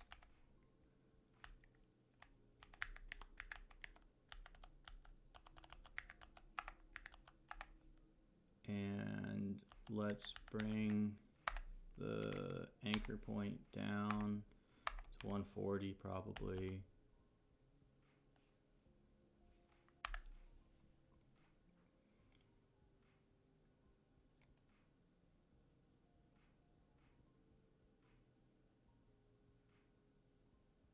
That looks nice. These, I might end up having to make those controls just thinner, which is unfortunate. I just don't want there to be confusion about, like if I were to put these right next to each other, then it doesn't look anything like the keyboard. It already kind of doesn't look like, because where's this guy? This guy's all the way over there.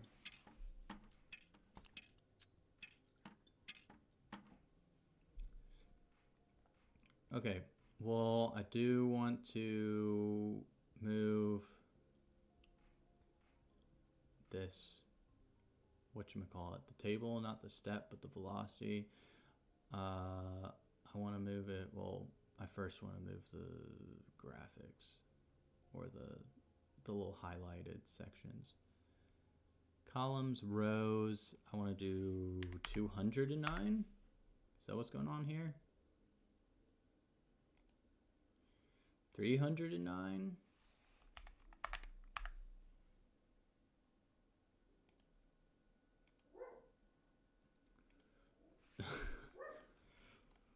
$449? Whoa, what the? Wait, 349.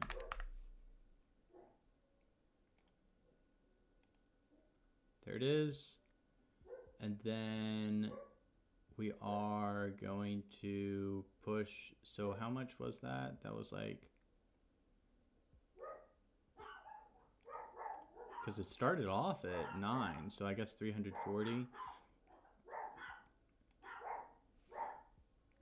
340. 350 for that. So I have to go down to the listener and change this. I have to add 340 to it, so which would be that number we just said, 350.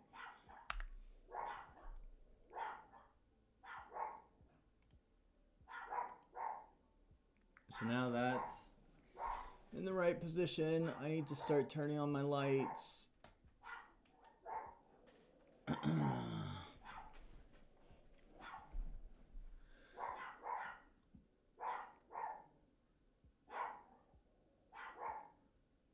That looks good. It really is unfortunate that I'm likely going to have to change this to be thinner.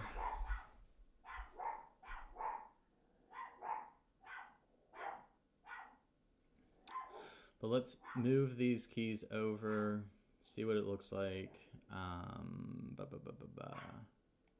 So this over to 10, 10, 10, 10, 10. That over to 30. Oops. 30, 30. I probably should be creating a variable for that. That doesn't really make sense that I've been doing it in that way. I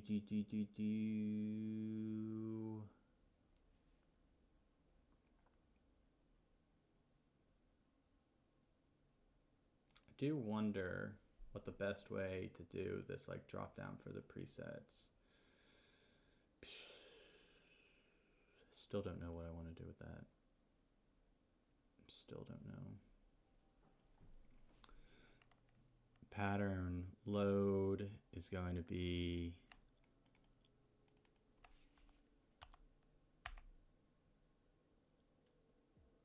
I'm going to subtract like 30 from it.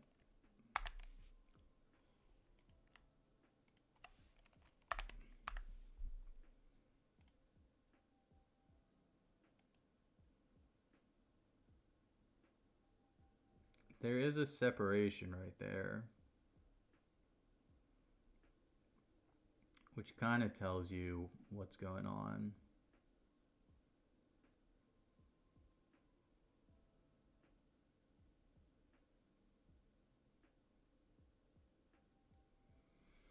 Oh well, I'm gonna move this guy up here so that I can then shift this guy over here and then figure out what I'm gonna do with this like random button.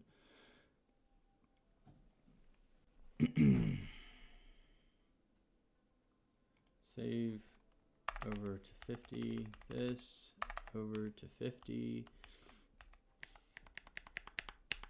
440, more like 360. 60, 380.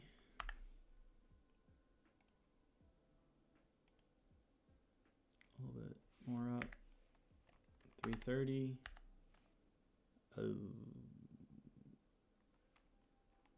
340? 350.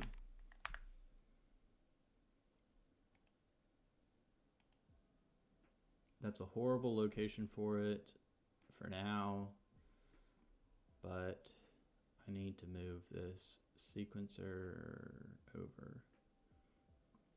Sequencer velocity over by 340, so 350, 350, and then I'm going down a bunch. 450, I don't know. But I'm gonna be able to make that taller. That's too far down.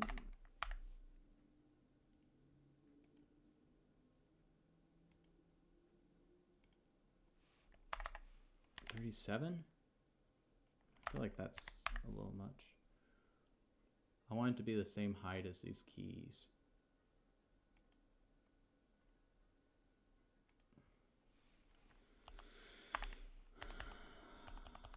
The height can be much taller now.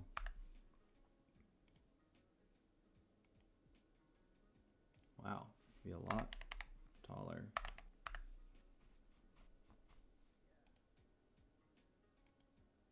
Not that tall though.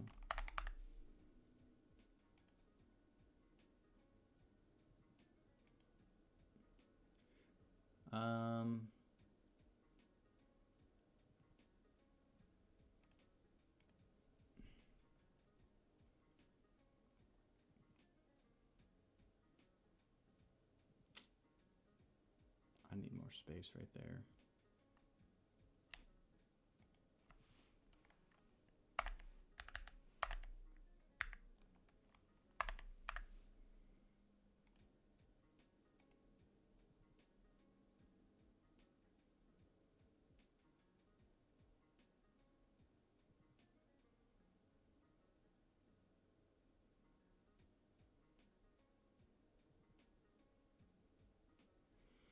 But I want to utilize this space for something different as well. I want to try something kind of kooky.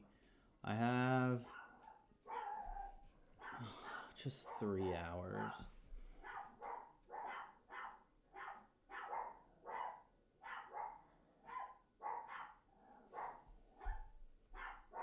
Because this now, like,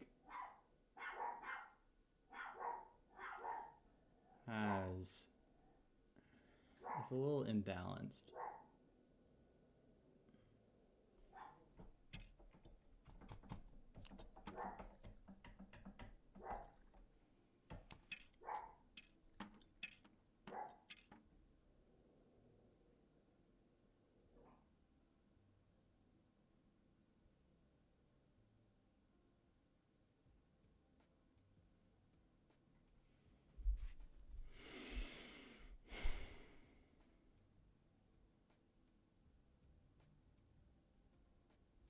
Should I just put like a logo right here?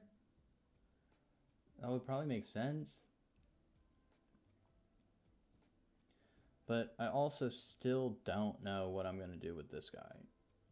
I could put it below here, but then it's kind of hard to... Well, maybe I could make this be like a little drop down that mirrors whatever sound you have selected. So if you don't have to be like jumping around here, you can kind of just click here and then shift over. That's what I want to do. That's what I want to do. That'll also help with the balance. I can put the preset thing right down there, but I know I'm going to shift everything up. So I might as well just like shift things up first, and then I still hate this random button. I absolutely hate it because it's going to be up here, and that's...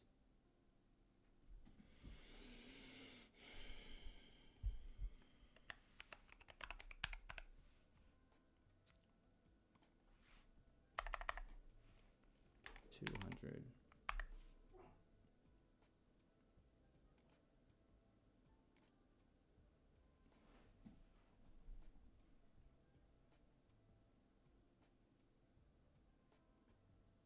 save. Reset the...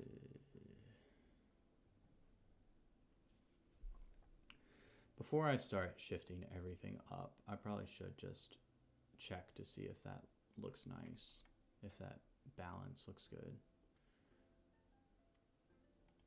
568, because it's also going to kind of put off this balance a little bit, but that's okay. I can just make it a little bit bigger. And it still wouldn't, I don't think it would look that weird. Add 30 to it, maybe.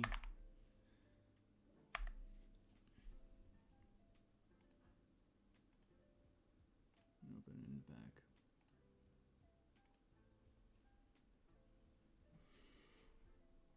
Put preset selector down there. Switch label, blah, blah, blah, blah, blah, blah. Menu pattern, this guy? I think that's what I'm looking at. And then this save button isn't going to exist. I don't know how I'm gonna like package it. I still need to like make presets. I don't think I'm going to be able to finish that today. 250, 470.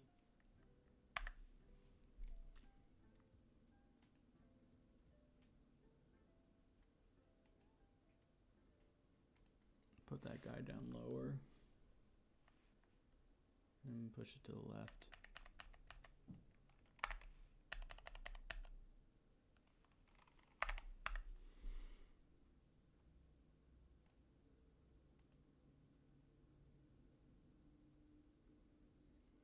Okay.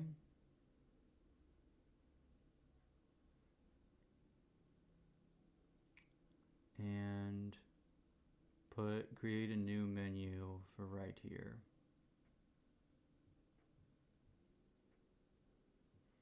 Would that make sense, or would it make more sense for it to be right here so that oh man.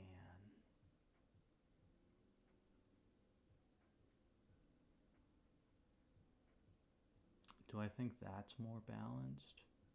Because you don't have to click from here all the way up there. But would you be clicking from there? No, you would be clicking from here to there or here to there. Okay.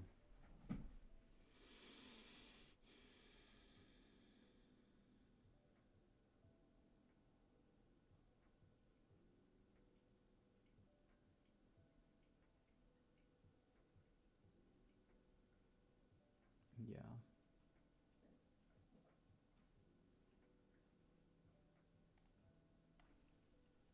I'm starting to get faded just thinking about this for an extended period of time.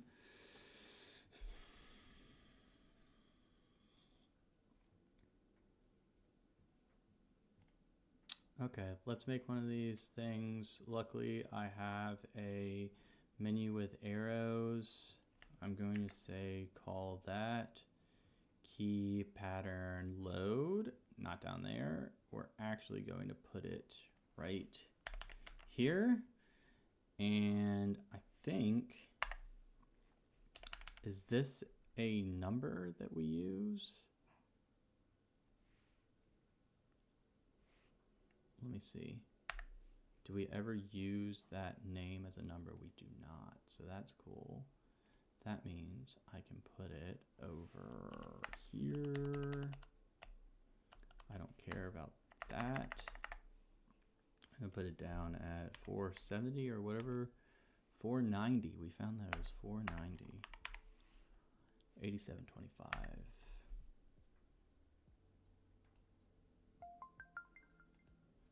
So now we have this guy down here. We can make a similar thing right here for the preset selector, which means I really do think we're just gonna need to make these controls smaller.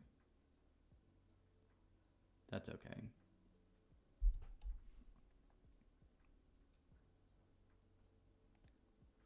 Okay, break time.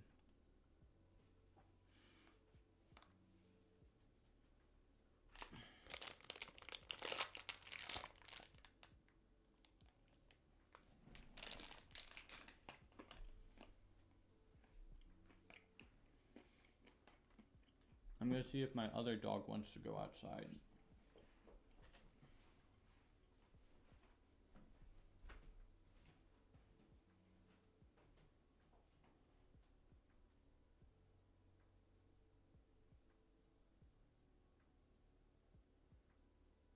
Dharma?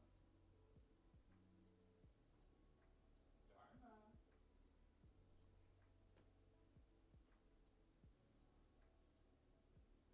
Would you like to go outside, Ryder?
Okay.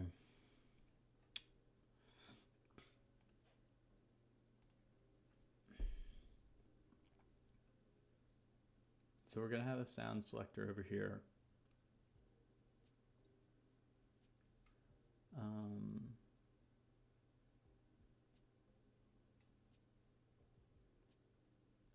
But I was thinking about the idea that I have. I guess I should try it at, well, let's first do this menu selector down here.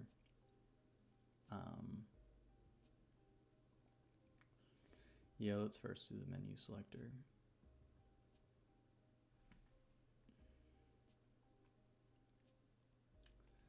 Sound select all, so that should change to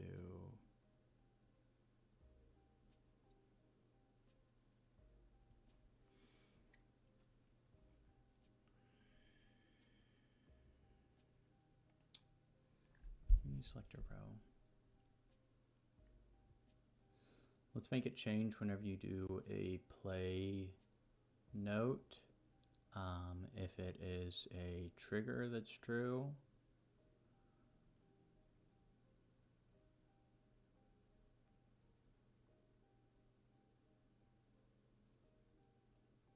So slider volume, kind of similar to what's going on with this. So menu sound, I shouldn't call it all, I should call it active. Active.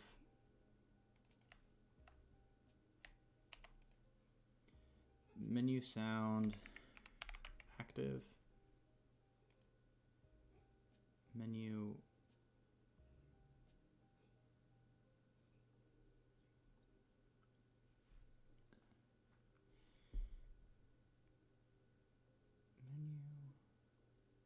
menu with arrows.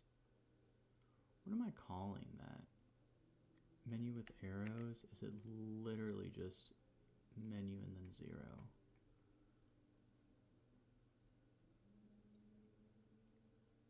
Menu sound select active. So that's what it's going to be called. Sound select active.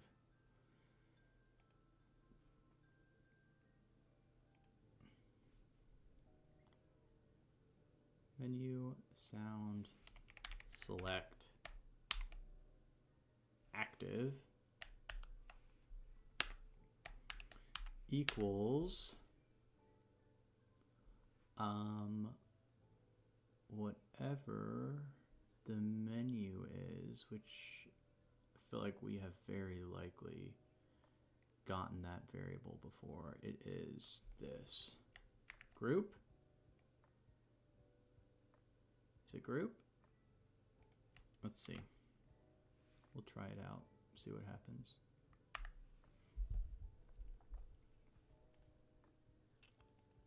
So if I push this key, it should turn into sound 1. Yes. If I click this key, it should be sound 3. Sound 1. All the way up to sound 1 again. If I change this, that happens. Which means that if I change this, it should just go ahead and change whatever that is. Wait, is it automatically doing that? It's not. So, where's that guy? Menu sound select, blah, blah, blah, sound menu. Is this guy?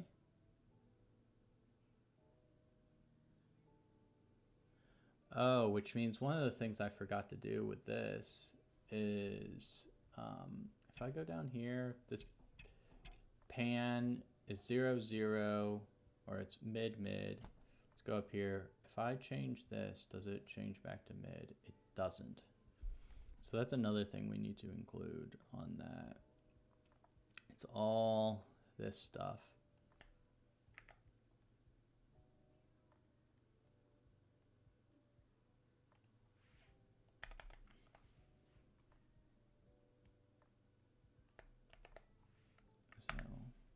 Let's change that. Not row. Row active. I don't have group because I haven't done this.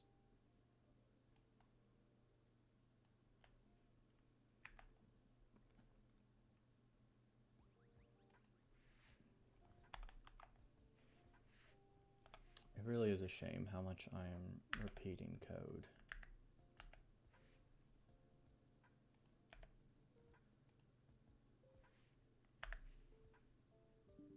Oh. Index. Index has not been declared. Let's see. Where am I calling index? Right there? Because I want to put row instead. Row?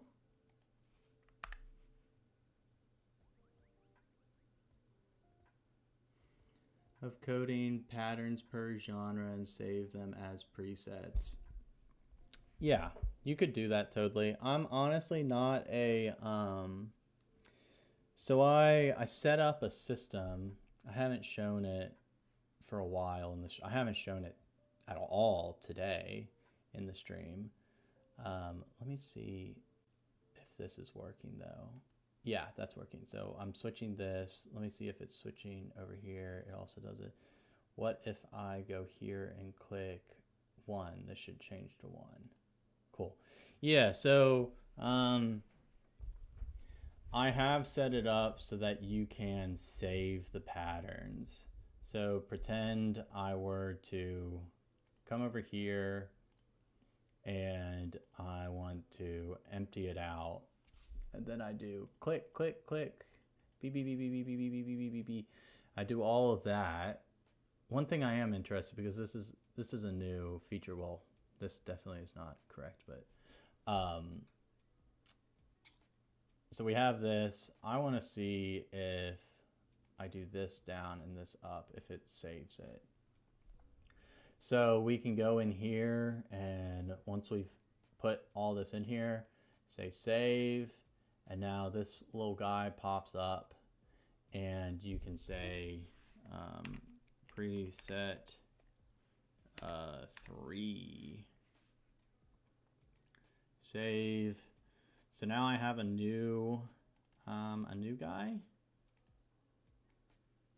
A new guy right here. Preset 3 is in here, but unfortunately, this only goes down to 2. So I'm going to have to. It's kind of tedious. I don't think like the user's going to be able to create presets. That's just like too advanced of a feature for a product that is made in 2 days. But now if I have preset 3,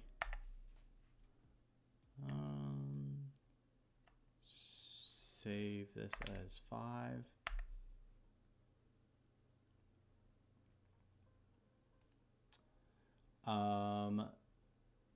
We are going to do this. Now this might, yeah?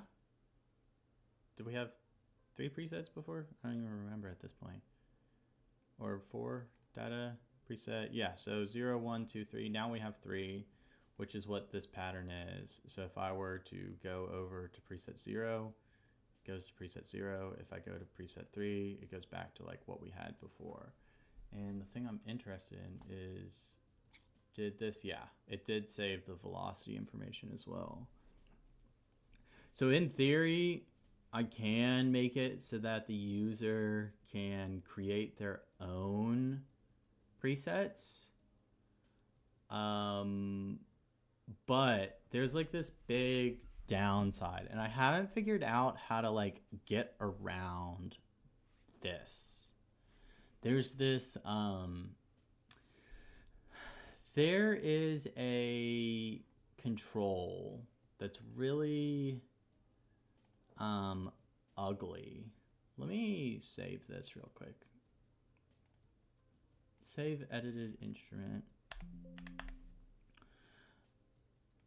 Let me go back to this instrument I made a long time ago. in the weeds, which also has like a drum sequencer in it. I'm gonna load this guy in. Let's pause that. So there's this control right here. It's a file browser. And so you can do that same thing of, so pretend I click this, or maybe it doesn't work. I thought it did. Maybe it only works if I have this working. Oh yeah. Let me turn this down though.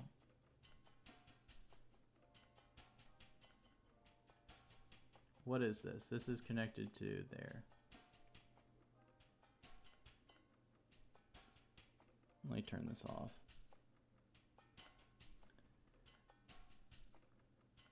So I have this guy going. I have to double click it. That's one thing that I'm kind of, I don't really like about it. Also, so you can right click to go through, so that's nice. And you can do the same thing I was doing before, where I can save something and say, let's see. This guy was like, this product was also really rushed. But this, once again, like this is like, this was a free instrument, okay? So like I treat my free instruments like experiments. Like I just kind of make some weird features, see how far I can go. And then with like paid products, official products, like I put a lot more like time into making the features like really user friendly. So pretend we do this where we go, it's going like that. We say save, and then we say yeet. Now you'll see that I X out of it, but now I have this new parameter in here, and yeet, and it's in there. And like literally the only thing or the main thing that makes me not want to use this control is just because it's so ugly. I can't change the font. I can't change what this looks. There's one product I made that used this. I did have one official product that I used to this with. Let me see. Save changes to instrument. No.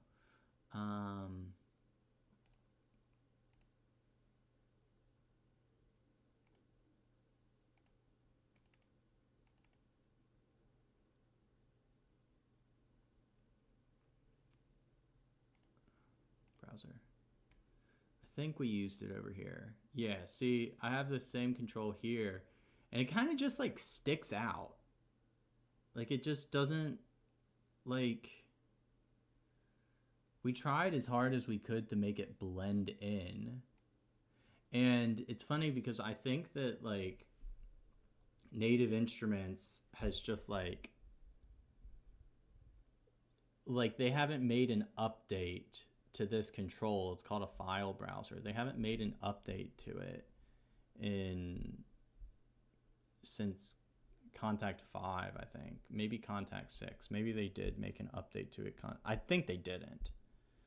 So I think they're just not really interested in like making this control like more suitable for like product developers, which is really unfortunate. Because I don't really know. I haven't figured out any other way to allow users to create presets with like custom names and like load it into the product. Yeah. This guy, I really like this instrument.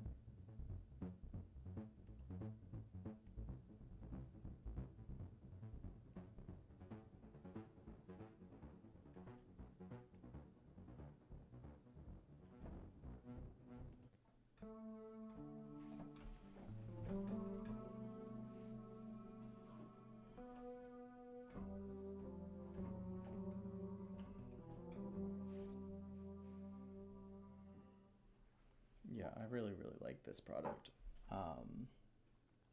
But it didn't really get any traction.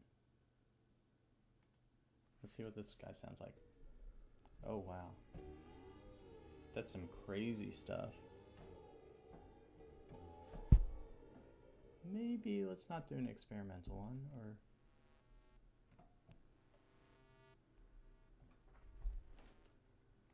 Let's do more rhythmic, groovy box.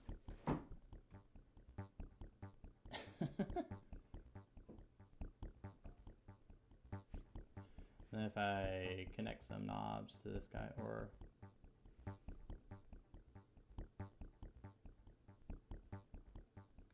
learn MIDI CC to this guy.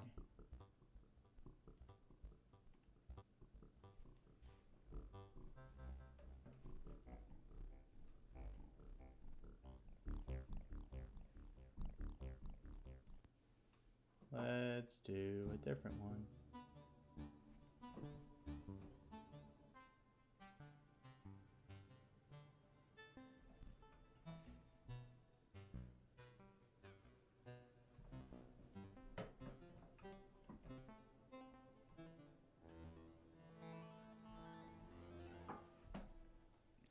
If you had multiple buttons which contain the settings for the VST and one button, okay, how about if you had multiple buttons which contain the settings for the VST and then one button either side that essentially iterates through the list?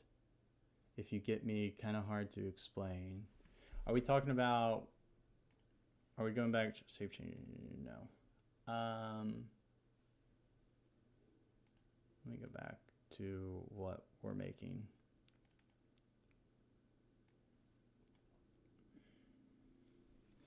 Are we still talking about the drum sequencer that I'm developing right now? Multiple buttons which contain the settings for the VST. Then one button either side that essentially iterates through the list. I think that's what you're talking about, like with, so these have different presets loaded into them that are like saved to each of these buttons. And I think there are only 5 buttons, so 5 different patterns that you can load in at any time. But I'm planning on like making this drop down menu have, I don't know, like, I mean, once again, it's a free product. I'll probably just have it have like 8. I don't know, 8 just as like proof of concept, maybe 16. And then the user can come along and be like, oh, I want to assign like this, like pattern 0 to this button, pattern 1 to that button, pattern 2078 to this button. Click on the right arrow. Yeah. So I do want to, I agree with you. I do want to have like buttons like this on this as well. I do completely agree with you. I guess I just haven't done it yet. But yes, I do want to do that. I don't know why I haven't yet. I guess I can do that next. Let's do that next. I think it's a little goofy that when I do this like menu with arrows, it automatically does the name sound select. So I think I'm going to remove that. Or wait, I have to do. Thanks, dude. I'm glad you like it. Yeah, it's turning out good so far. I do have something kind of crazy that I want to like include to it, but I have to like test it first to see if it's even worth my time. If I even have enough time to do it. Let's see. Sound select, blah, blah, blah, blah, blah. I might literally just sound select active, sound select pattern. That's so stupid if I do call it that. Oh, the idea that I have, all I want to do, and I've tried it before, and I can't remember if it really worked all that great. Make it so that the user, because I think sequencers like sound a lot better whenever you put it through like a nice delay. So I want to set it up so that you have like 2 different delays, and you make it so that each step is sent through either delay 1, delay 2, or neither. I think that could be cool, where it has like multiple rhythms kind of like overlaid each other. That's what I want to do, but I'm not sure if I can create that in 2.5 hours. I feel like I'm already going to have to ask to extend the submission date of this product, because even if I just like kept it at this right now and then made the graphics look good, well, no, if I kept it at this and made the graphics look good, I could probably get it done. This light is so bright.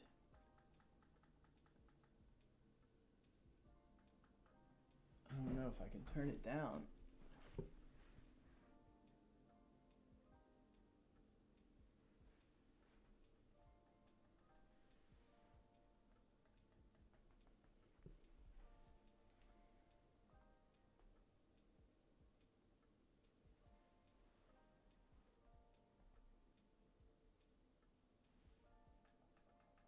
Wow.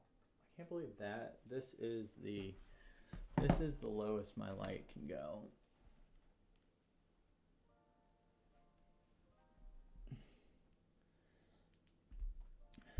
Yeah. It would be a little bit difficult. I do have some of it set up. Like I have a preset system for delay set up already in like other products. So I wouldn't be completely starting from scratch. But let's do the thing that you were talking about first. Name. Let's do this. This is stupid, but whatever. N0.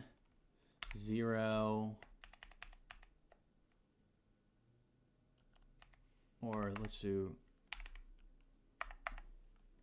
name. Yeah. Name 0. Name 1.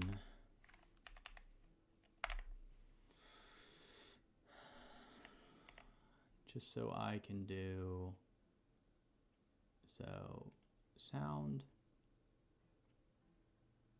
switch many, this guy.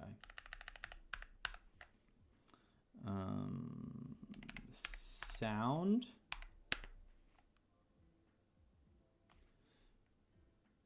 So that's fine there. And then what was the other guy?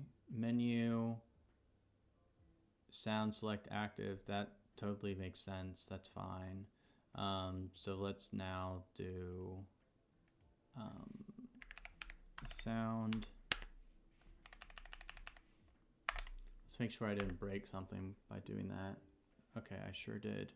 Menu sound select name. Menu sound select.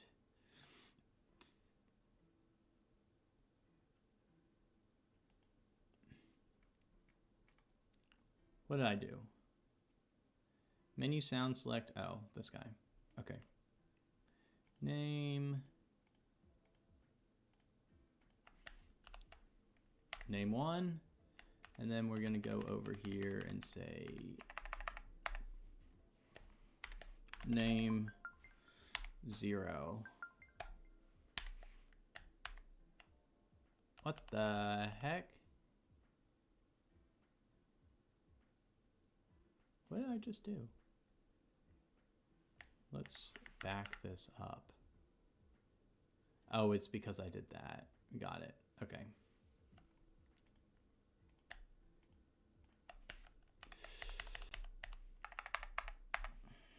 Name 0.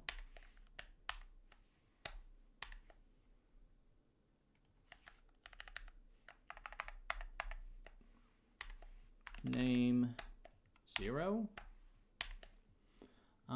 Ba ba ba ba ba.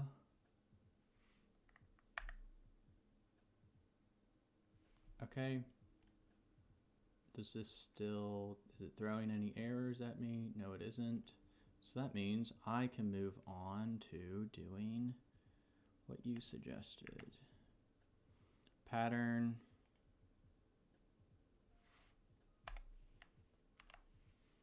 Pattern with arrows. So I'm going to call this pattern. I don't really need to put anything else here. Pattern active. I guess I can call it active. And then it's going to be at the same location as those other guys in the X direction, or it should be, which is 200, and then 490 is correct for that. So we have to find where menu pattern is and change what it's called. Menu pattern select active. Menu pattern select active. Save. What's going on here? Find this menu pattern select active.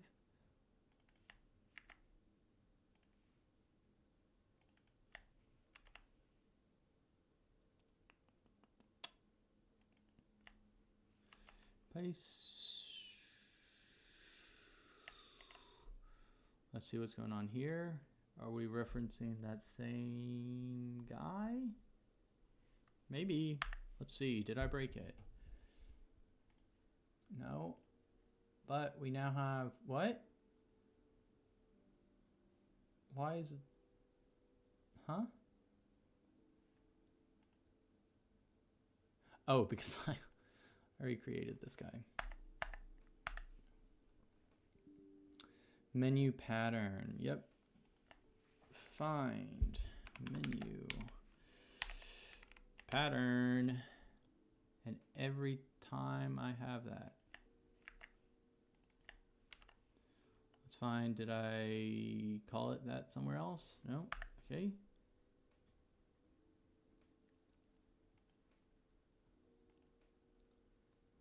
Sound.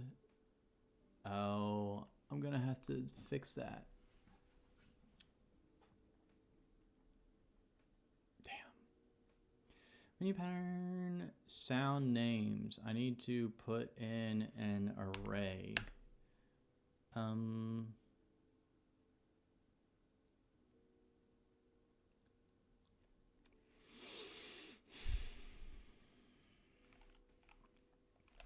Array.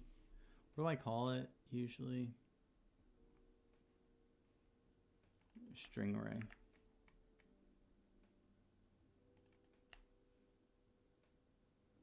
Is this the guy I'm changing? String array, string array. Cool.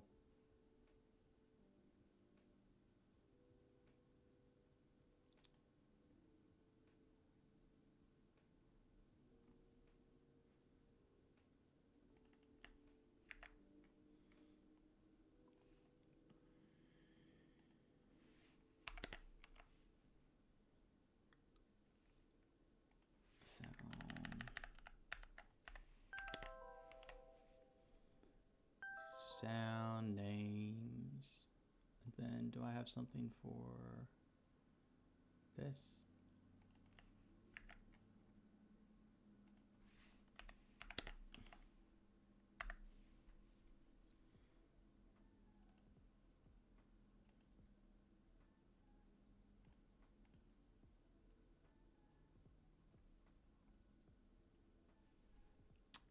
Let me see.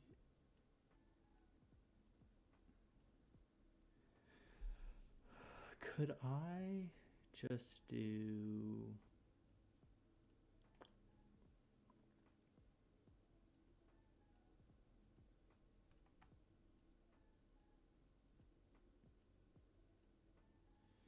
int array. What about this? Can I do this?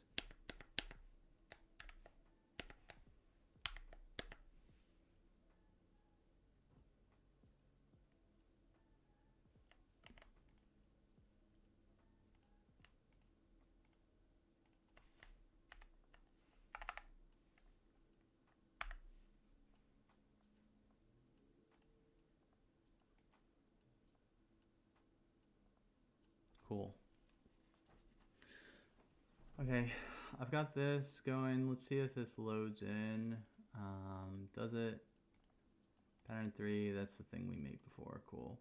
But the arrows will not work yet.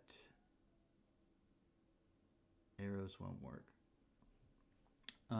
So let's make the arrows work. Pattern, select. Pattern, select arrows. Sound select arrow. Let's just grab this code. And did we put it before or after last time? We put it before.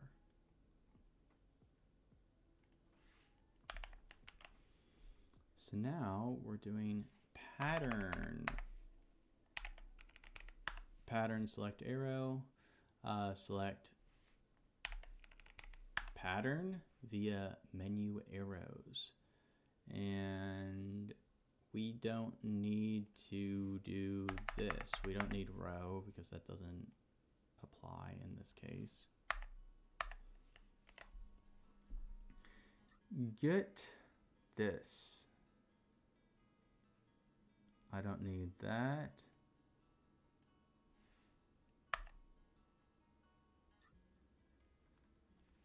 So v old. Why do we even need this? Because of that. Okay, so v old equals whatever this thing is called. That's kind of an obnoxiously long name. We can just put that in here, I believe. And then we don't have to do it like this. We can instead just simplify it and say this equals vold pn plus num elements of this.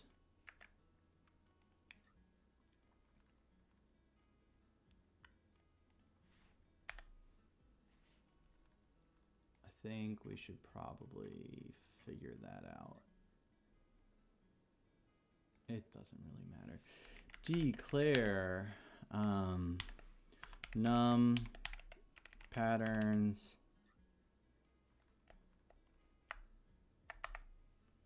total patterns, which equals num elements of this array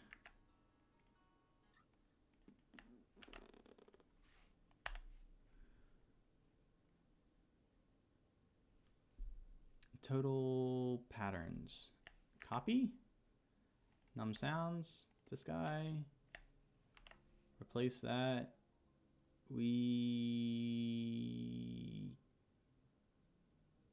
Oh, maybe I do want to do like a menu ID.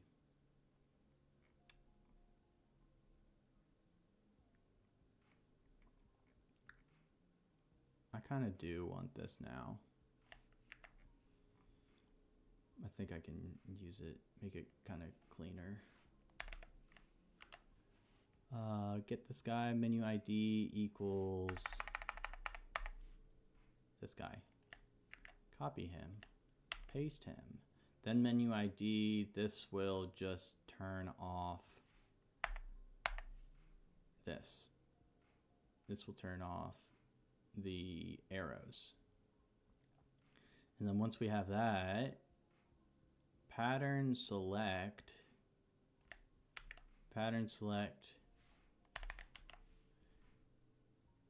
menu select, the old, blah, blah, blah, blah, blah. Index? Not index. We want this.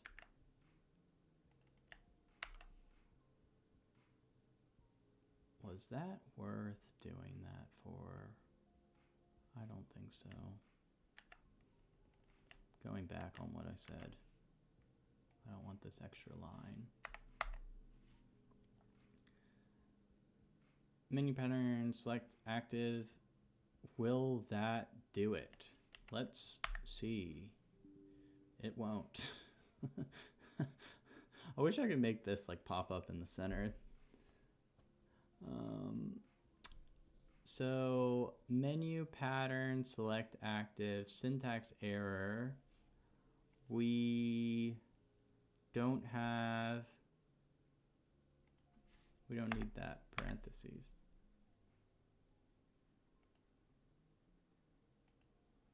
So now let's see what happens if I have empty. Oh, it doesn't work because we have not actually told it to do that when that button's selected. So we've told it to do it when the menu is adjusted, but not when the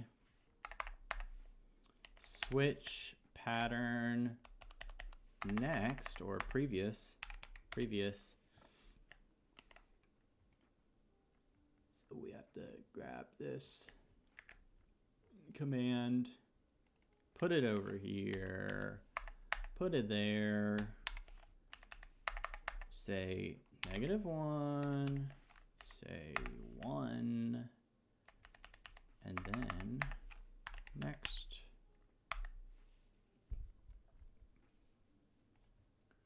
Let's see, are you working now? No. Switch pattern previous. Switch pattern.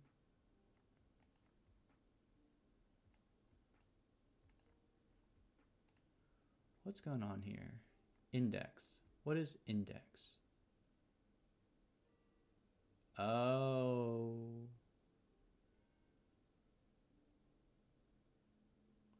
Oh.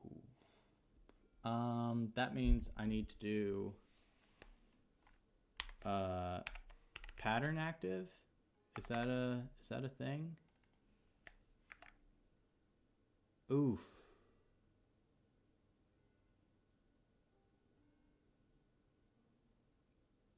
Pattern active equals index. When I do pattern select, 0.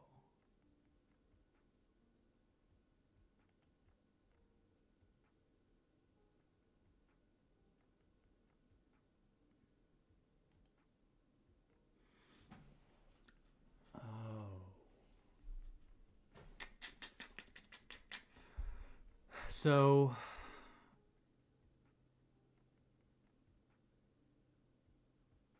did I create? So switch pattern load blah blah blah.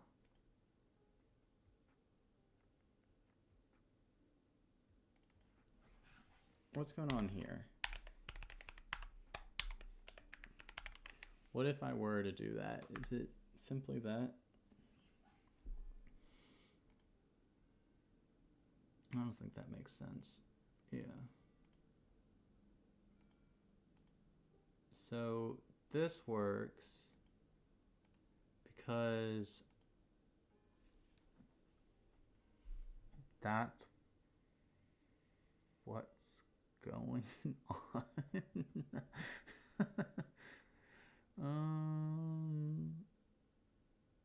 What am I calling? Pattern select. I'm calling that. Whenever I call that is if I click this button, and this button is whichever guy is active. So does that mean I need to... Maybe I'm not supposed to be doing pattern select. I'm supposed to be doing pattern load.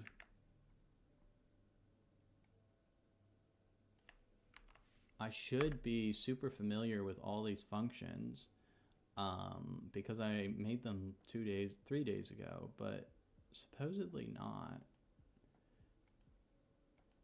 Okay, so it's changing this, which is cool. So empty 0, 1, 2, 3. So it goes through all of them. Does it go backwards? It goes backwards. But it is not loading whatever pattern it is. And why is that? It is because I'm not calling this guy. So pattern menu will eventually, so we say, why am I so stupid? That seems so obvious now. Yeah, okay, there you go. There you go. Now you can flip through the patterns. But something that's kind of weird is like, I have to hold down the key for it to...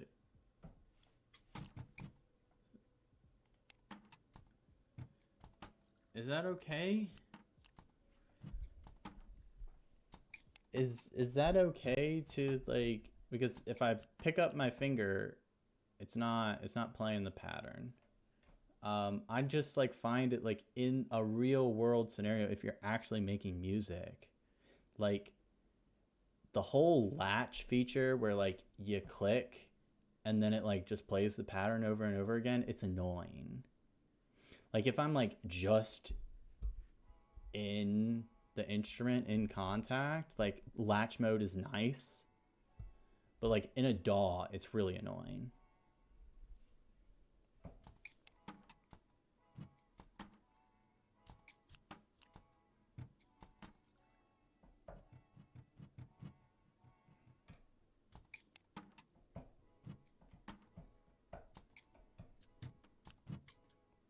Cool. Wonderful. It's definitely got some bugs, or I guess I can't really say this is a bug. It's just like an oversight. Okay, if I come over here and I'm clicking this, I want this to update to show whatever the highlighted velocity curve is, which it is obviously not doing that. I don't even know which one it is showing.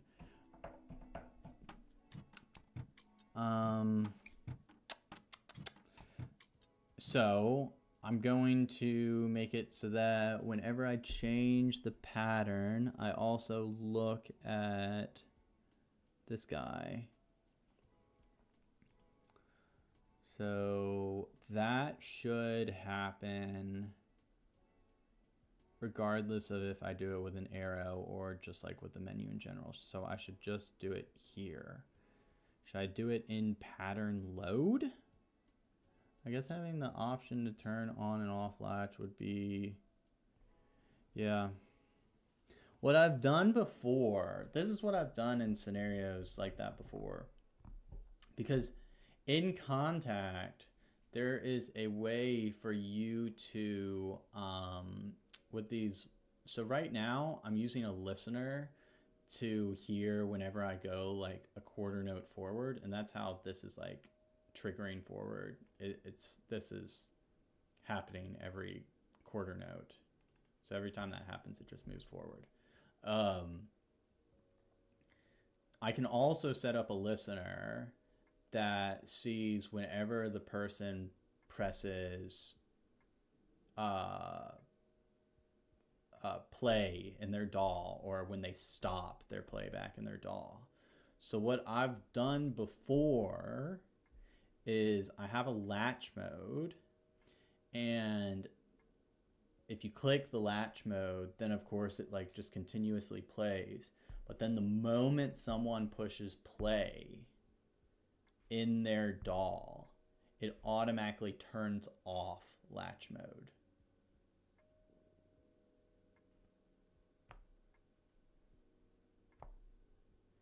Would it be more effort to make things MIDI programmable, or does that happen automatically?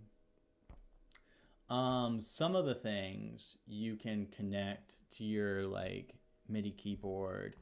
Kontakt makes it pretty easy. Actually, like Highs makes it easy too. I don't know if this is what you're talking about, but you just have to right click it, and that's amazing that it makes it, it automatically connects it to that. That's weird.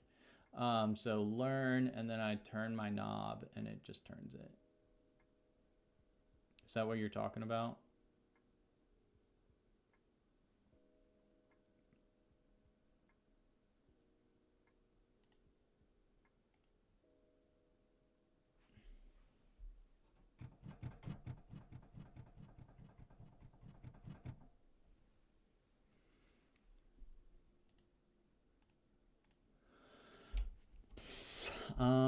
But you can't do it on all of them, I don't think. Like, I couldn't do it like on this one. I imagine I couldn't. Yeah, I can't. I can do this though.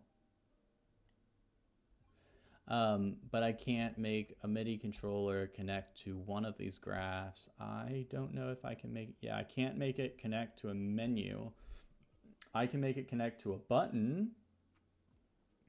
And I can make it connect to a slider or a knob in this case. Thought it would be loads of code to set up, but awesome that it comes. So it is, the base of it is set up for you. But one thing that is not set up for you automatically is, you know, in your DAW, like if you automate something, you have the graph, and it literally will show you like, hey, you're ramping, like if it was a volume control, you're ramping from like from 6 dB up to 0 dB, okay? That's not automatically built in. I have to go through and manually say, hey, this knob, when it's being automated,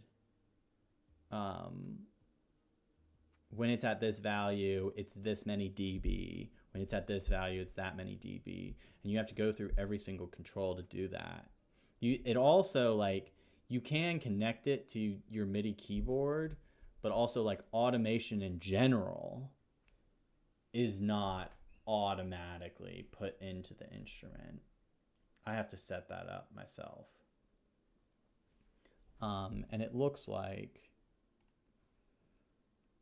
let me find an instrument I've done that on that I've already released. Oh, this one was super messy. This instrument was super messy when it came to this part. Resources, scripts, uncompiled. And then also on controller. Is this it? Yeah. Okay, so to set it up so that your computer knows, like, hey, what knob is what thing, you have to do this. You have to give ID numbers to them. And then for all of those controls, you have to tell it, like, I called it slider volume 1, but in the DAW, someone will see it and it'll say Willow volume. But then it's not just that. I also have to like update what's referred to as the label, which is like the value that pops up, where it says like, hey, this is decibels and this is how many decibels. You have to do that. That's what this is doing right here. See how I even have like the dB at the end of that. So I'm looking at this processor in the back and I'm saying, hey, what's this guy say? That's why it's saying get engine par display. What value is this displaying? Read it and then assign it to the automation of this control. Oh yeah, the irony of it being called automation. Yeah. Yeah, this is like, I remember talking about this in school where they were like, when we were talking about doing like sound design for film, they talked about the best like sound design is sound design that you don't notice. You're just like immersed into the world of the film. Same thing with like visual effects. Like if you see CGI and it's obvious that it is CGI, then it's not good CGI. So product design is similar to that, where it's like good product design is when the user isn't really like thinking about like it should come naturally to use the product.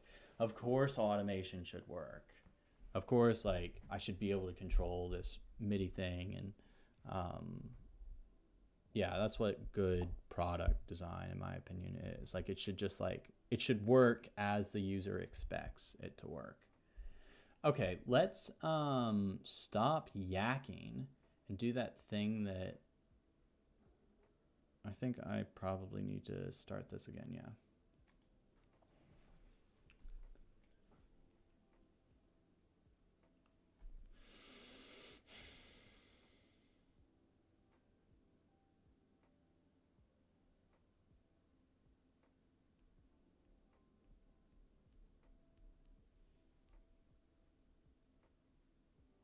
Thanks, dude. What do I wanted to make it so that this updated to whatever whenever I switch patterns, it should show the velocity curve of that stuff.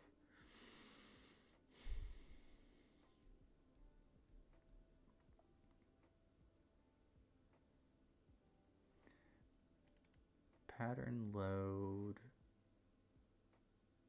If that's loaded, let's look at how I'm loading in the table. Find velocity.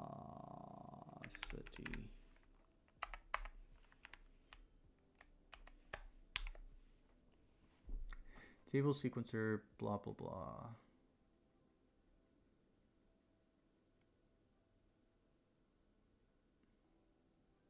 Let's take this guy.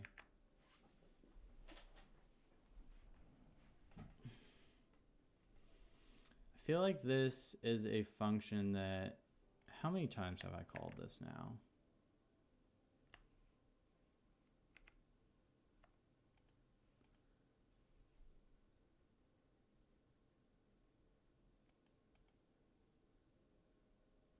I've called this same kind of thing just twice. Maybe I should create a function for it.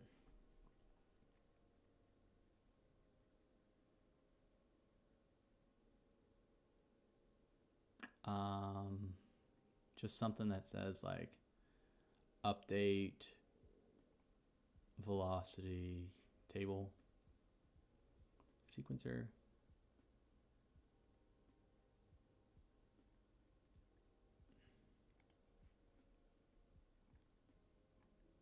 Where's the other place I put it? Sound select. It's in sound, it's in sound.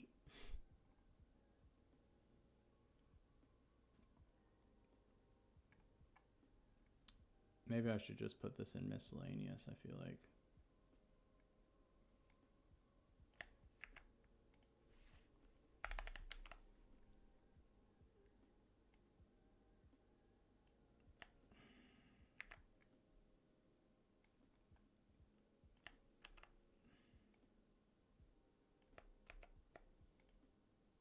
So this should just be called like update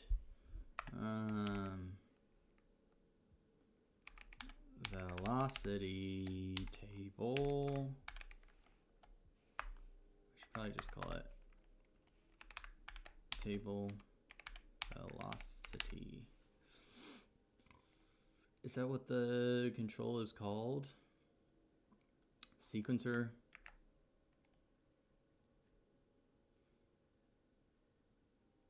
I can just call it this. So this is going on. Velocity is right there.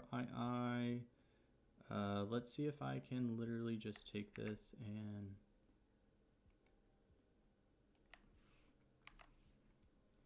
put it there. Put it there.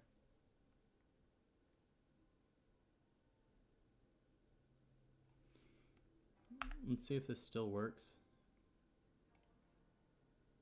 I don't even remember what. Okay. Looks like that does still work. So now let's take this guy and do the same thing, but do it over in the wherever we were working before. Pattern menu, arrow pattern, select. It kind of makes more sense in pattern menu.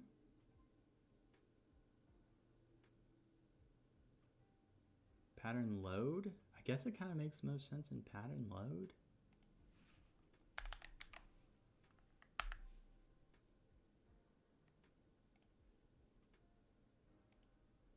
So if I now load this pattern, that's not right.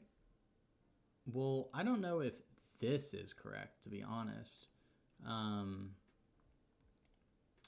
think that any time that let's see. Let's go right here and see.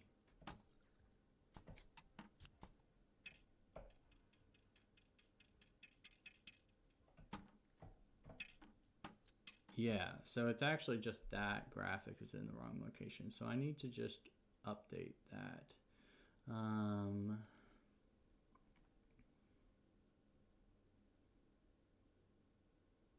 Onload, pattern select, not that. It's in this guy. Find this guy. And we are loading this.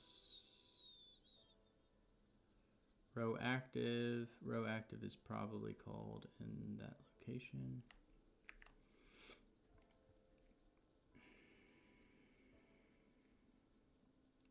Label.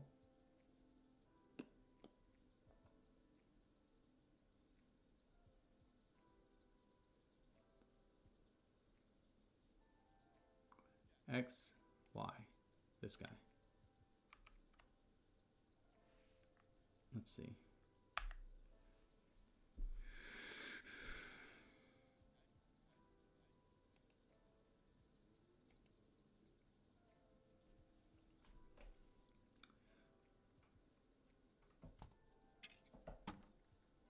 So what happens if I do this? Okay.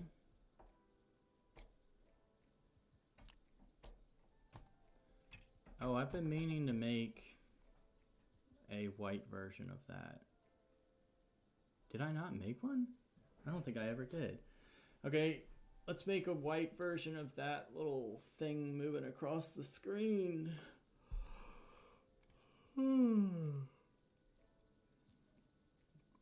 Highlight row. Highlight. I don't need this. Here's the background for Tremor if anyone's interested in looking at it. That's what it looks like. Pretty cool stuff. Yeah. And this and the glass are the only, everything else is built via code. This is the only thing that's like pre-built. Bye-bye. let's change this guy, and it was just the outside that I'm changing. So let's find that white color that I've been using.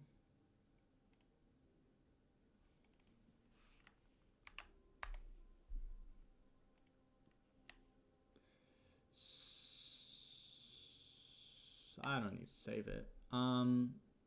Export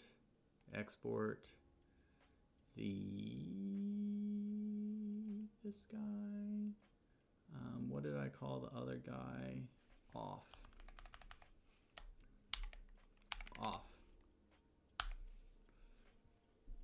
And X out of that. I do not want to save changes.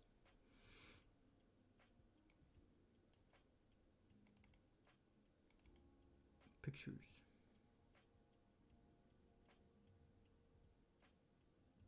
Oh, I need to create one of these for that. That font would not have loaded for other people if I didn't do that. Highlight column off. Where is highlight column? There it is. So highlight column on. Highlight column on. And now what we want is whenever the pattern switch sequencer active, which also means we want to change sequencer column, this guy, label,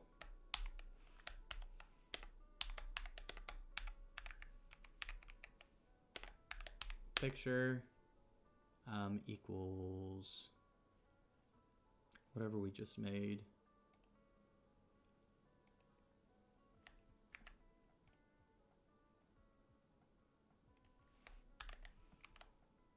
On. And then if ever it is off,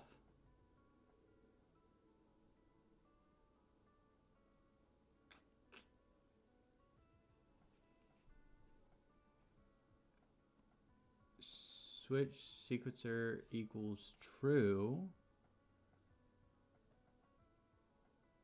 So if I called it on release, I think I would want to do that. Sequencer active equals false. If that is the case, then we want to do this.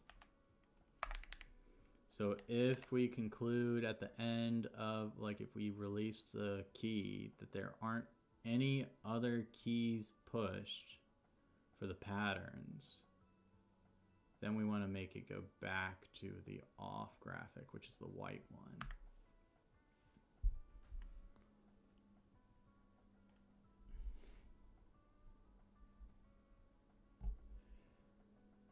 Yeah, I think that actually wasn't all that hard to do. I was kind of surprised at how easy it was to do that part.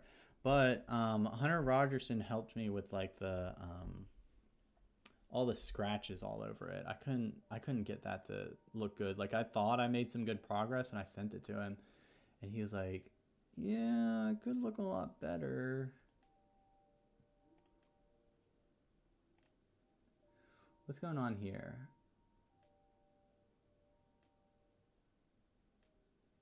Label, highlight, column. Oh, because it first needs to be off.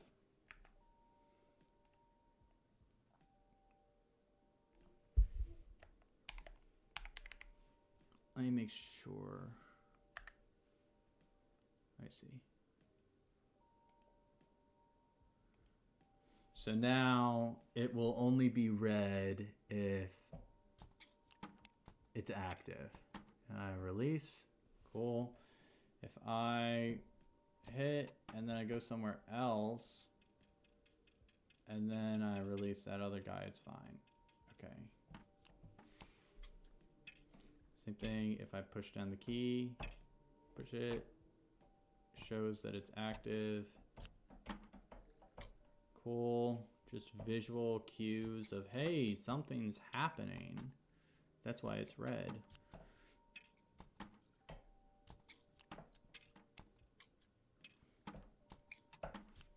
And let me see what happens. I think if I were to switch through this, it's not going. Oh, it did update. That's nice. I guess I implemented that and didn't realize it. Okay, let's see what happens if I click this. Is it going to update the velocity graph? It is. What, this? Cool. Those all look nice. Okay. Ooh.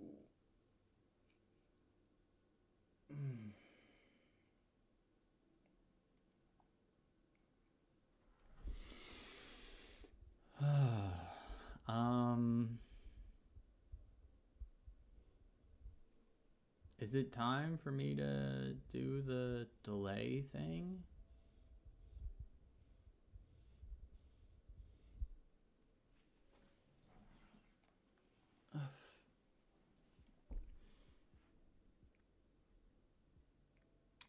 Should I make, I think I should probably make that table taller now that I have these things down here.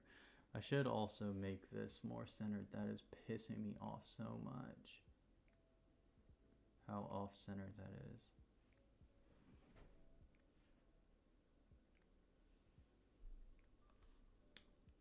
Heading off to bed now. Good luck in your final hour. Don't remind me. Oh, I have 2 hours. I have final 2 hours. Because I really don't want to be staying up late doing this. I have other things that actually... This is a free product. I shouldn't be spending this much time on this. Thanks for stopping by and chatting with me. I appreciate it. Makes it a lot more enjoyable on my part for sure. So I appreciate it.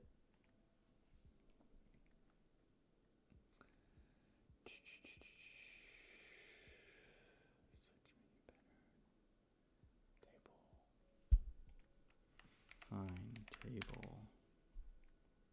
Sequencer velocity. 130?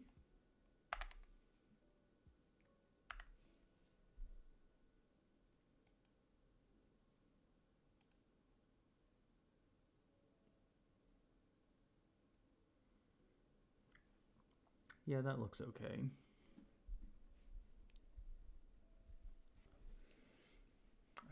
I'm not a big fan of how large that is. But oh well.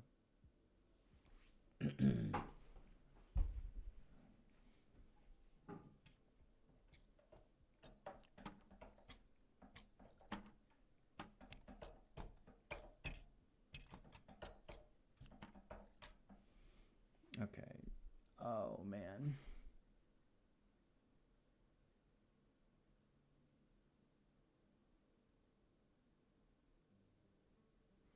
Thank you. Yeah, I hope to keep this up, this video. Weird having it unedited, but oh well. It is what it is. Cool. I guess I'm gonna try to do this thing with the delay.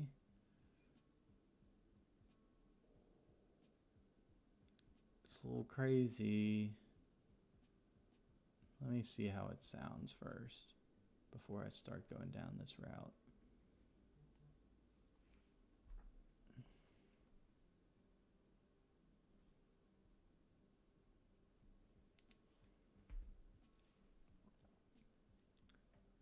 Let's turn this guy off.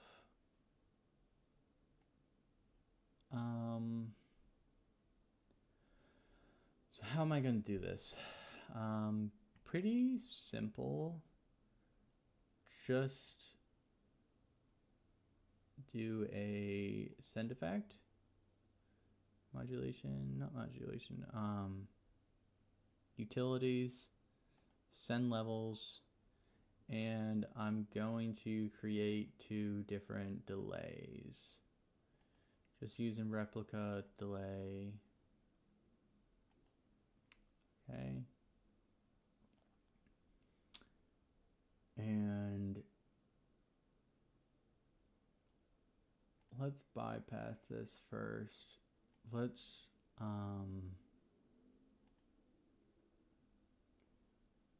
actually, maybe I'm gonna have 2 different tables. Yeah, so that actually will make it look better too. So 100.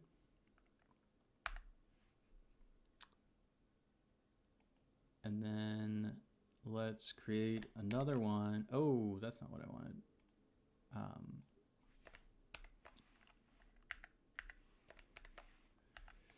Sequencer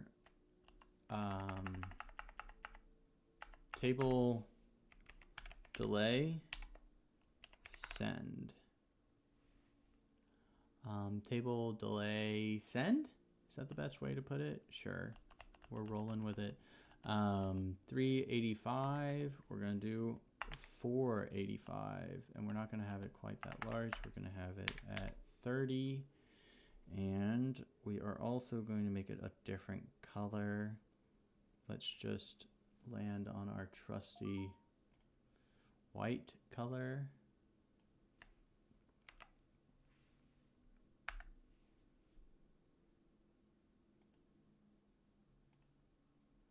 Okay. So we've got that, and we can probably make it a little bit taller.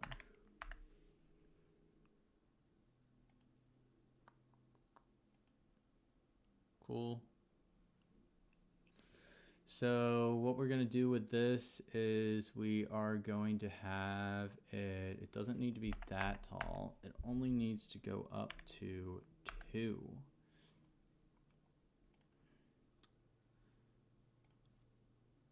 So right now 1, 2, got it. Wonderful, got it, got it, got it.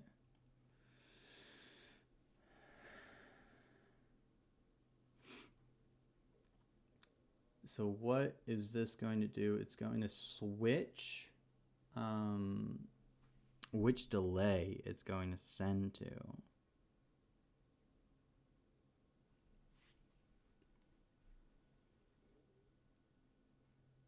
So we need to create a parameter for variables, constants. Oh man, I have this area specifically for constants that I haven't been using.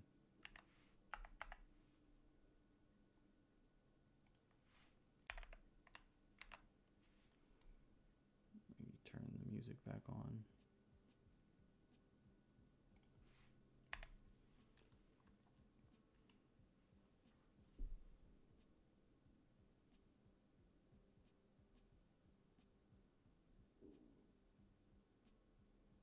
How do I do this usually? I think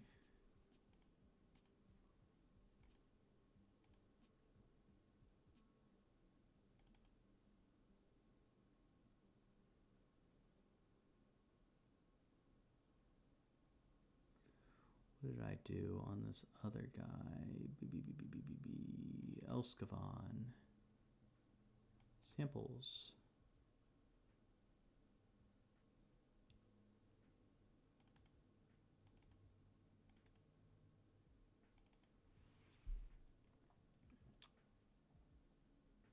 Slot, insert, slot, send, cool.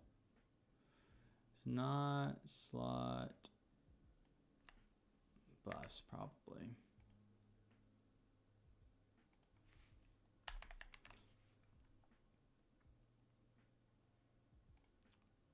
Did I put it on there or did I just put it? I feel like I should just put it on the insert. Can I do that? Utilities, send levels, yeah. So it doesn't even need to go there. Utilities, send levels. Slot insert sends is 7. And then slot sends? Why would I put an S there? Slot send replica 0.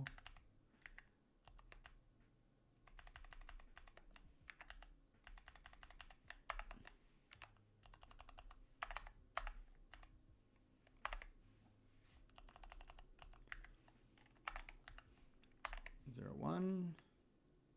Save. Okay. My stomach is hurting.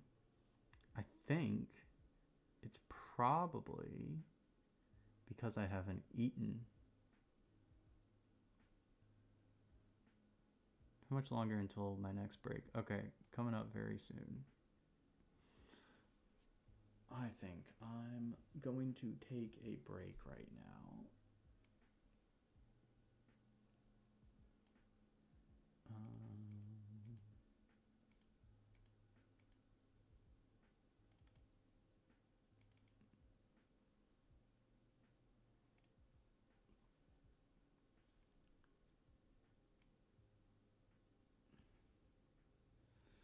I'll take a break.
Okay, I'm back.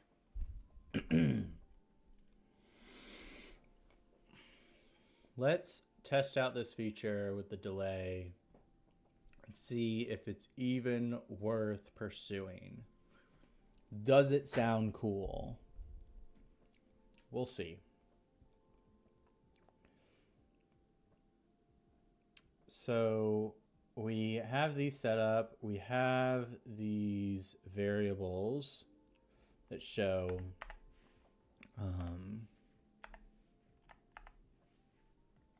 the slot for the replica, slot for this guy, sends. Okay, cool. So what we're going to do is we're going to have this table right here. It's going to either be 0, 1, or 2. If it's at, and then based on if it is 0, 1, or 2, we are going to have, you know, I think that I might want to make it bipolar. I think that might look a little better. So I think all you have to do for that is -1. And that will make this table go either, either -1 or 1. So if it's in the center, it's not going to either one of the delays. And then if it's 1, it's going to one of the delay A. If it's down, it's going to delay B. So let's see if we can make something cool with that. See if it sounds nice. Yeah, so that will be something that the listener is doing. And it doesn't matter if the sequencer is active. Maybe. But for now, let's just do it like as is. No, I think it really does matter if it's just like if the sequencer is active. So only do it during that period of time.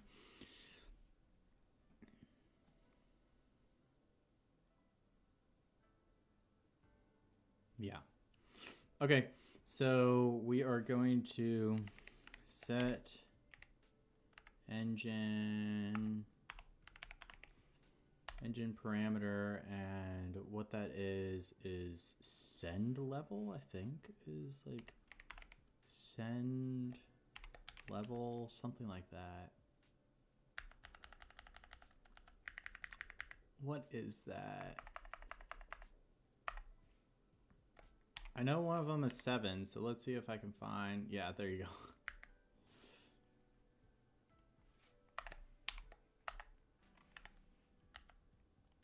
This is what I'm looking for. The value is going to be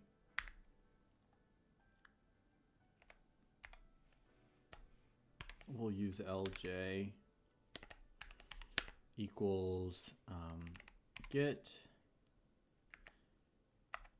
get control par array, because we're looking at this guy.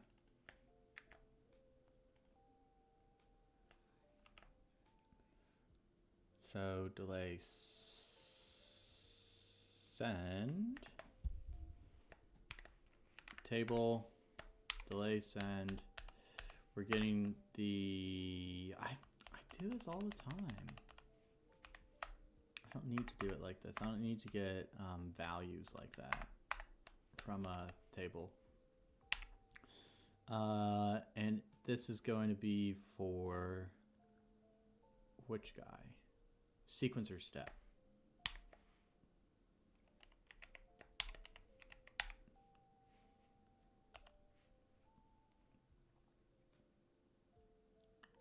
Sequencer step.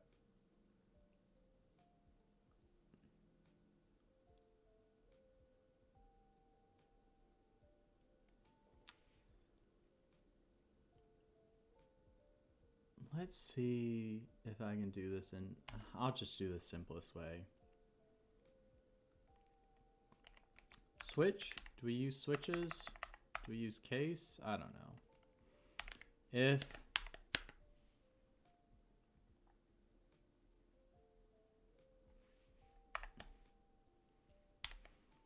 LJ equals 0,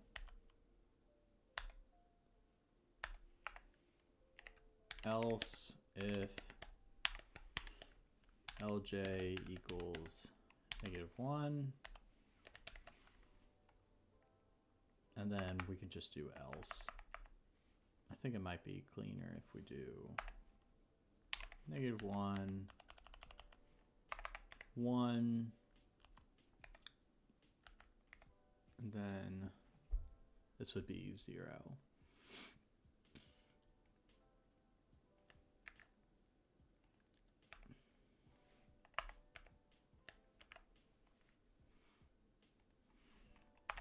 Zero, the value equals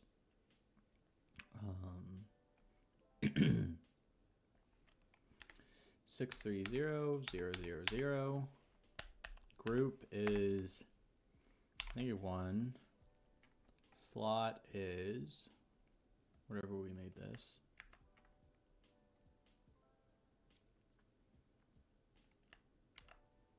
And then set engine par.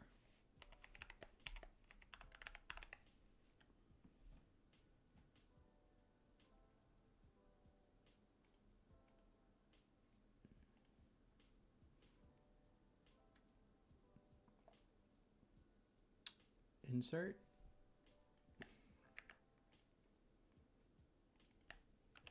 Put it here.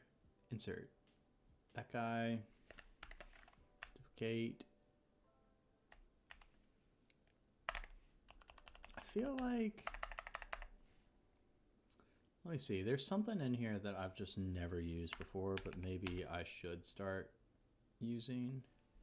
Boolean operators. Can I do something like this where I say,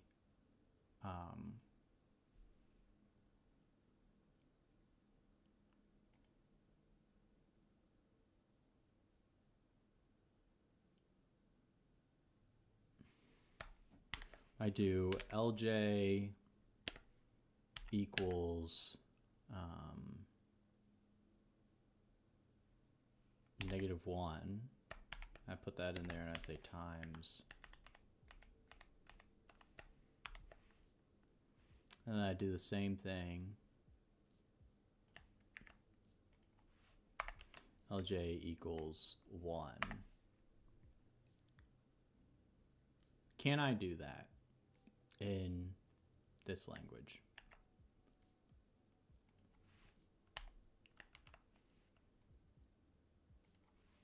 We're going to see in a second. I wouldn't be surprised if I can't, but I hope I can.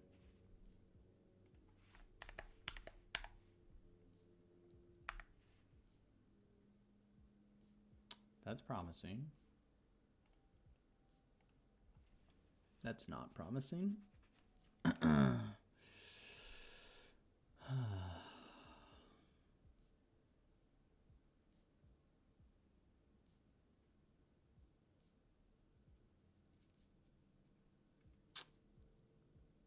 It's really unfortunate.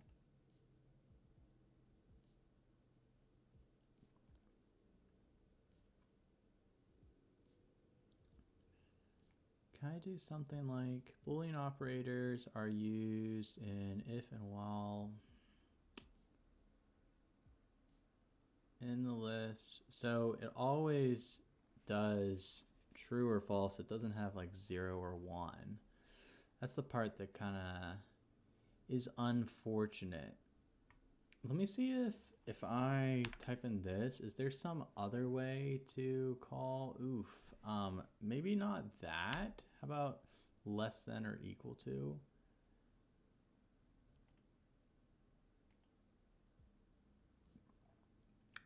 While I really wish I could just use that as like, does that equal the thing?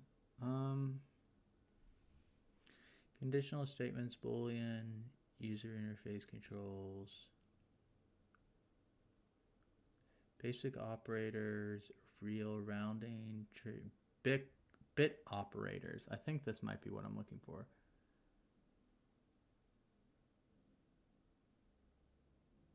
No.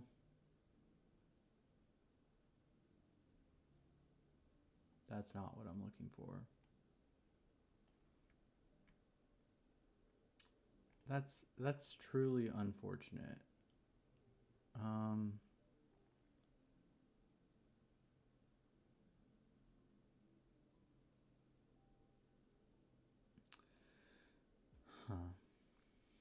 What if I guess I'll just do this then.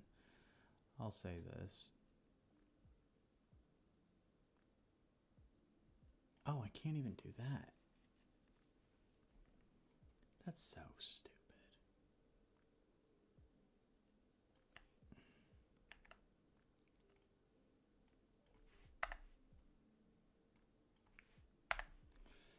Guess I'm doing it this really weird way. This really wordy way.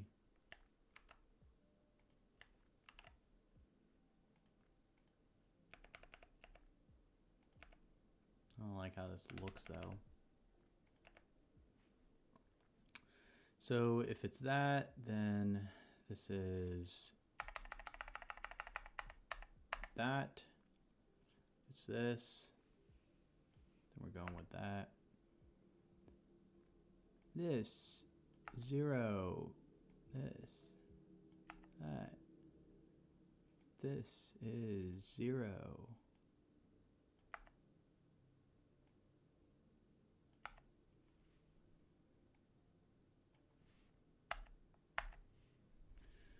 Okay, I guess that's what we're going with. Do I want it to be -1 and then, yeah, sure. Whatever. Let's see what happens when I do this. Syntax error. If this equals that. If this equals that.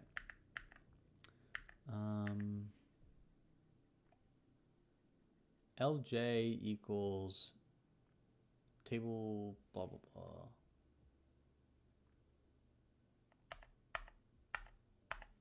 That makes sense. Wait, what was the error again? I don't even remember. Oh, was there? I fixed it already. Let's see. Cool. So let's do just, it's going to go from negative 1 to 1. See if stuff is going on back here. Have I done this? No. Interesting. Why is nothing happening?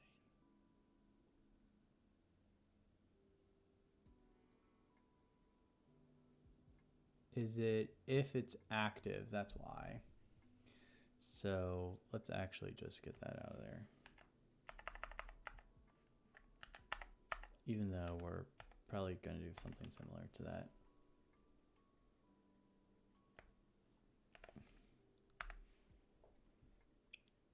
Let's just have it operating all the time.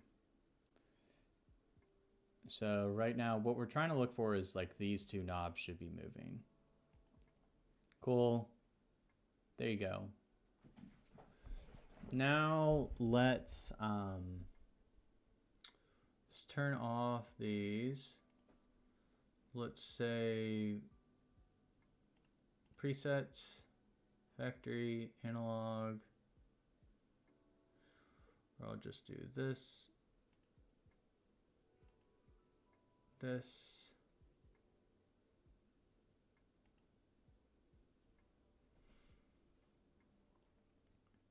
Let's do a different one, not tape. Modern ping pong. Let's do quarter note. See what this sounds like.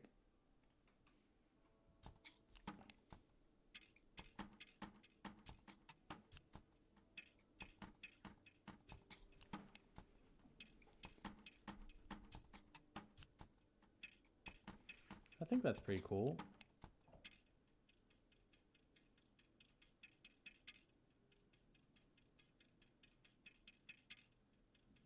I think it can maybe be a little bit louder.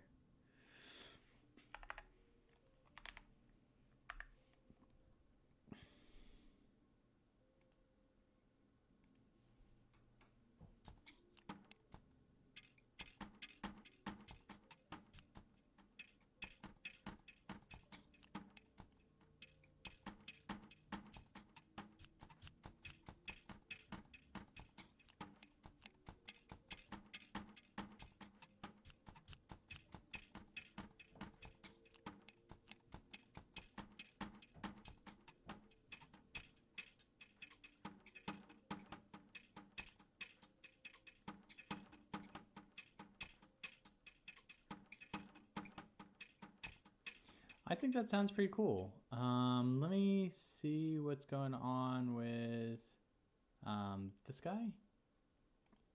Let's see if I can just make it, instead of that, do like quarter triplets.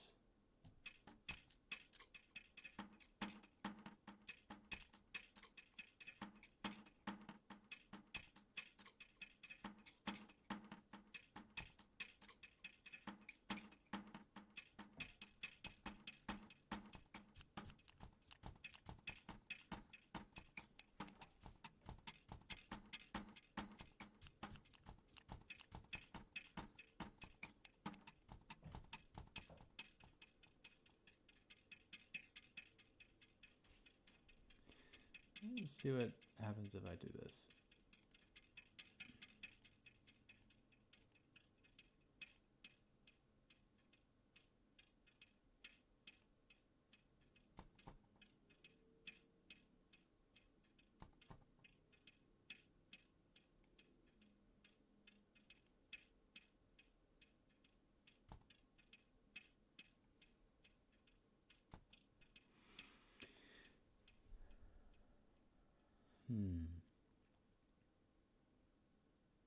I think this could turn out pretty good.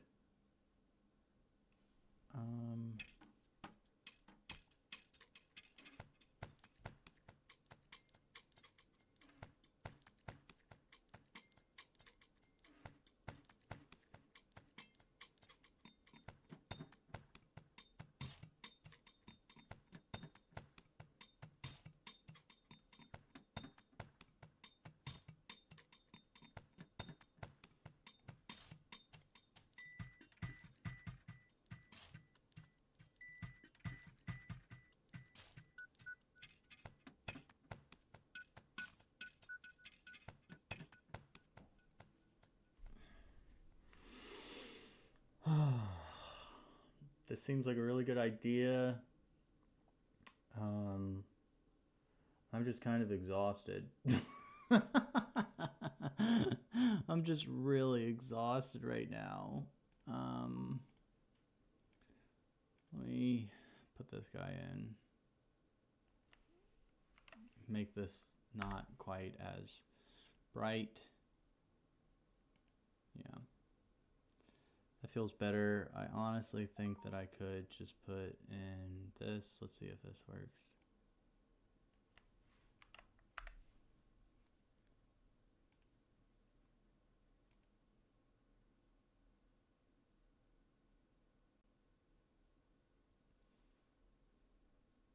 That's nice as well.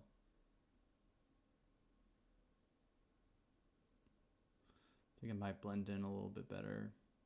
Or I don't know. Let me go back to this. So it looks better when comparing it to the buttons, but what about to the font or to the text? It kind of just like pops out a little bit too much for my liking.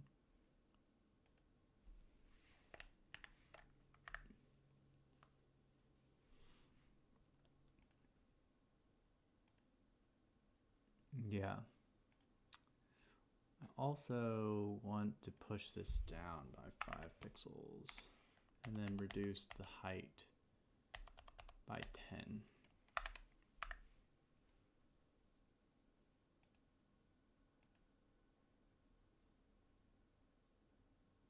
And I think that I can change the color of that line.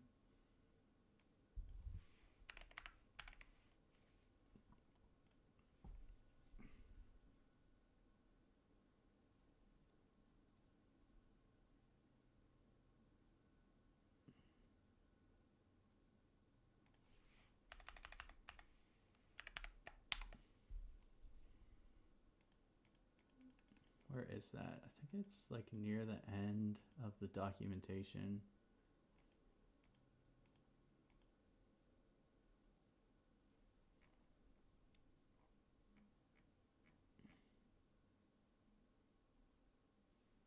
Turn on music again.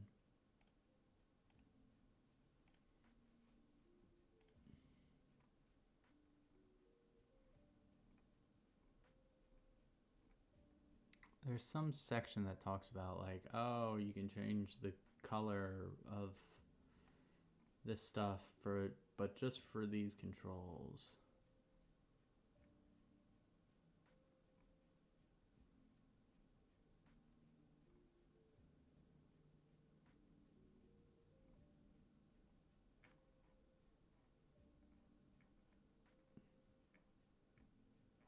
Thought it was at the end of the documentation, but maybe it was. Wait, here it is, I think. Slider, control, wavetable. This is for the table? Waveform? No, that's for the waveform.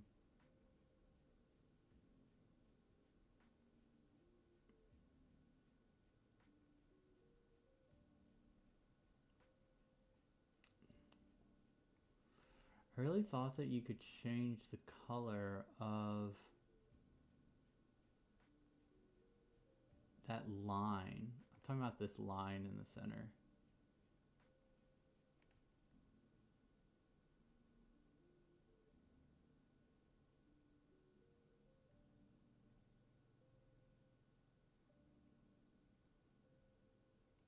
Here it is. Should we use our trusty red color?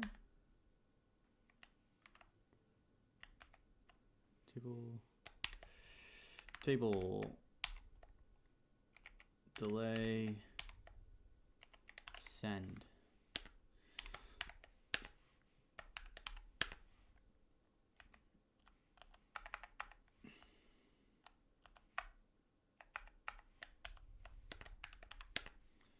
We are changing it to this guy.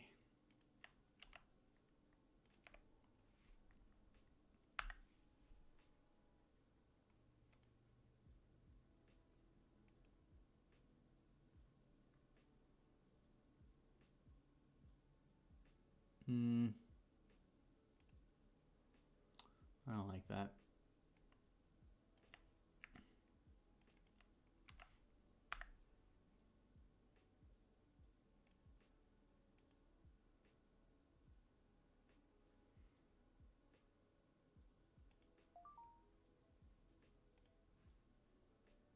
Let's change it to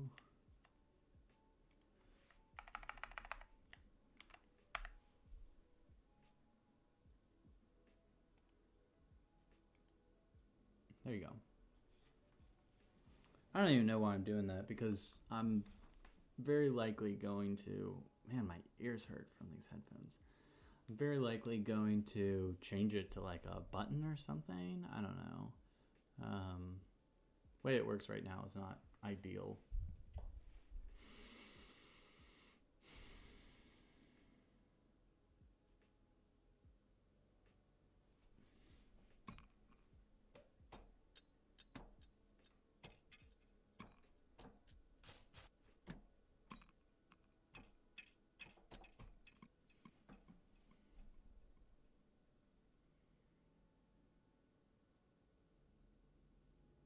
Okay.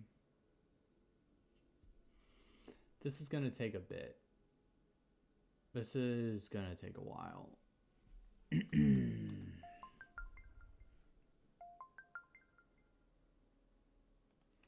Really have to prepare for this. If I go down this rabbit hole,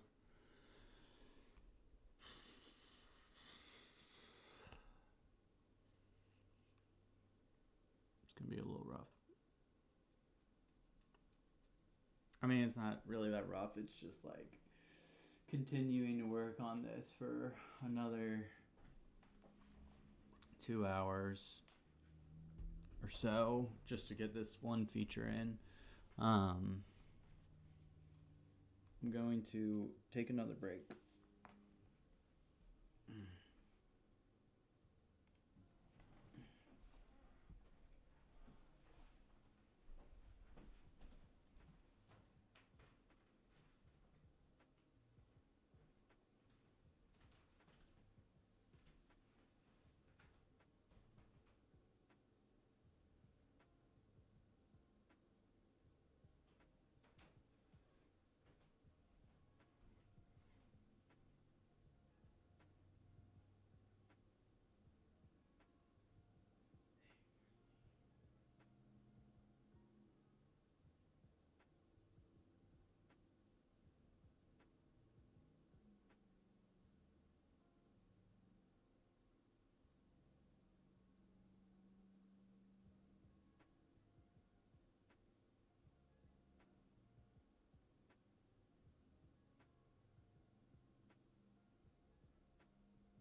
We'll make sure not to step out here naked. Can you shut your door? Is that okay? Yeah, I can shut my door and then just let me know when you're done.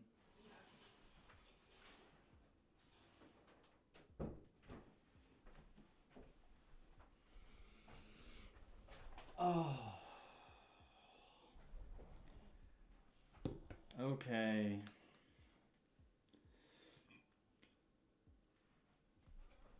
Let's get started with this. This is gonna be difficult. Okay. let's first add some buttons across the top of this. Okay, so we're going to do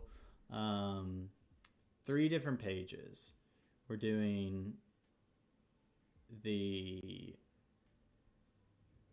page that's right here, that's already here, that has volume, pan, and tune, so like adjust. And then we're gonna have delay 1 and delay 2, okay? So let's add those buttons in.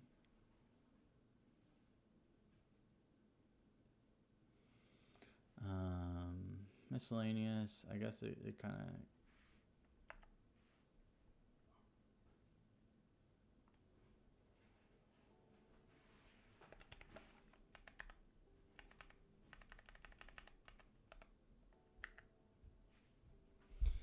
Pages.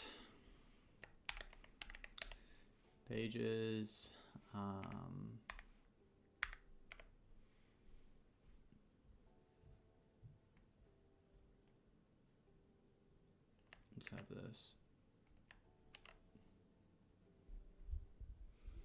Switch. Page.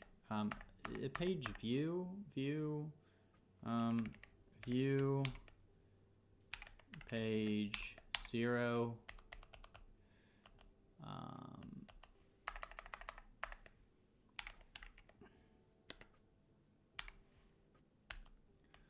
How wide do we want this? So we want it 20 tall, 50. 50's honestly, oh, well, maybe it's not enough space. And we should do 20 plus 45 times 0.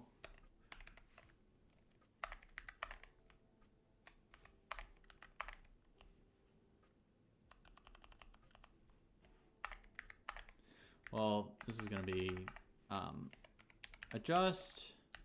This is going to be delay 1. I mean, really delay 0 in my book. Delay 1.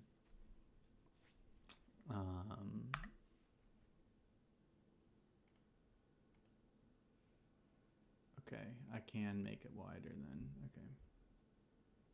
50. 50, which means I can do this as 55, and I can do, let's see how wide that is.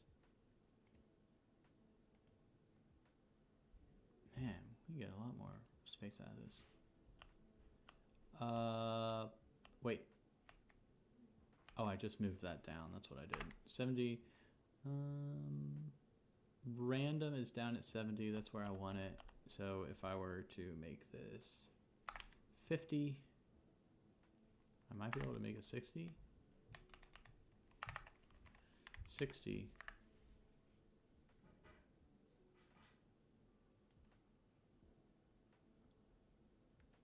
Let's move it over.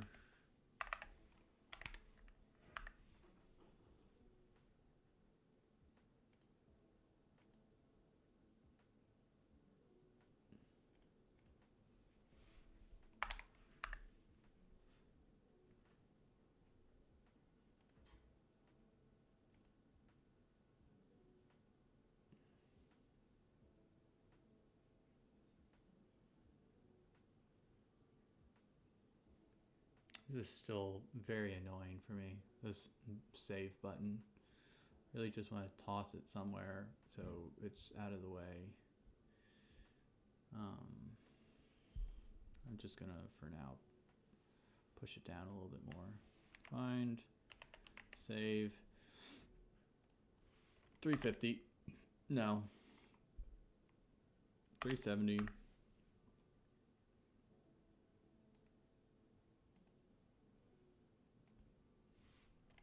360.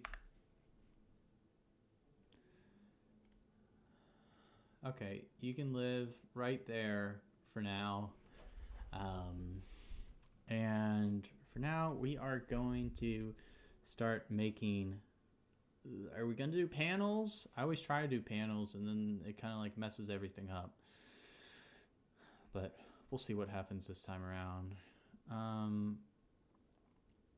So volume, these guys, this is on the adjust page. So let's create that.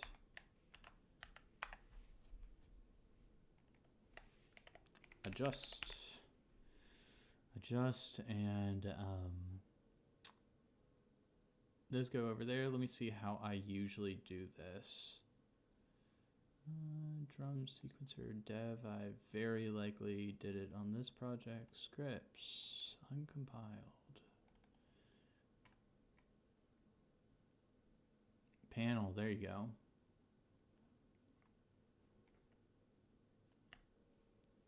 So you create a panel. I'm going to call it panel. Honestly, I'm just going to call it panels 1, 2, and 3. And panel, or 0, 1, and 2. And we're going to put this guy, slider, volume, and then label tune. So all of these controls in here that are created are then going to be put into this panel that's called panel 0. And for now, it's going to look like nothing has changed, and nothing really has changed, but these are now in a panel called panel 0. So why do we do that? It's because we're going to be creating like pages where we show and hide different controls, and it's much easier to just write code that says like, hey, show all the controls that are in this panel and hide all the controls that are in this different panel. So we're going to just have this, and then what we're going to do is create a command that is show.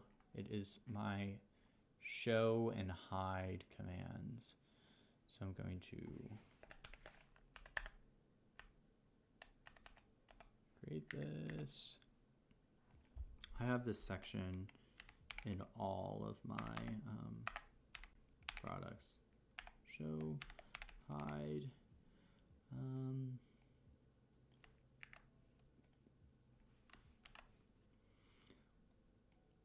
So let's show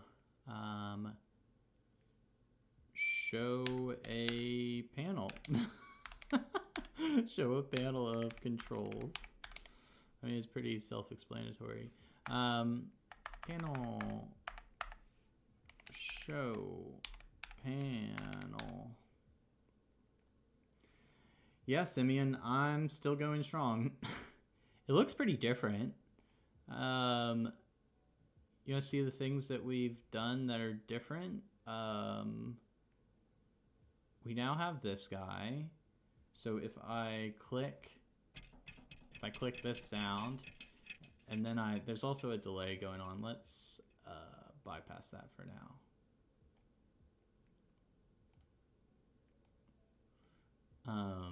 So if I hit this sound, if I go over here, you'll see that this menu changes. So if I'm hitting that, the arrow doesn't work. Wonderful. That was a great demonstration. Huh. Because I need to make it so that this changes the sound. Okay, well, this was a great presentation of what I have unsuccessfully accomplished during this stream. It's now starting to feel like I haven't done much. I don't even remember all the other things I've done. Well, I mean, I included this like velocity thing. So now if I go over, let me find one. Okay, so if I go over to this guy, it makes it so that I can, this last one's louder. That's not very impressive. This guy, that's there. I can make it quieter. I don't even think, like, if I put, yeah, I didn't even make it so that, man, what have I been doing? What have I been doing during this time? I, like, feel like I've been working so hard, and then I try to show off everything I've done, and it's, oh well. Okay, let's just get back to panels, I guess. Show panel.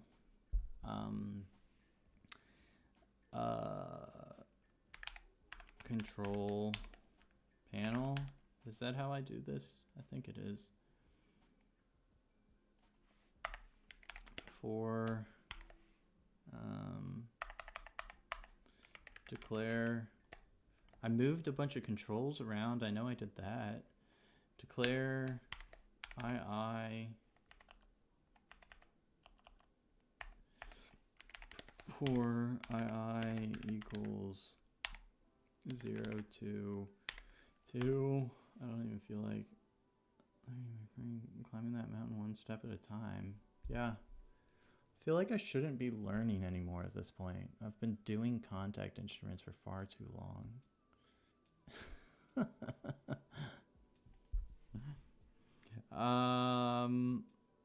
Let's see. Set control. I don't even know why I'm doing it this way. It just makes more sense to do.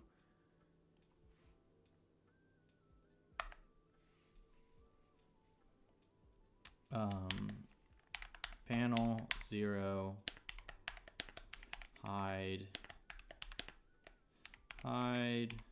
whole control. Repeat that. 1, 2, and then control panel hide part nothing. Is that right? Whatever, of course it's not. Of course I get an error.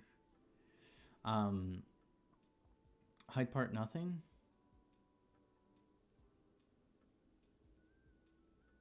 Can I not do that? Oh. Hide.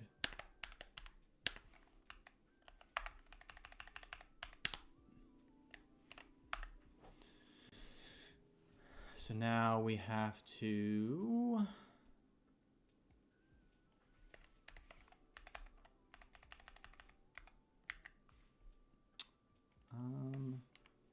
view.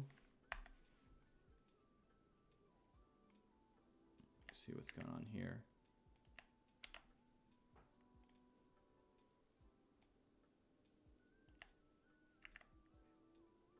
Oh, do I usually call it view?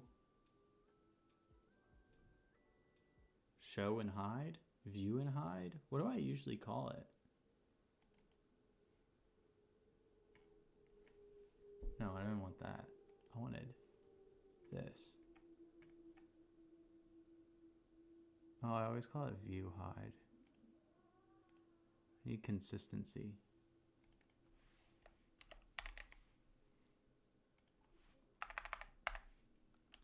View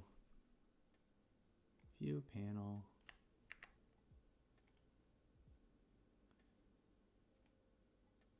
Right here. Panel 0. So switch view, or did I call it show? Yeah.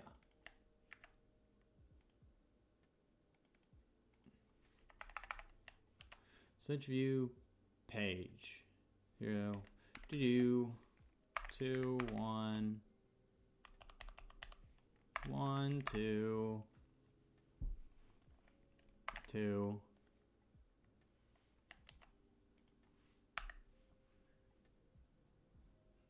now, let's see. I think, so if I click this, nothing should happen. If I click this, they should disappear. Yep. Same with this, and then they should reappear if I hit adjust. But I actually just want, I want these buttons to, the one that is clicked to be illuminated. So, control, I really should just do, okay. Index. So now we're going back to this.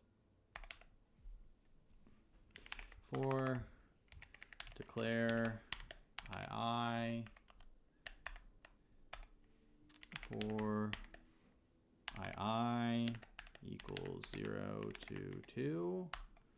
We are going to set control par get UI ID panel 0. Control par hide. Control par hide. Hide whole control. And then for the switch, what is it?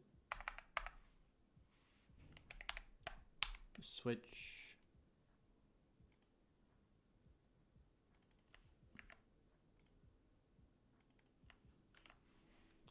Switchy page D plus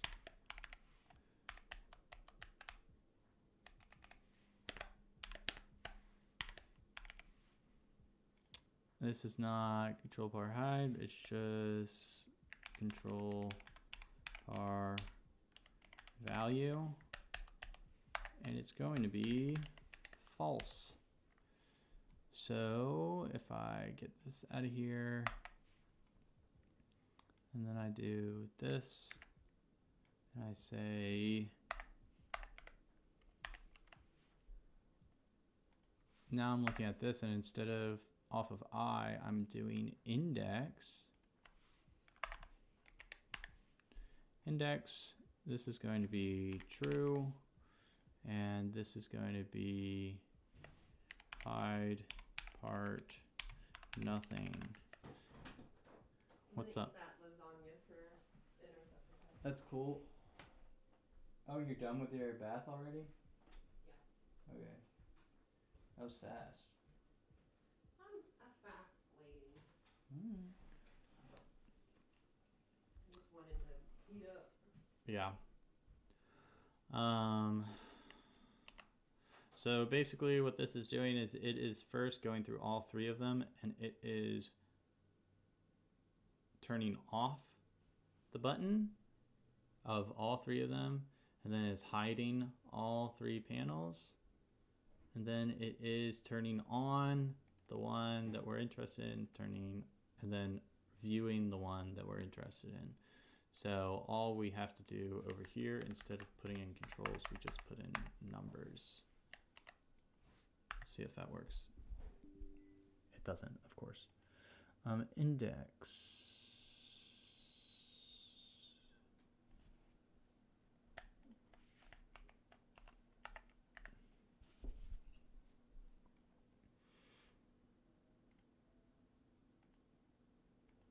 Cool. Now it's making it so that only the light for the page that's selected is, or the button that's selected is illuminated. Cool. So now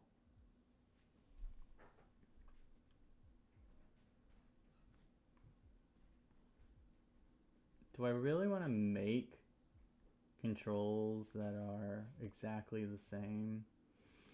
I mean, it would make more sense if I just like saved the positions of the controls. Babushka.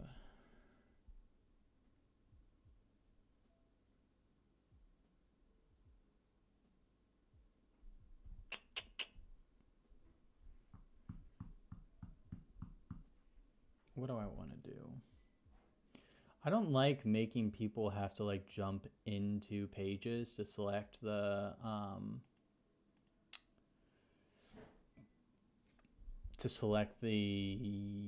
preset or to adjust the amount. But I don't really have much space going on right now.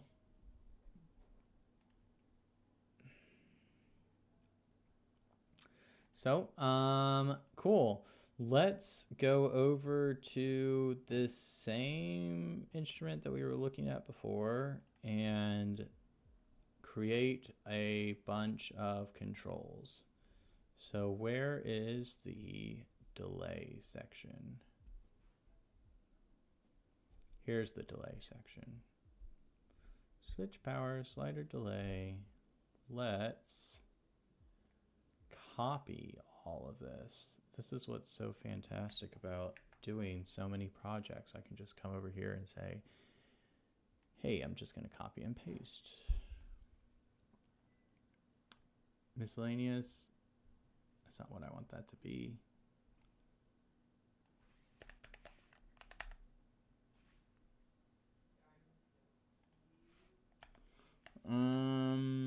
Delay. Okay, let's put this here. Right here. Scan delay presets. Can we just hold off on this for a second? Or not? Maybe I will just take this out of here. Presets. Okay. Just say copy. And then let's paste it. I'm just taking these presets that I've created before and just, these are all just variables, or not variables, they are the values of many different variables. So these are all associated to different knobs and what spot they're at. So I created these, I don't know, 4 years ago. I use them all the time. So panel delay, I'm creating blah, blah, blah, blah, blah, blah, blah, blah, blah. I'm not doing that. I'm doing,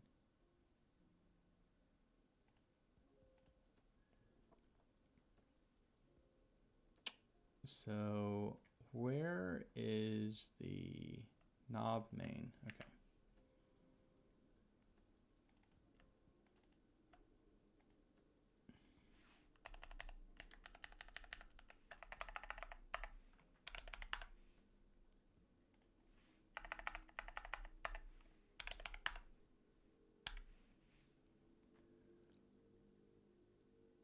Menu, I doubt that's gonna work like that.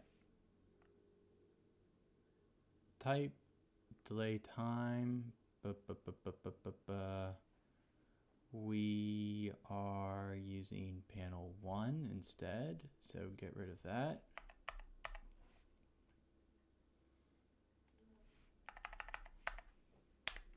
I feel like this is gonna throw, yeah, pretty mean error.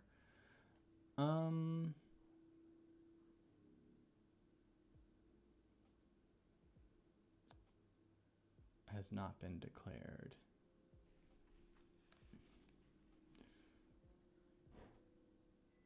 Let's find a menu control that we've created. Here's this. Oh, well, that's menu with arrows, which I guess I could just use that.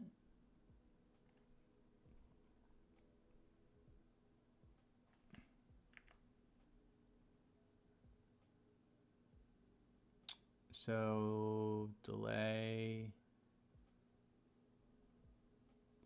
reset, yeah, okay.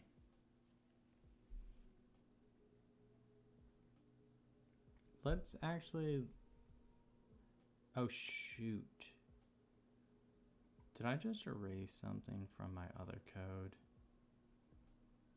I think I might have.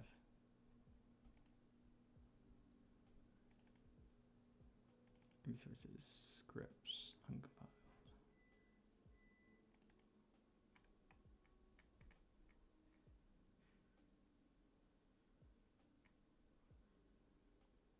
Delay? Oh, no, never mind. Okay.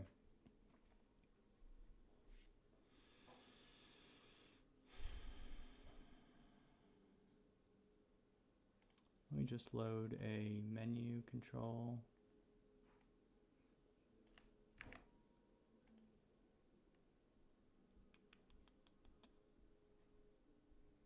Menu right here.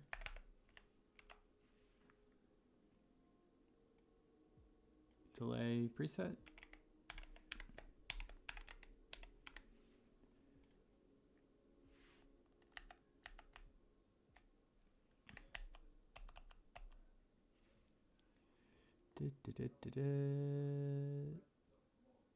Is this the height? Huh.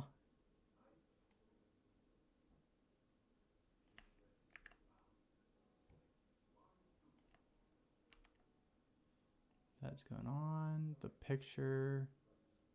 Let's just not do a picture for now.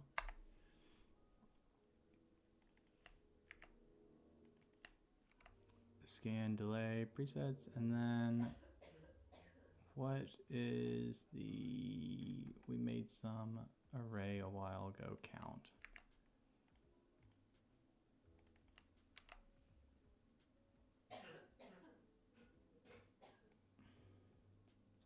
So we can delete this or comment it out.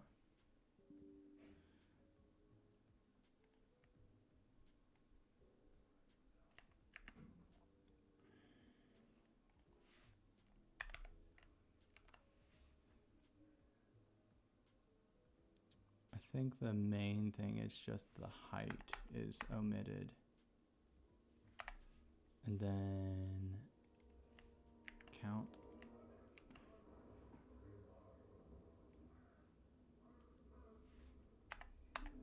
Is that correct?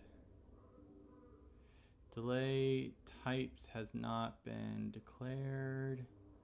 So I need to go back in here.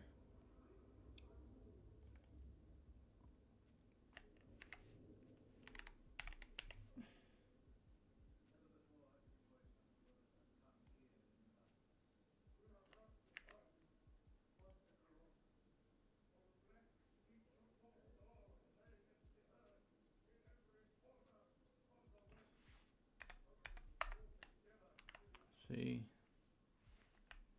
let's put that right there. Yeah, there's no way I'm finishing this in time.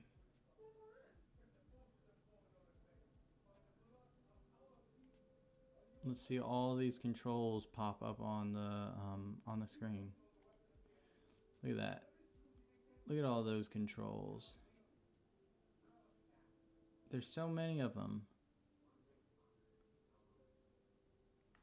Okay.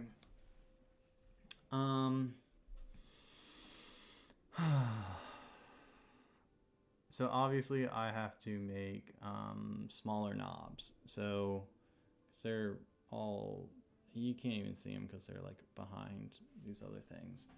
But let's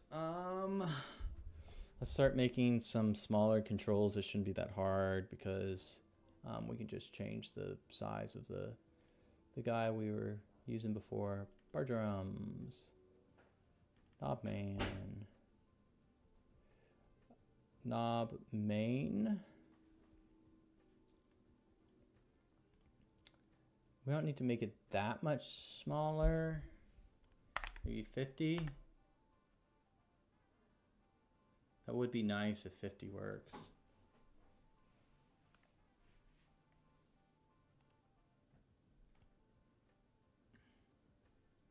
Knob small.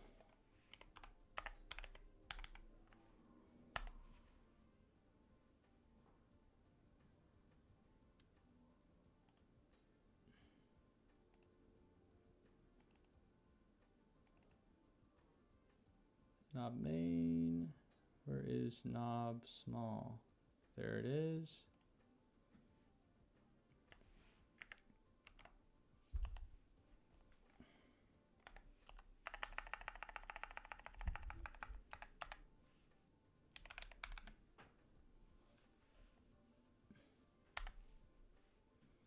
Knob small.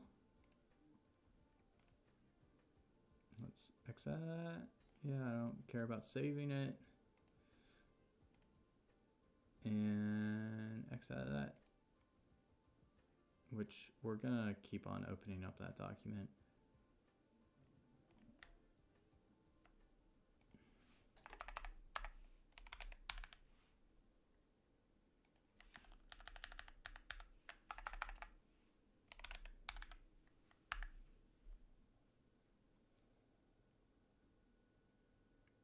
So now these guys are smaller. Cool. Those seem like they'd be a good size, I think. And so that we don't have to keep on doing this thing, let's call this right here.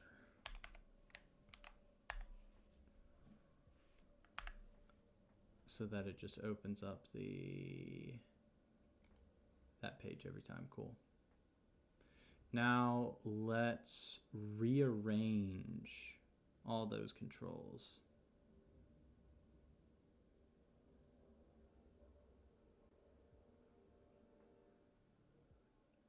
So where is this guy? Oh, that guy's all the way over there. So let's first put this at the top. 50, 440. I think I can get rid of this. Am I? Yeah. Yep.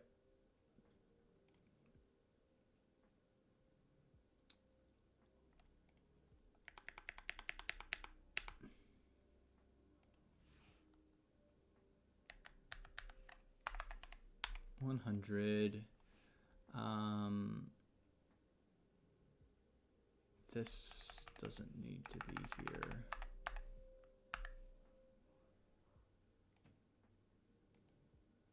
So that's up there. It's nearly center. That's pretty cool.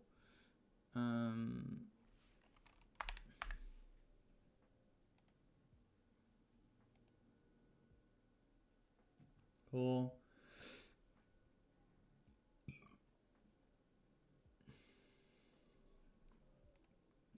Let's now take it and put these little guys, I think they should go at the bottom, which means all the knobs will go up top.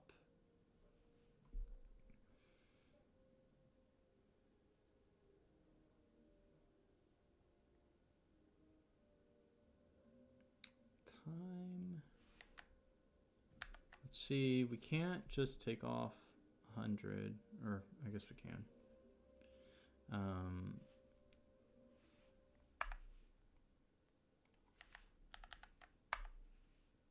And then just make this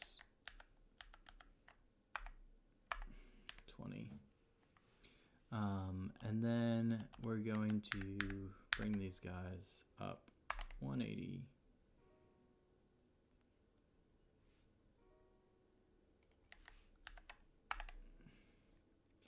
And cool.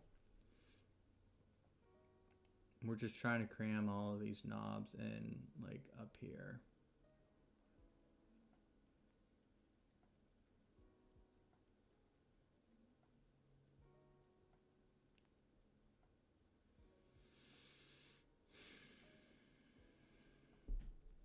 Let's switch up this thing, label.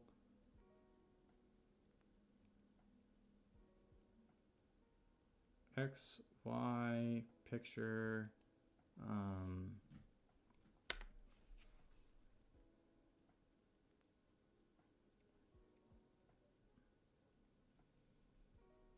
me see.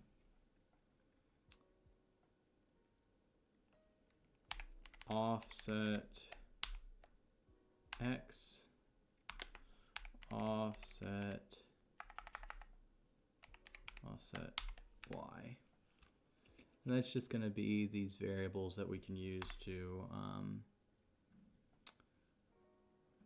push like where the label's going to go. So label offset X, so that's going to be -5, and let me write that down. -5 and 70.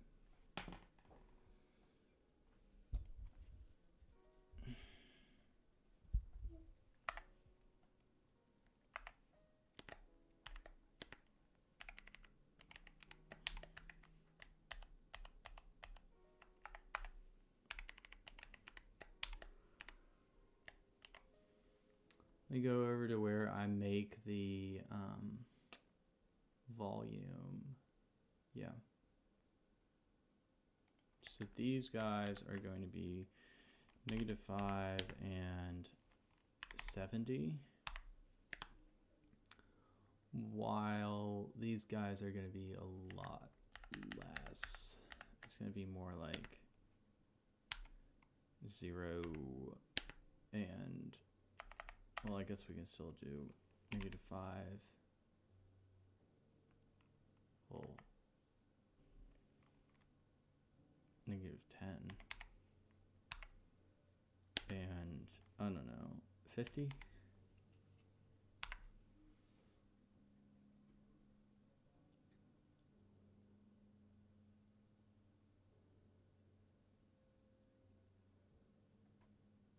-10. Oh, yeah, that's what I did on the other ones.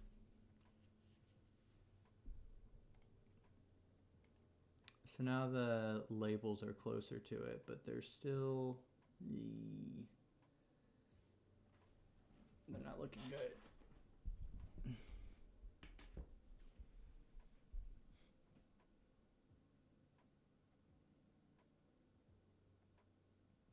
So we're gonna want to put, let's cram them together a little bit more.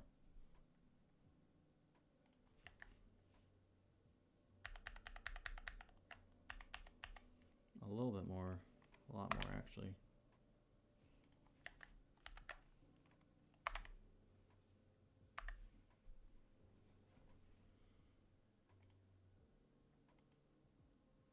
Whoopsies. I meant to do this. 60?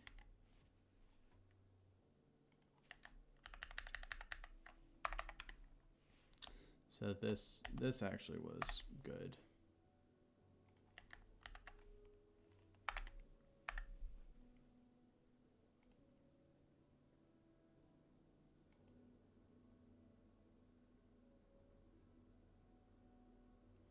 So there's a low cut and a high cut over here, and I'm gonna put them on the bottom. So it goes like 2, 3, 2 knobs.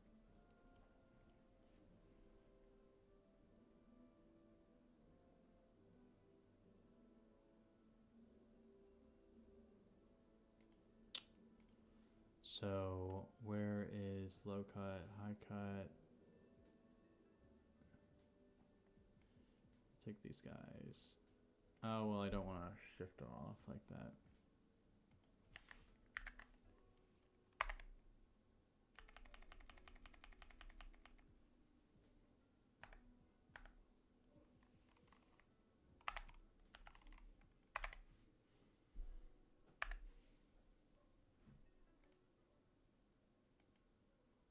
And that mix control, what's going on there? I don't really want that there. I think I would rather have it like up at the top.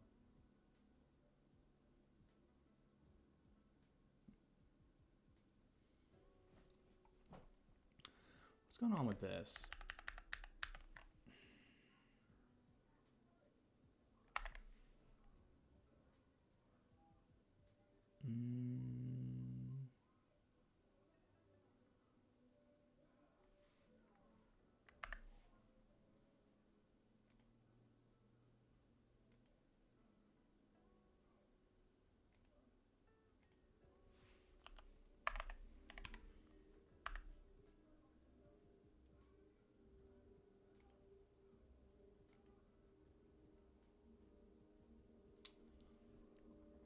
Okay, now let's bring them up by a good bit. 40?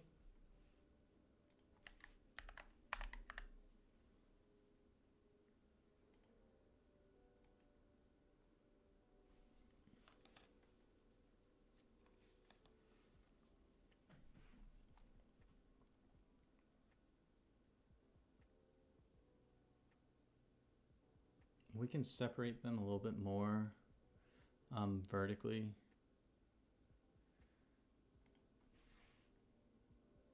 Maybe 65.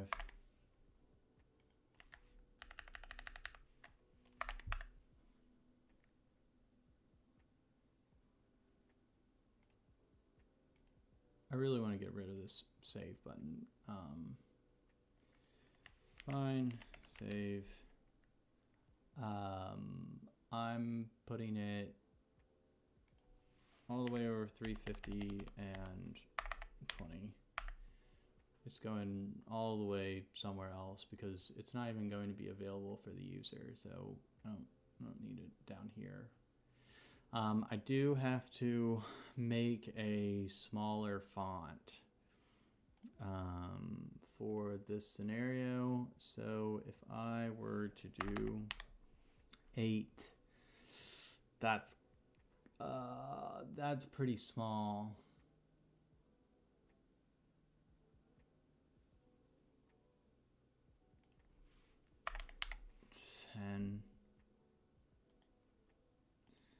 Save image as font 10.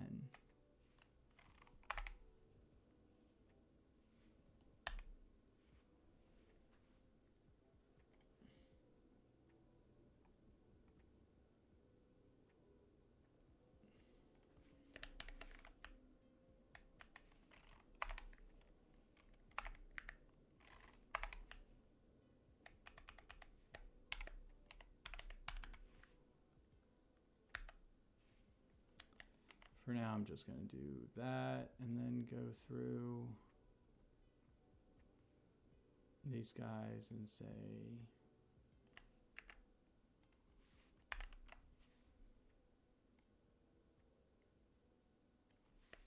font type font small.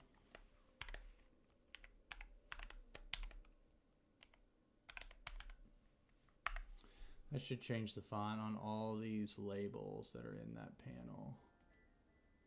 Yeah.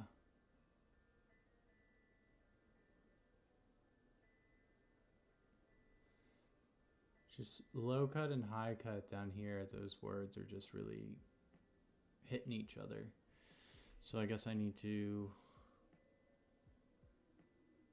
push it over more. 40. 20? I really just need to separate them more.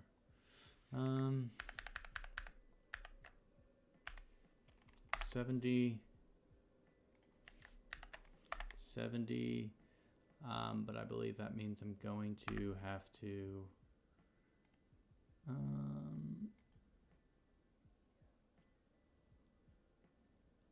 move it over to the left a good bit.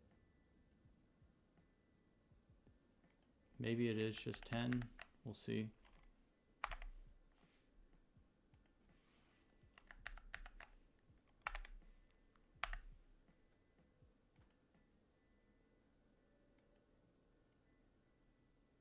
Of course, I have to move this time over.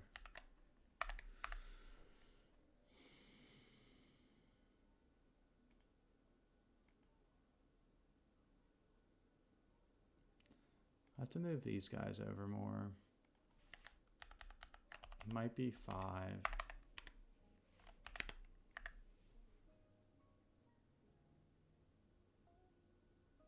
Or maybe it was actually the opposite of that. No, I have to move that, but I also have to move the other guys.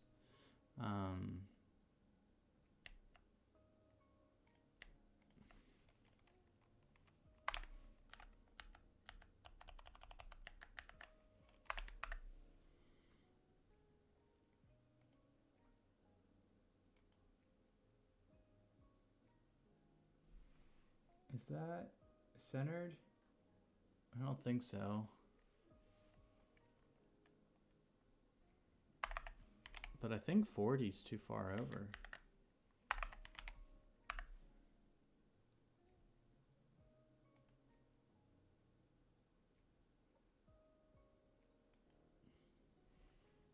No, I guess that's right. But one of the big downsides to this is these now look like they're knobs. It's a little bit confusing being next to these guys.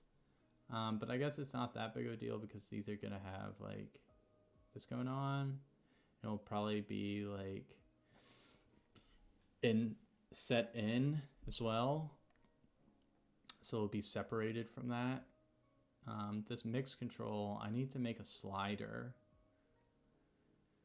But for now I'm gonna, I know it looks pretty dumb, but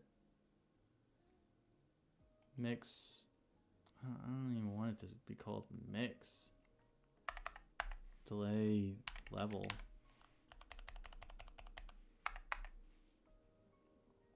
Delay level, and that's gonna be just way over off in some other land. 20. That's all. Mix delay level.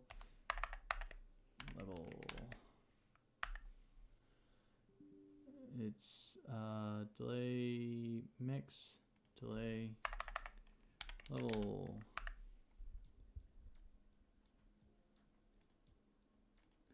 Until I make a control for it.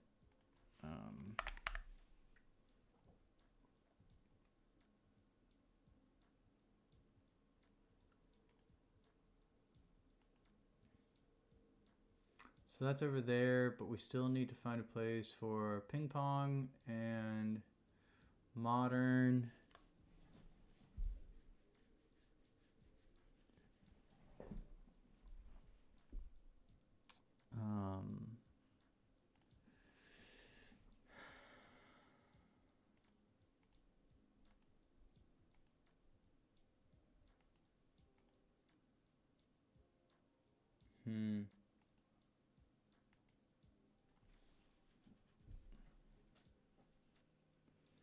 I don't know why I do this to myself. I just like, for some reason like it's a free product, but I need to like always make something like unique. I have to put so much effort into everything.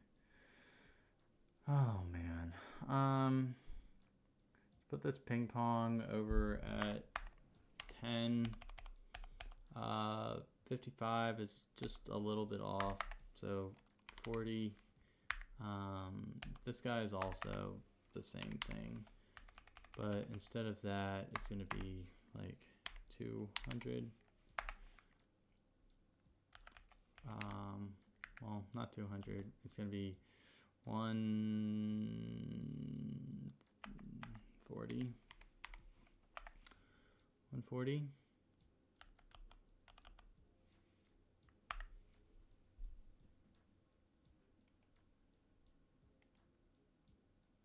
Oof. Those are some wide controls.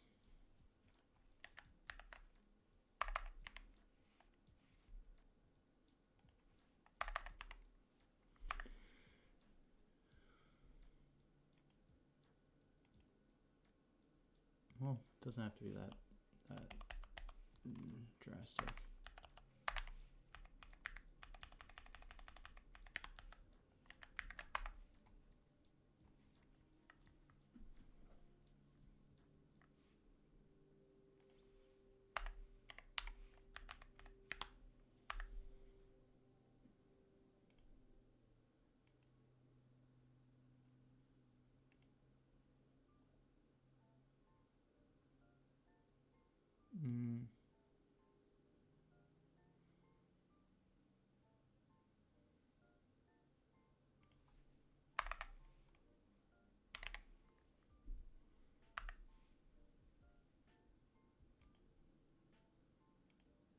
So they're the same size just for now. Push this guy down by 5 pixels. Maybe this is why I haven't really gotten that much done, because I'm just like, oh, can I move this? Can I move that?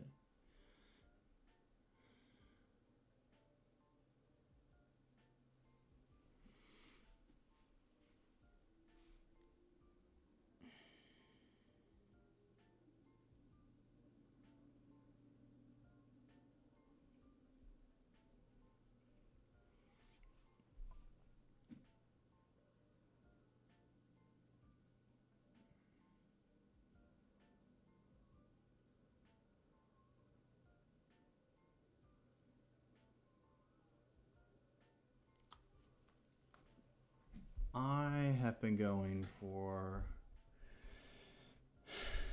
8 hours. I feel like I need to stop. I could connect these to different controls. Let me see. Let me see how difficult that part is. Or not difficult. Let's see how like customizable it is.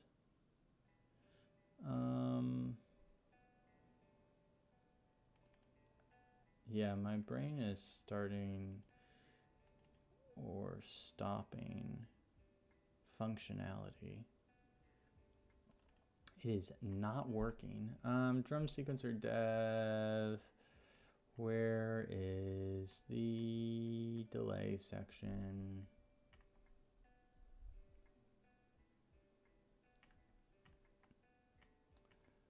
Effects. Delay. Time. And then delay default, delay miscellaneous, ping pong, delay type, delay that thing.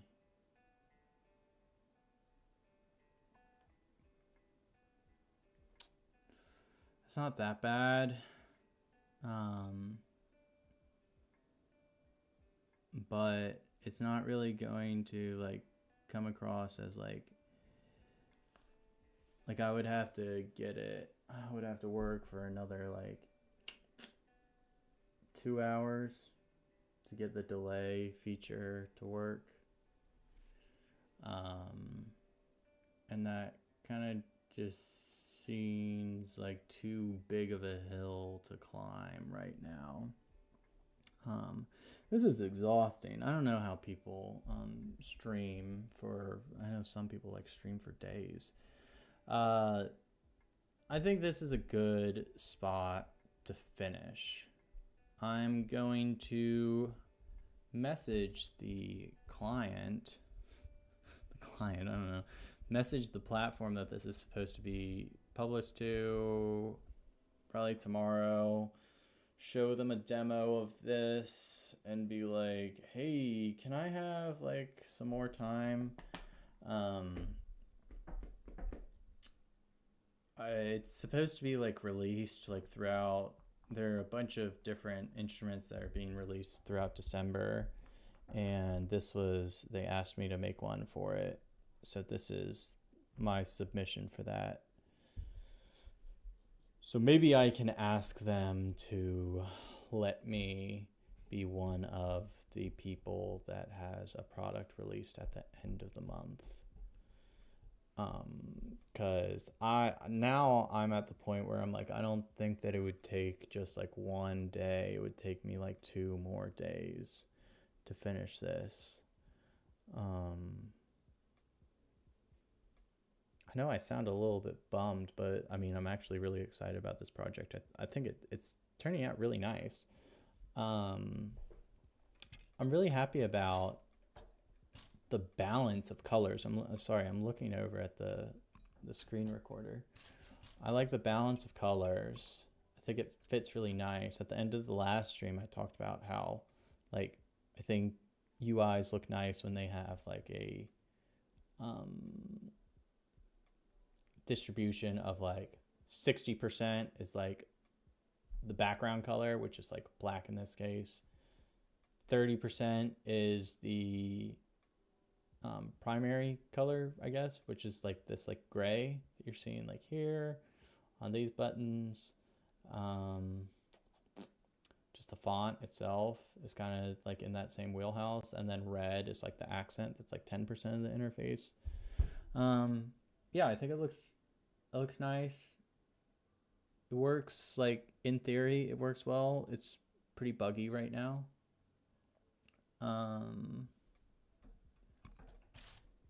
But I like how responsive it is. That you can be hitting these keys and you can see like all these things pop up. Like if I go over here and then I hit one of these, does it work? Yeah, so it shows, hey, these are like the velocity for those two things. I think that's really nice. I think the functionality, the user experience, I'm a geek for user experience. I think it's really nice, just like how responsive it is. And it just allows you to kind of be like, oh, I'm clicking this. Oh, what's going on over here? Like, oh, but then also I have these down here. That's interesting. And then, oh, what's going on here? That thing doesn't work right now. So they're like, oh man, this developer is a loser. He can't even bug fix his own thing. Okay, that's my little thing to tell me to take a break. Yeah, I hope y'all enjoy this video. I'm exhausted, but at the same time, I still am really enjoying doing this. I wish I could do it more, but I have a product that I'm a paid product I'm trying to send off to Native Instruments this week. I have a pay what you want product that for Somerville that I would love to finish up by Friday. I have a meeting to start a new project this week.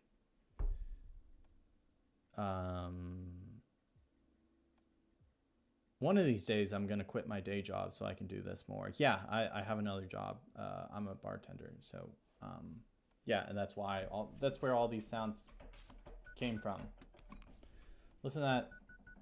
That's the phone that goes off of people trying to order to go, have to go orders. Okay, I'll talk to y'all later. Let me know if you have any questions. I'd love it if you came and joined me at one of my other streams. Let's play this one more time. What do you think about that? And this. Listen to these sounds. Super cool. If y'all are interested in making presets for this, that would be wonderful. Please help me, because this is going to be hard to finish. Okay, I've rambled on enough. Thank you for watching.